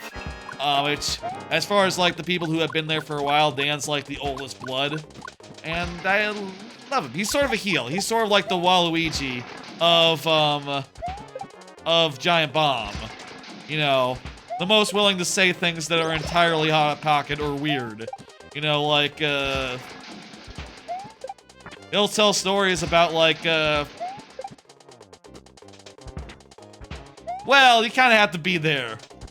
I can't, like, enumerate all the Dan stories over the years, or, like, the biggest ones. The most wild ones. But he's had his moments for sure. That's, that much is true.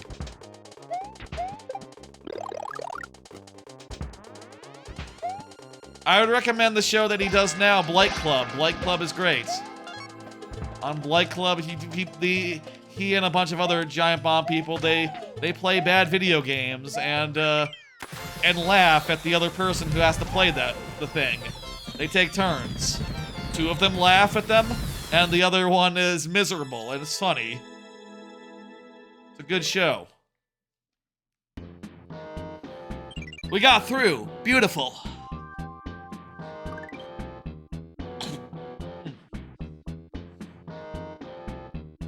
Yeah, a little phlegmy. Allergy season, perhaps. I don't know. Let me hit complete and get up the next one. Hugo Mario just said GG is present. Good, good, good, good.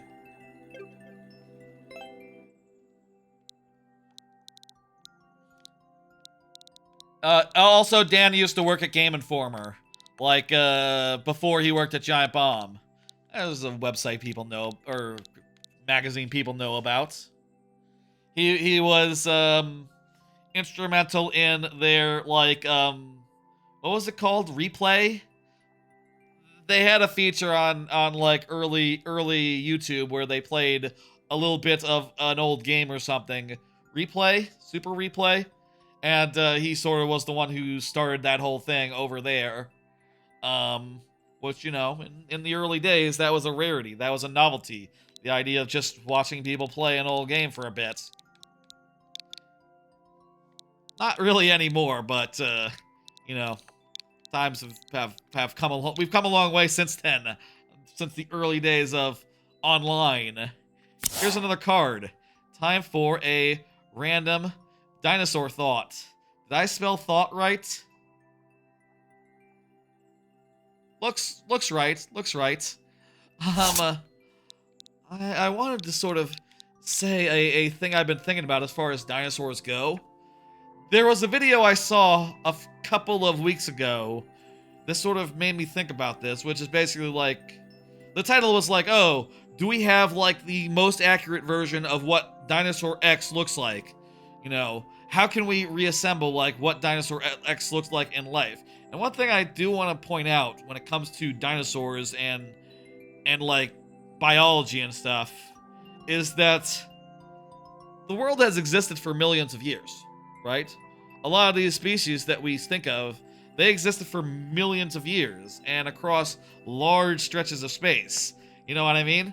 Like, and we have just very little in the way of the fossil record, very little bits of, like, what remains, right? We don't have a clear picture of, like, every species that ever has, every, like, slow transition that ever was, every niche that was, every, like, niche species that existed for a bit and then didn't exist. To where I do think it is important to recognize then that, that, you know, any type of dinosaur you can imagine. You know, you want to say, like, okay, well, were there dinosaurs of this type that had feathers? Well, first off, they all had, like, some sort of proto-feathers, like, just seemingly from ancestry, from, like, the roots core dinosaur, from the original ancestor of all dinosaurs, but also, you know, depending on the weather and depending on, like, the era and depending on where they lived, you gotta imagine, like, yeah, no, there are probably variants that had fur, variants that didn't have fur, variants that had some fur, variants that had color for fur, you know. To say, like, there's a single color that you could have a T-Rex in, and there's the one correct color based on, like, any fossil evidence you could hope to find, it would be like saying, like, oh, I found... Would it be like someone from 500,000 years from now saying, like, oh, I found some fossil evidence of a dog. It turns out they have, they're white with black spots.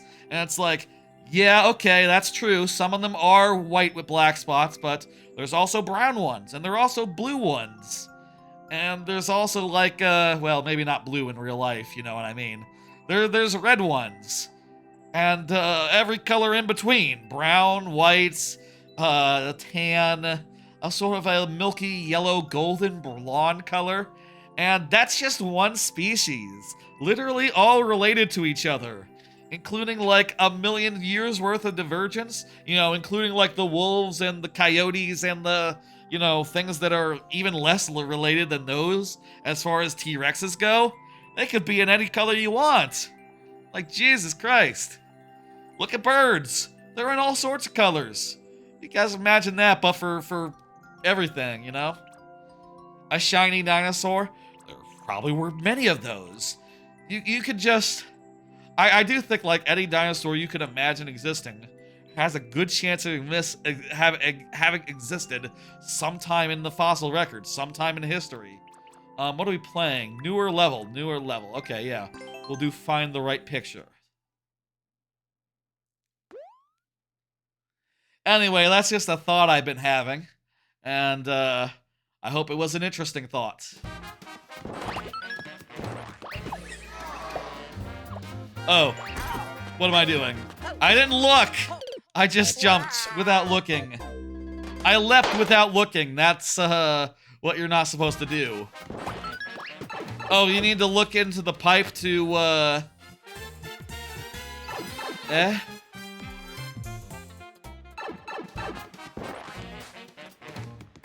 What? Red. So I'm looking for the thing that matches the image. Find the right picture. Okay. I guess that makes sense.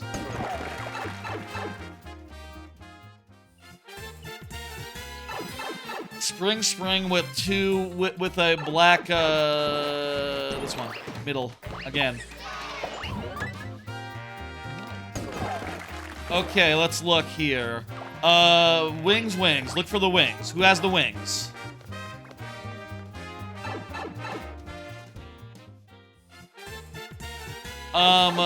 Spike has the wings. Farthest. Wait, what?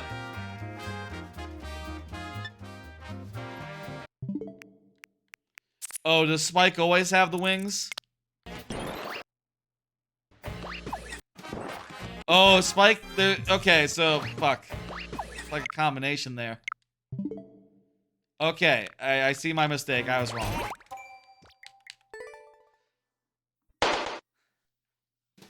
Spikes can fly? Yeah, it's not like that common of a thing to see.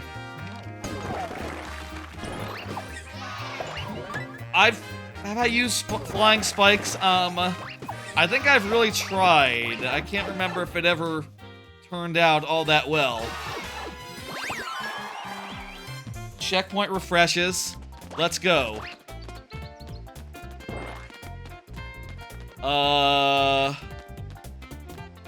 Indicators.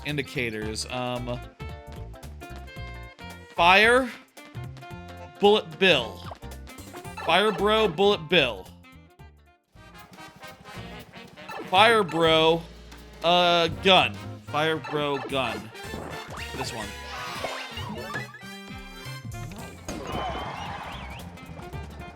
And, indicators here are... denomination of the coin. It's a 50 or a 10. And... I don't see anything else.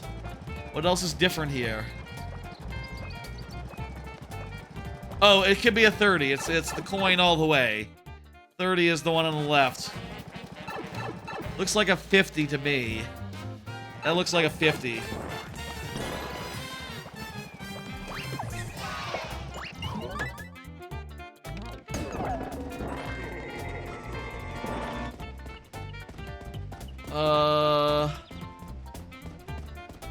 Arrows are all the same. The icicles look pretty similar. The ice looks the same. These guys are doing the exact same shit. Let me take care of that in the chat. I see the bots. And wabamo. There you go. That's not a... Maybe it's the background. Maybe if I see ocean, or if I see ocean, or if I see a question block. This maybe is a reach. Oh, it's not even the same archetype.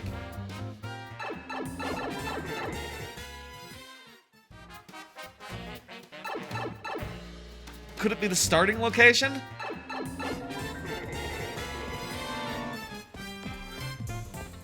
the transparency of the icicle. It looks pretty transparent. It looks sort of glossy like this one. Maybe there's like, it's a different kind of icicle here? No. What the fuck is different there? I don't know that one, but I can see it's the middle one. What is the difference?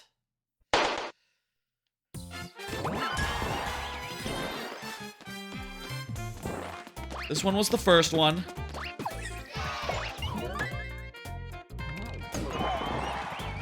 This one was the 50.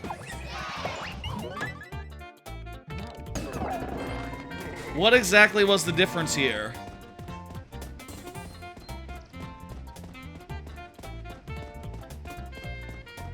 Does he, like, march farther to the right? He sort of steps on the thing. Now, the one on the right seems pretty similar to that respect, to, like, how far he goes. Icicle? Yeah, I don't know, but I thought that the icicle on the... kind of looks like the... Icicle is the answer. And it's hard to see on the different background. The icicles are definitely different, but... I couldn't distinguish them. Yeah, we'll do a bonus.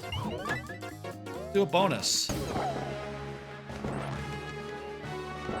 Is this mirrored?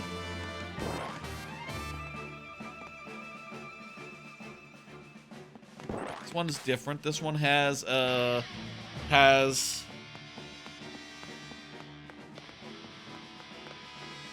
Now I'm confused. Is this mirrored or what? Quite understand what the deal is with this one. But apparently the left one was correct. Oh, did I miss the pipe? I forgot about the pipe, didn't I? We'll try that one more time. I say we'll try it. We saw. I forgot the pipe was there. My bad. That's on me. I forgot that. You know, when you go out of the thing, right? When you exit the warp and you land on a pipe, you kind of think you came out of the pipe in your head. At least that's how my head was interpreting it. Silly, I know. Silly confusion. Thank you for the level. I am hitting complete.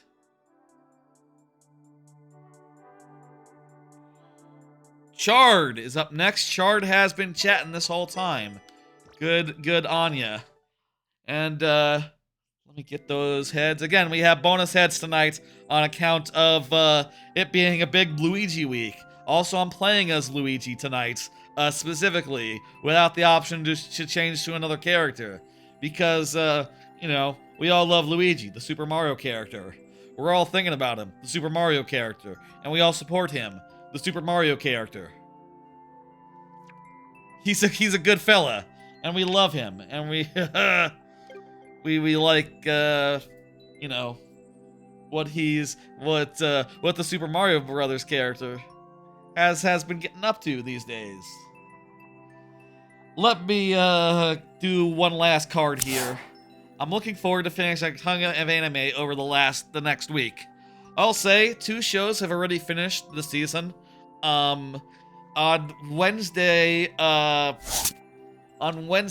say this week, of the shows that are ending right now, Uzumaki and a couple others have ended like earlier in the season, and also movies and stuff.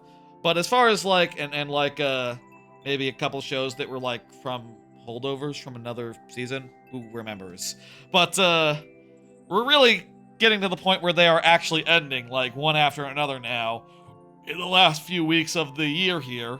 And, already, on Wednesday, what show ended on Wednesday? Let me check, my Annie list real fast. That was, Acro Trip ended. A, perfectly cool and chill, silly little slice of life,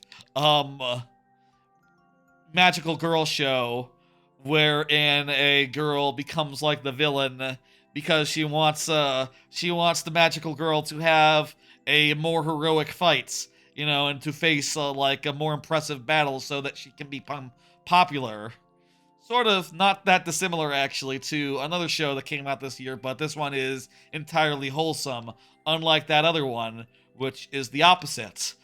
Just they have similar concepts. I'll say, I think Acro Trip has been a lot of good fun. I've enjoyed it consistently. I see no reason why it won't be a 5 out of 5 when I do watch the final episode. I have been busy this week between all the games I've been playing and, going to the doctor, going to the dealership, taking care of that adult stuff. I also had like some work people come out just today to fix my garage finally, which has been on the fritz for a while. I've had to go out my front door when backing my car out of my garage because the garage door won't close with the clicker. It's fucked up. I haven't had time to finish Acro Trip, and also another show ended today, 2.5 Dimensional Seduction. That ended today, so between work and the stream starting and lunchtime, whatever. I haven't had time to watch that final episode, but I'll say 2.5 Dimensional Seduction.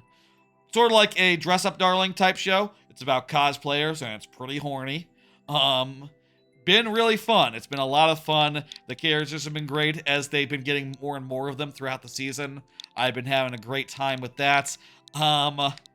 Obviously I can't speak to it until I finish the show, but I'll say I think that's been one of my favorite shows this season, and in fact, it's been so good, I will say that it has gotten onto my top 10 list of the year, and I'm pretty sure I want it to be pretty goddamn high, honestly. Like, goddamn, these last couple of arcs of 2.5 DS have been like outstanding, have been like phenomenal, have been like, oh my god.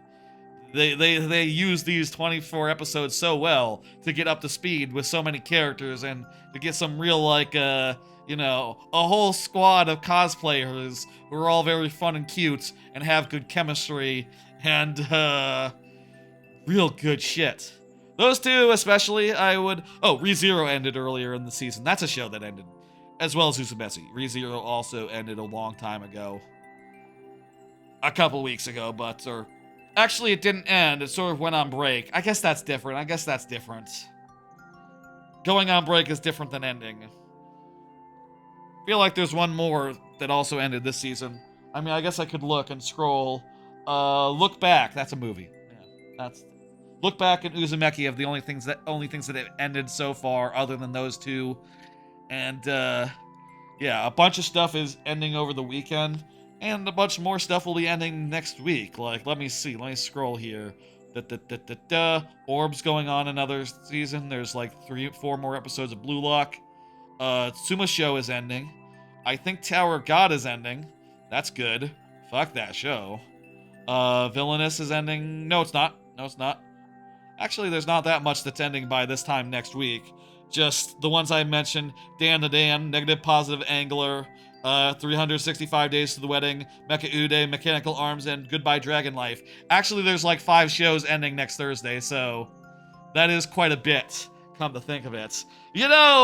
With 5 shows ending next week, including Dan the Dan, on Thursday, I think I won't do a Thursday stream. I think I will just do the Friday stream, and then, when I'm on vacation, we'll do some additional streams, I think. I think next week I'm just gonna take it easy and do a thing. Was Ninja Kamui this year? Ninja Kamui, what's that? I'm not familiar with that one. Do you mean Ninja Kamui? Oh, hang on. I thought for a second you might mean Golden Kamui. Yes, apparently that was this year. Is that anime? It is a Japanese original animated television studio. Produced by... Yeah, that seems like a Japanese company.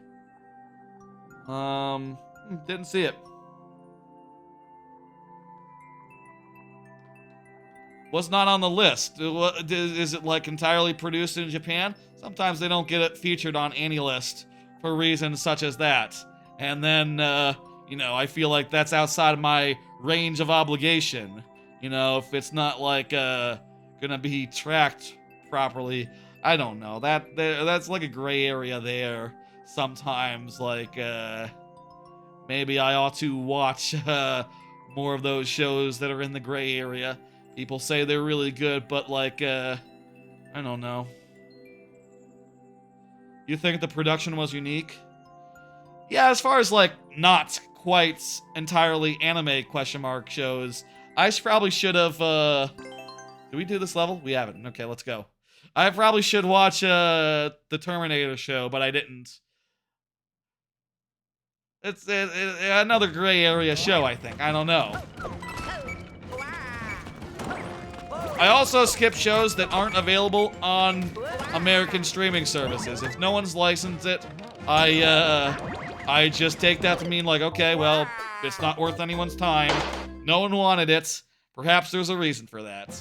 Okay, I can save 20 minutes trying it out. Perhaps that... I'll say people have indicated that that might be a bad way of doing things, and saying that some of the shows this year, like, that never or not initially came to streaming ended up being good, like Tombo or whatever. But, you know, I'm already pretty overloaded. I do feel like, I already have a lot of shows to make time for.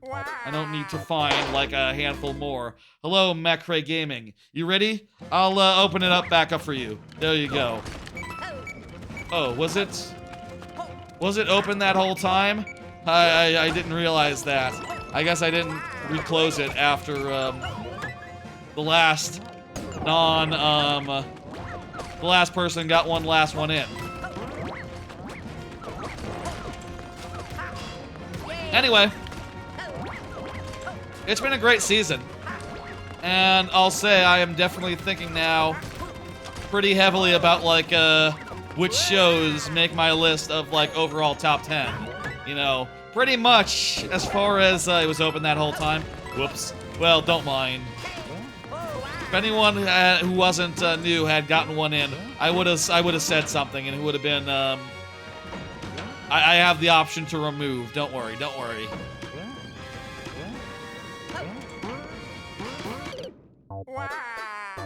This is a screwy thing.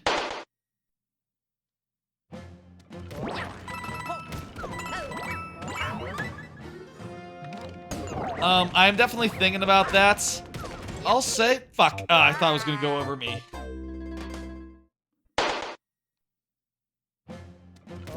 Yeah, I need to be more on the ball about that Q thing.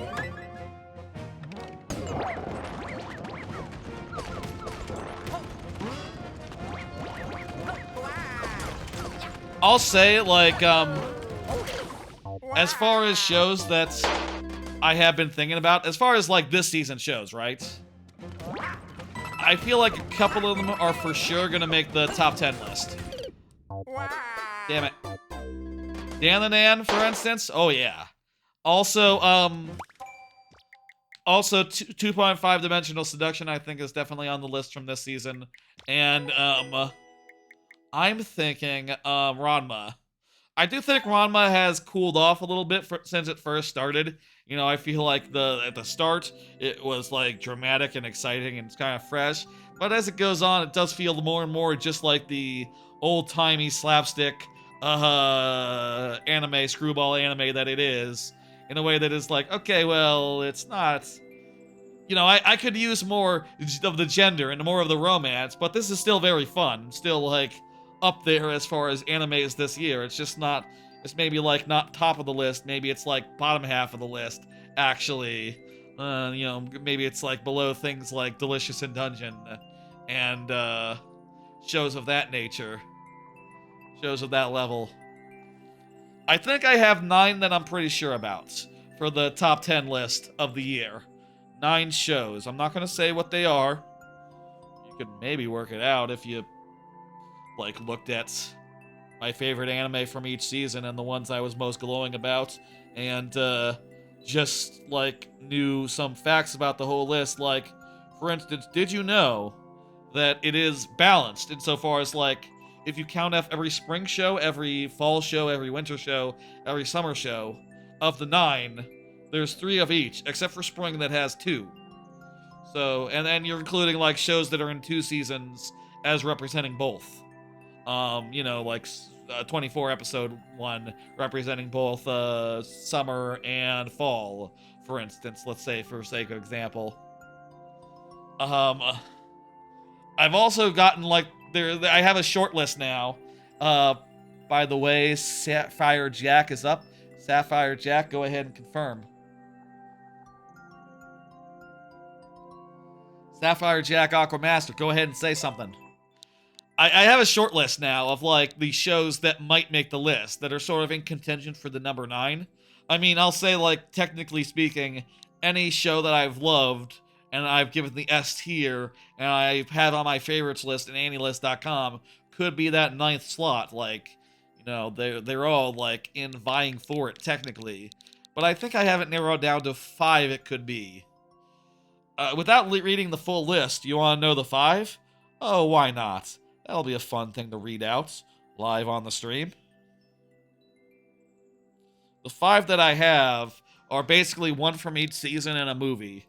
Oh, actually, it's 6. It's 5 from each 1 from each season, a movie, and also one that's sort of, like, split awkwardly between multiple seasons in a weird way. See you later, Chris. See you later, Hugo. See you later, Chard. It was a pleasure having you all here.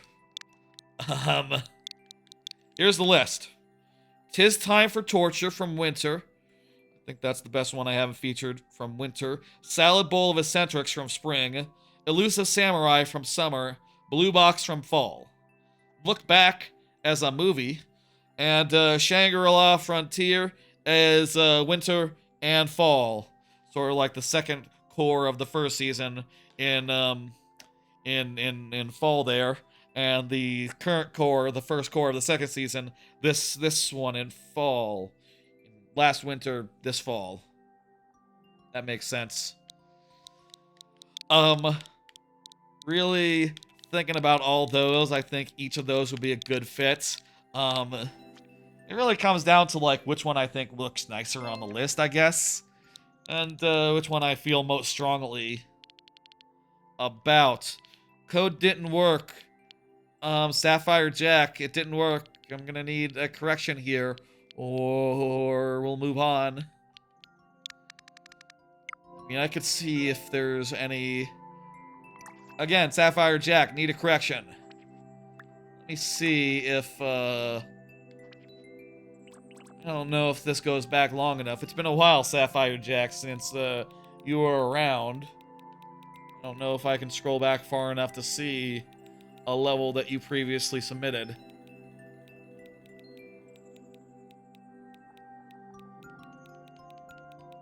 Scrolling and nope. It's gotten to the end of the list here, and yeah, I don't think I saw a Saph or a Sapphire.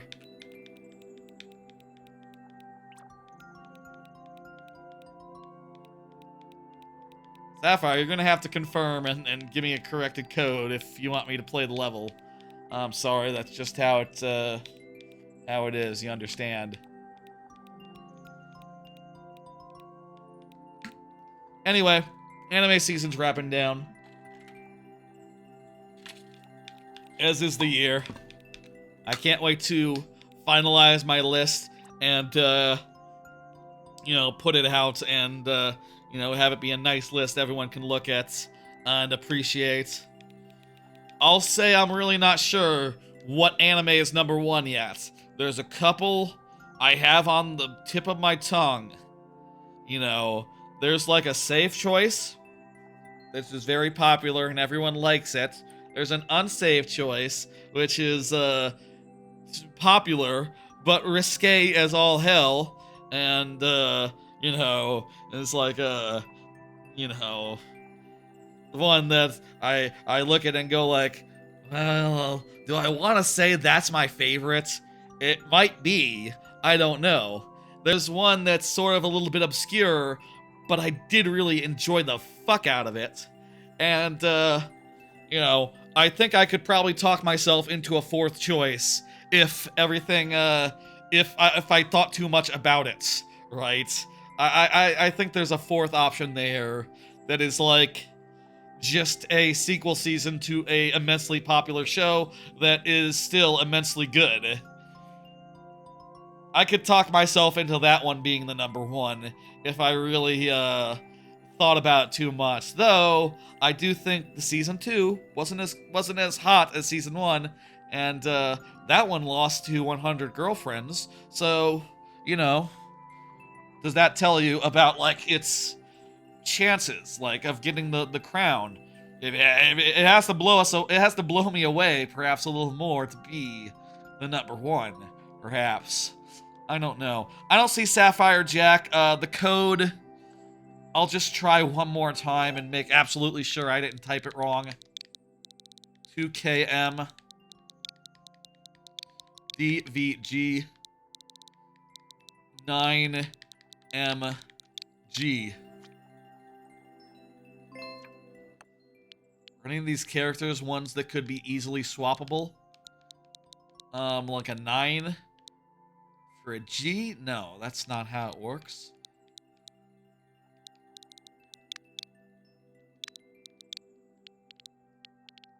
I don't see anything here that's like easily swappable. Sapphire Jacks. So I think we have to dismiss this. I think we have to move on to the next one. We have to hit Lost. And then bring up the Real Cuban Pete. Real Cuban Pete, you are up. Real Cuban Pete. Go ahead and confirm in chat. You were one of the last ones to get in here, so oh, look at that. Is that Cuban Pete? Yes, that looks to be Cuban Pete, maybe. Or no, it's wrestling or something. It's a guy in a suit. It's green, but I think it's different. Okay, whatever. Appreciate it. Hey, let's do this level.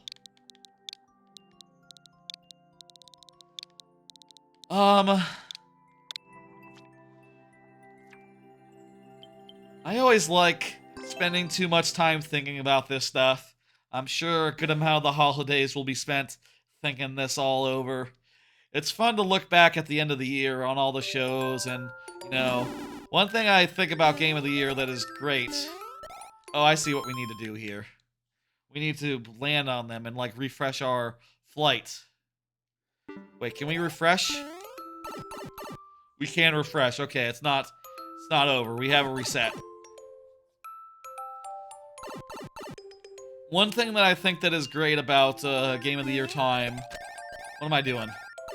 One thing that I think is great about Game of the Year time is that,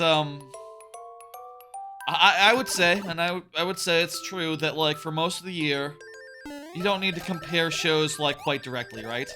When you're talking about, like,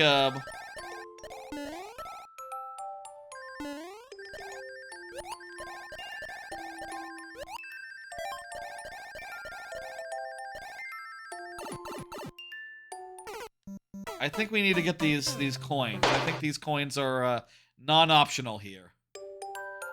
I think that when you're talking about shows, anime, games, whatever, you never need to directly compare them, right? You never need to say like, okay, is X better than Y? Is infinite wealth better than Is infinite wealth better than Metaphor, for instance? The answer is, you don't have to directly compare them. It's not a competition. They're both fantastic. Can we leave it at that? Yes? Okay. Okay. Game of the Year is a magical time where it's like, hang on. Well, that's over now. It's time to directly compare all the games. You know, which one is better? Infinite Wealth or Like a Dragon? Or, Final Fantasy? It's Metaphor. Oh, okay, great. Yeah, thanks. Good. Glad to have, it's fun to establish this. And, at the same time, I think that it's not really necessary to do that, like, within series, or, you know, to do it to any degree, like, between years. I also think that just, like, you know, comparing two games that are, like, years and years apart doesn't really make sense. Because they're usually from, like, such different contexts, right? Like, how can you say, really, like, which game is better? Thousand Year Door or Donkey Kong Country 2? One is, like, a generation, 2 generations off, or let's say Donkey Kong Country 2, or, like, what's an extremely good game? Mario Odyssey. My 2 favorite games of all time. How can you say which one is better? One was made, like, 20 years before the other, and has, like, much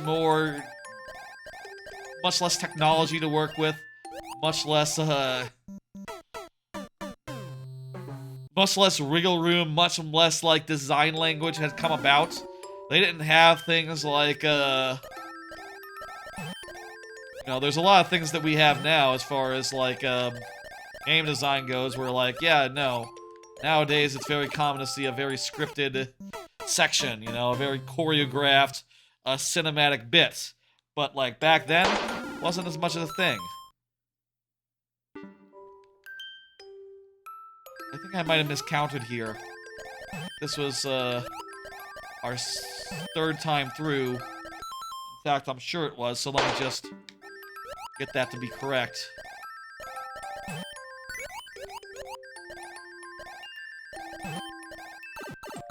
This is a really cool level.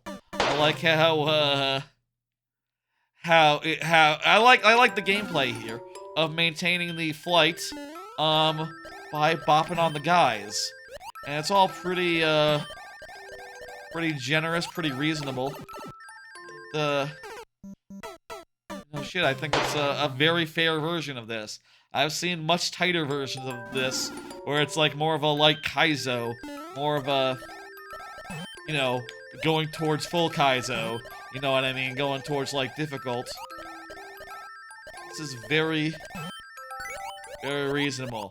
I like also that you can take a break here before, moving on.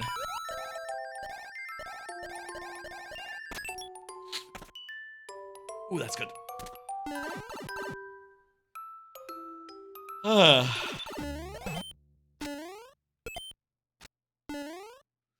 Hit the switch to do a thing. Got it.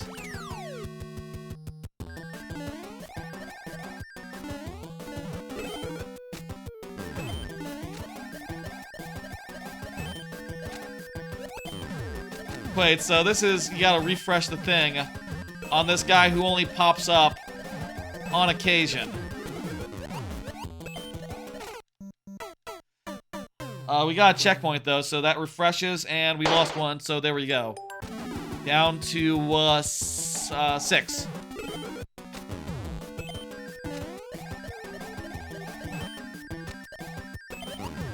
I guess it pops out when the on-off activates, so it necessarily will come up when we, hit the thing and come down.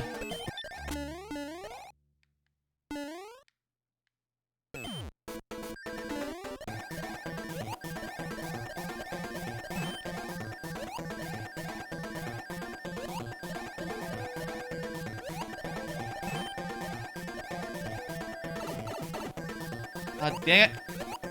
That was close. We were getting pretty far there. Great level. Wrong head.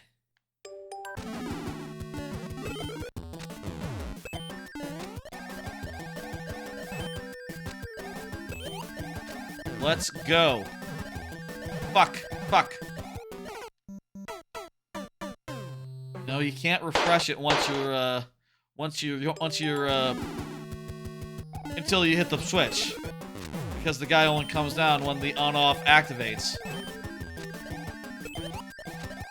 This is some exquisite design you got right here. It's just some exquisite.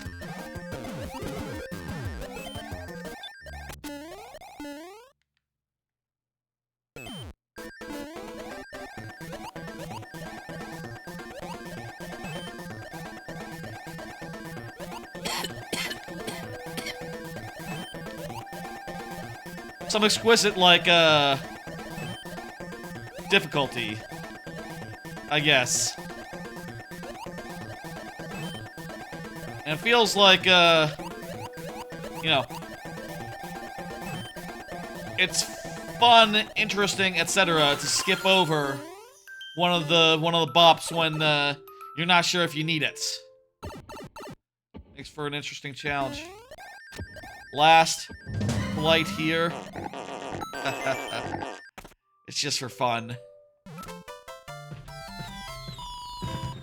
That was quality. That was a nice coda as well.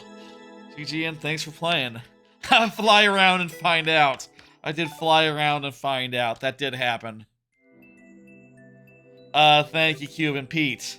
I'm gonna hit complete. And, hit 1. And the last level of tonight, the last one here, is Macabre Gaming. Macabre Gaming, go ahead and confirm. You were the last ones to submit. It hasn't been that long, I think, so you should be good for it. I say, you know, hey, it's probably been like 10-20 minutes. You know, such as viewer levels. If you want instant, you know, you gotta be here like right up top. Yeah, even that's not really instant, you know, on account of it takes me a bit to like get the stream started, you know. Tonight I started it without the queue being open. Sorry about that. I forgot. I was sort of a little bit rushed for time, I guess. I don't know. McCrae, now's the time. There you go, perfect.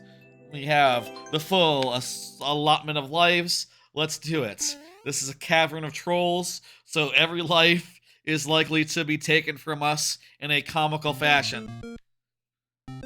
No fire flower.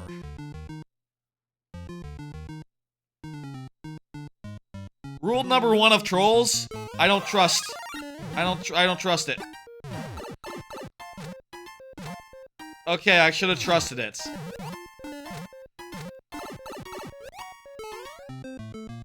I should have trusted it. That was actually a legitimate thing. Wait, what are these?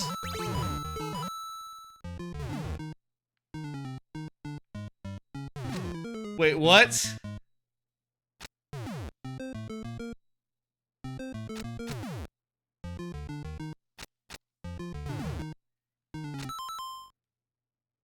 That blocks the door.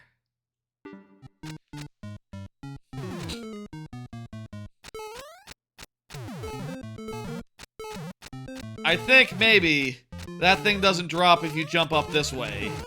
I think maybe it doesn't drop if you jump up this way. Oh, there's multiple and they both drop.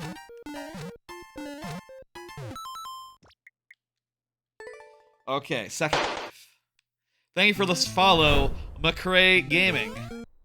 I appreciate it. Look at this, now we can use the door. Nothing bad will happen to us when we go in the door, surely. Okay, nothing bad happened to us when we go through the door. But what about, this or that? There's gonna be an invisible block here. This isn't even really a troll, that's just... What was I expecting? Maybe this is nice. Maybe this level is actually, like, not trying to fool me. Maybe this level is just on the level. That weird. A troll level that's on the level?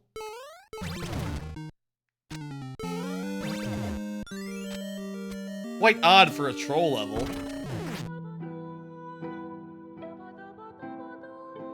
Huh?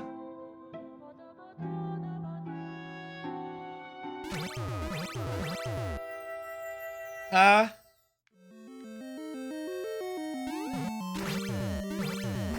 Huh.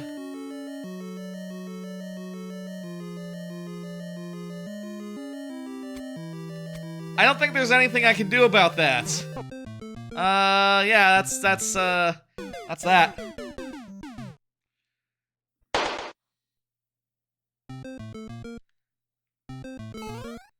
It launches when you press the switch 2 or more times. I don't know that can possibly be true, though. Hang it! I just didn't jump good that time. 2 tries left, folks. 2 tries left. Such as the lightning round. There, we just gotta jump good. I mean, clearly it's...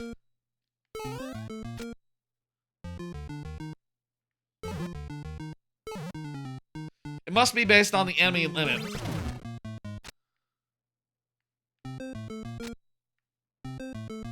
I see. So if we're able to grab it without hitting the on-off, that will not despawn something that will allow the thing to shoot. Okay, good, okay. That's how that works.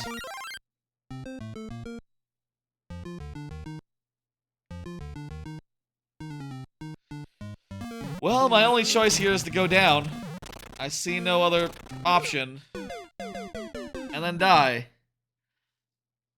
Okay, we have 1 try left. We need to depower from our suit before we go into the door. And, from here, things are a little bit perilous.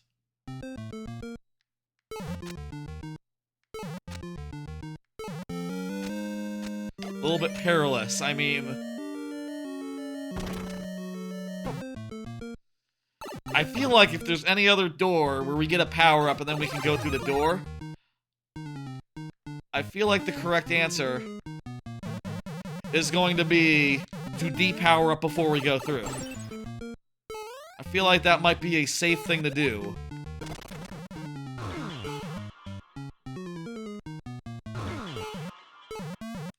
Let's see. Let's see what's up. 1 life. Last life. Fuck! That was so fast.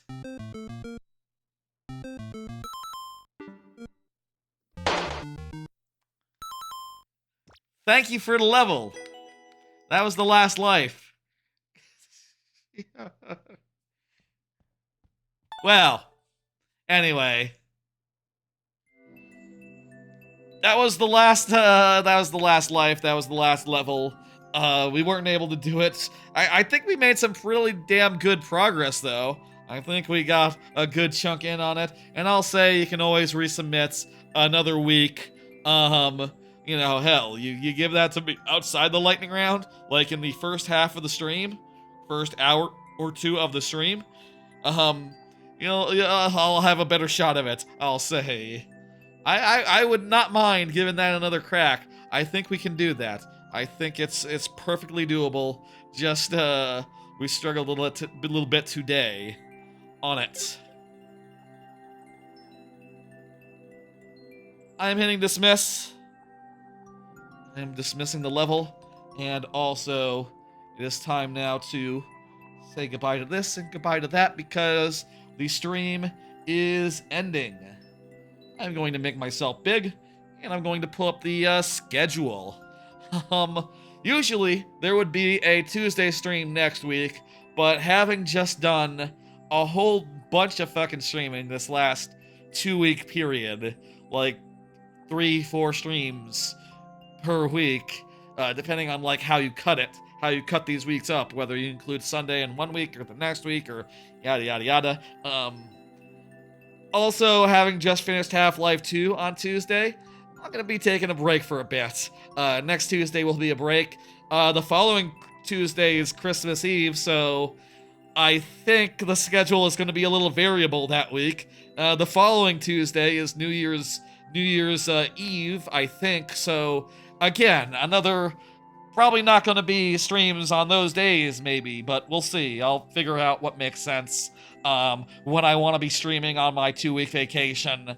I think during the holidays, the schedule is going to be a little different. I'm going to figure out when I want those Metroid Prime streams and Game of the Year prep streams to be, and I'm going to schedule them. And we'll have a bit of fun when those come up.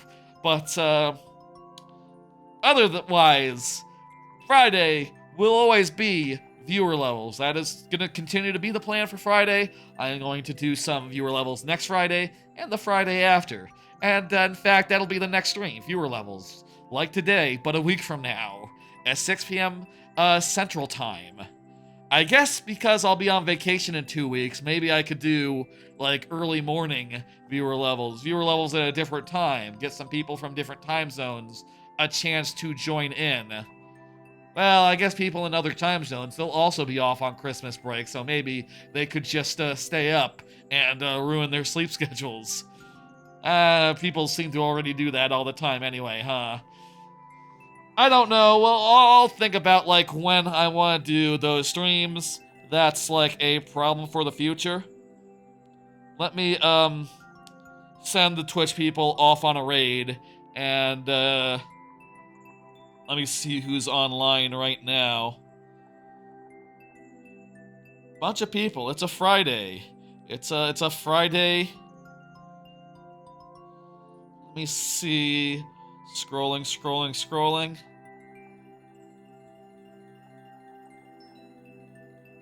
I'm gonna say... I always like rating the person I'm gonna watch tonight, honestly. And I'm probably gonna watch, see what's up with Team Kayla, because she's doing some Vampire Survivors. Team Kayla is Dan Reichert's sister, and I like her stream as well. I like to watch her stuff. She's not as big as her brother, as far as, like, you know, she's not like a media person. She's just Dan's sister. I don't want to diminish, but, you know, she has like a fraction of his audience, but, you know, she is a lot more popular than I am, a lot more bigger than I am, so, you know, I'm gonna send you over there. That sounds fun. She's great. And I'm probably gonna watch myself tonight, however long she chooses to go, which should be a bit of fun. You know what we didn't talk about it at all tonight? I realized as I get ready to send the raid, we didn't talk about Astrobot. Other than, you know, hey, it won. It was a great choice, I think, for Game Awards. We didn't talk about how it has a Christmas level that they added. That's pretty cool. I need to play that. I might play that tonight once the raid is sent. I also need to see that Anton is on Switch, on the eShop. Multiple things I need to do after the stream, I guess. Well, folks, that's gonna do it. I'll see you on next Friday. It'll be a whole week until the next stream. I'm going to relax. I'm gonna take a nice break. I'm gonna play some video games. I have one more week of work, and by the next time you see me, I'll be on vacation. So, yeah. Give the VOD your love when it goes up, and also give the VOD your love when it goes up, and there'll also be shorts, you know, as I do. I'll see you on Friday, folks. Next Friday. Gotta grab the thing and hit the button. All right, Friday, 6 p.m. Bye.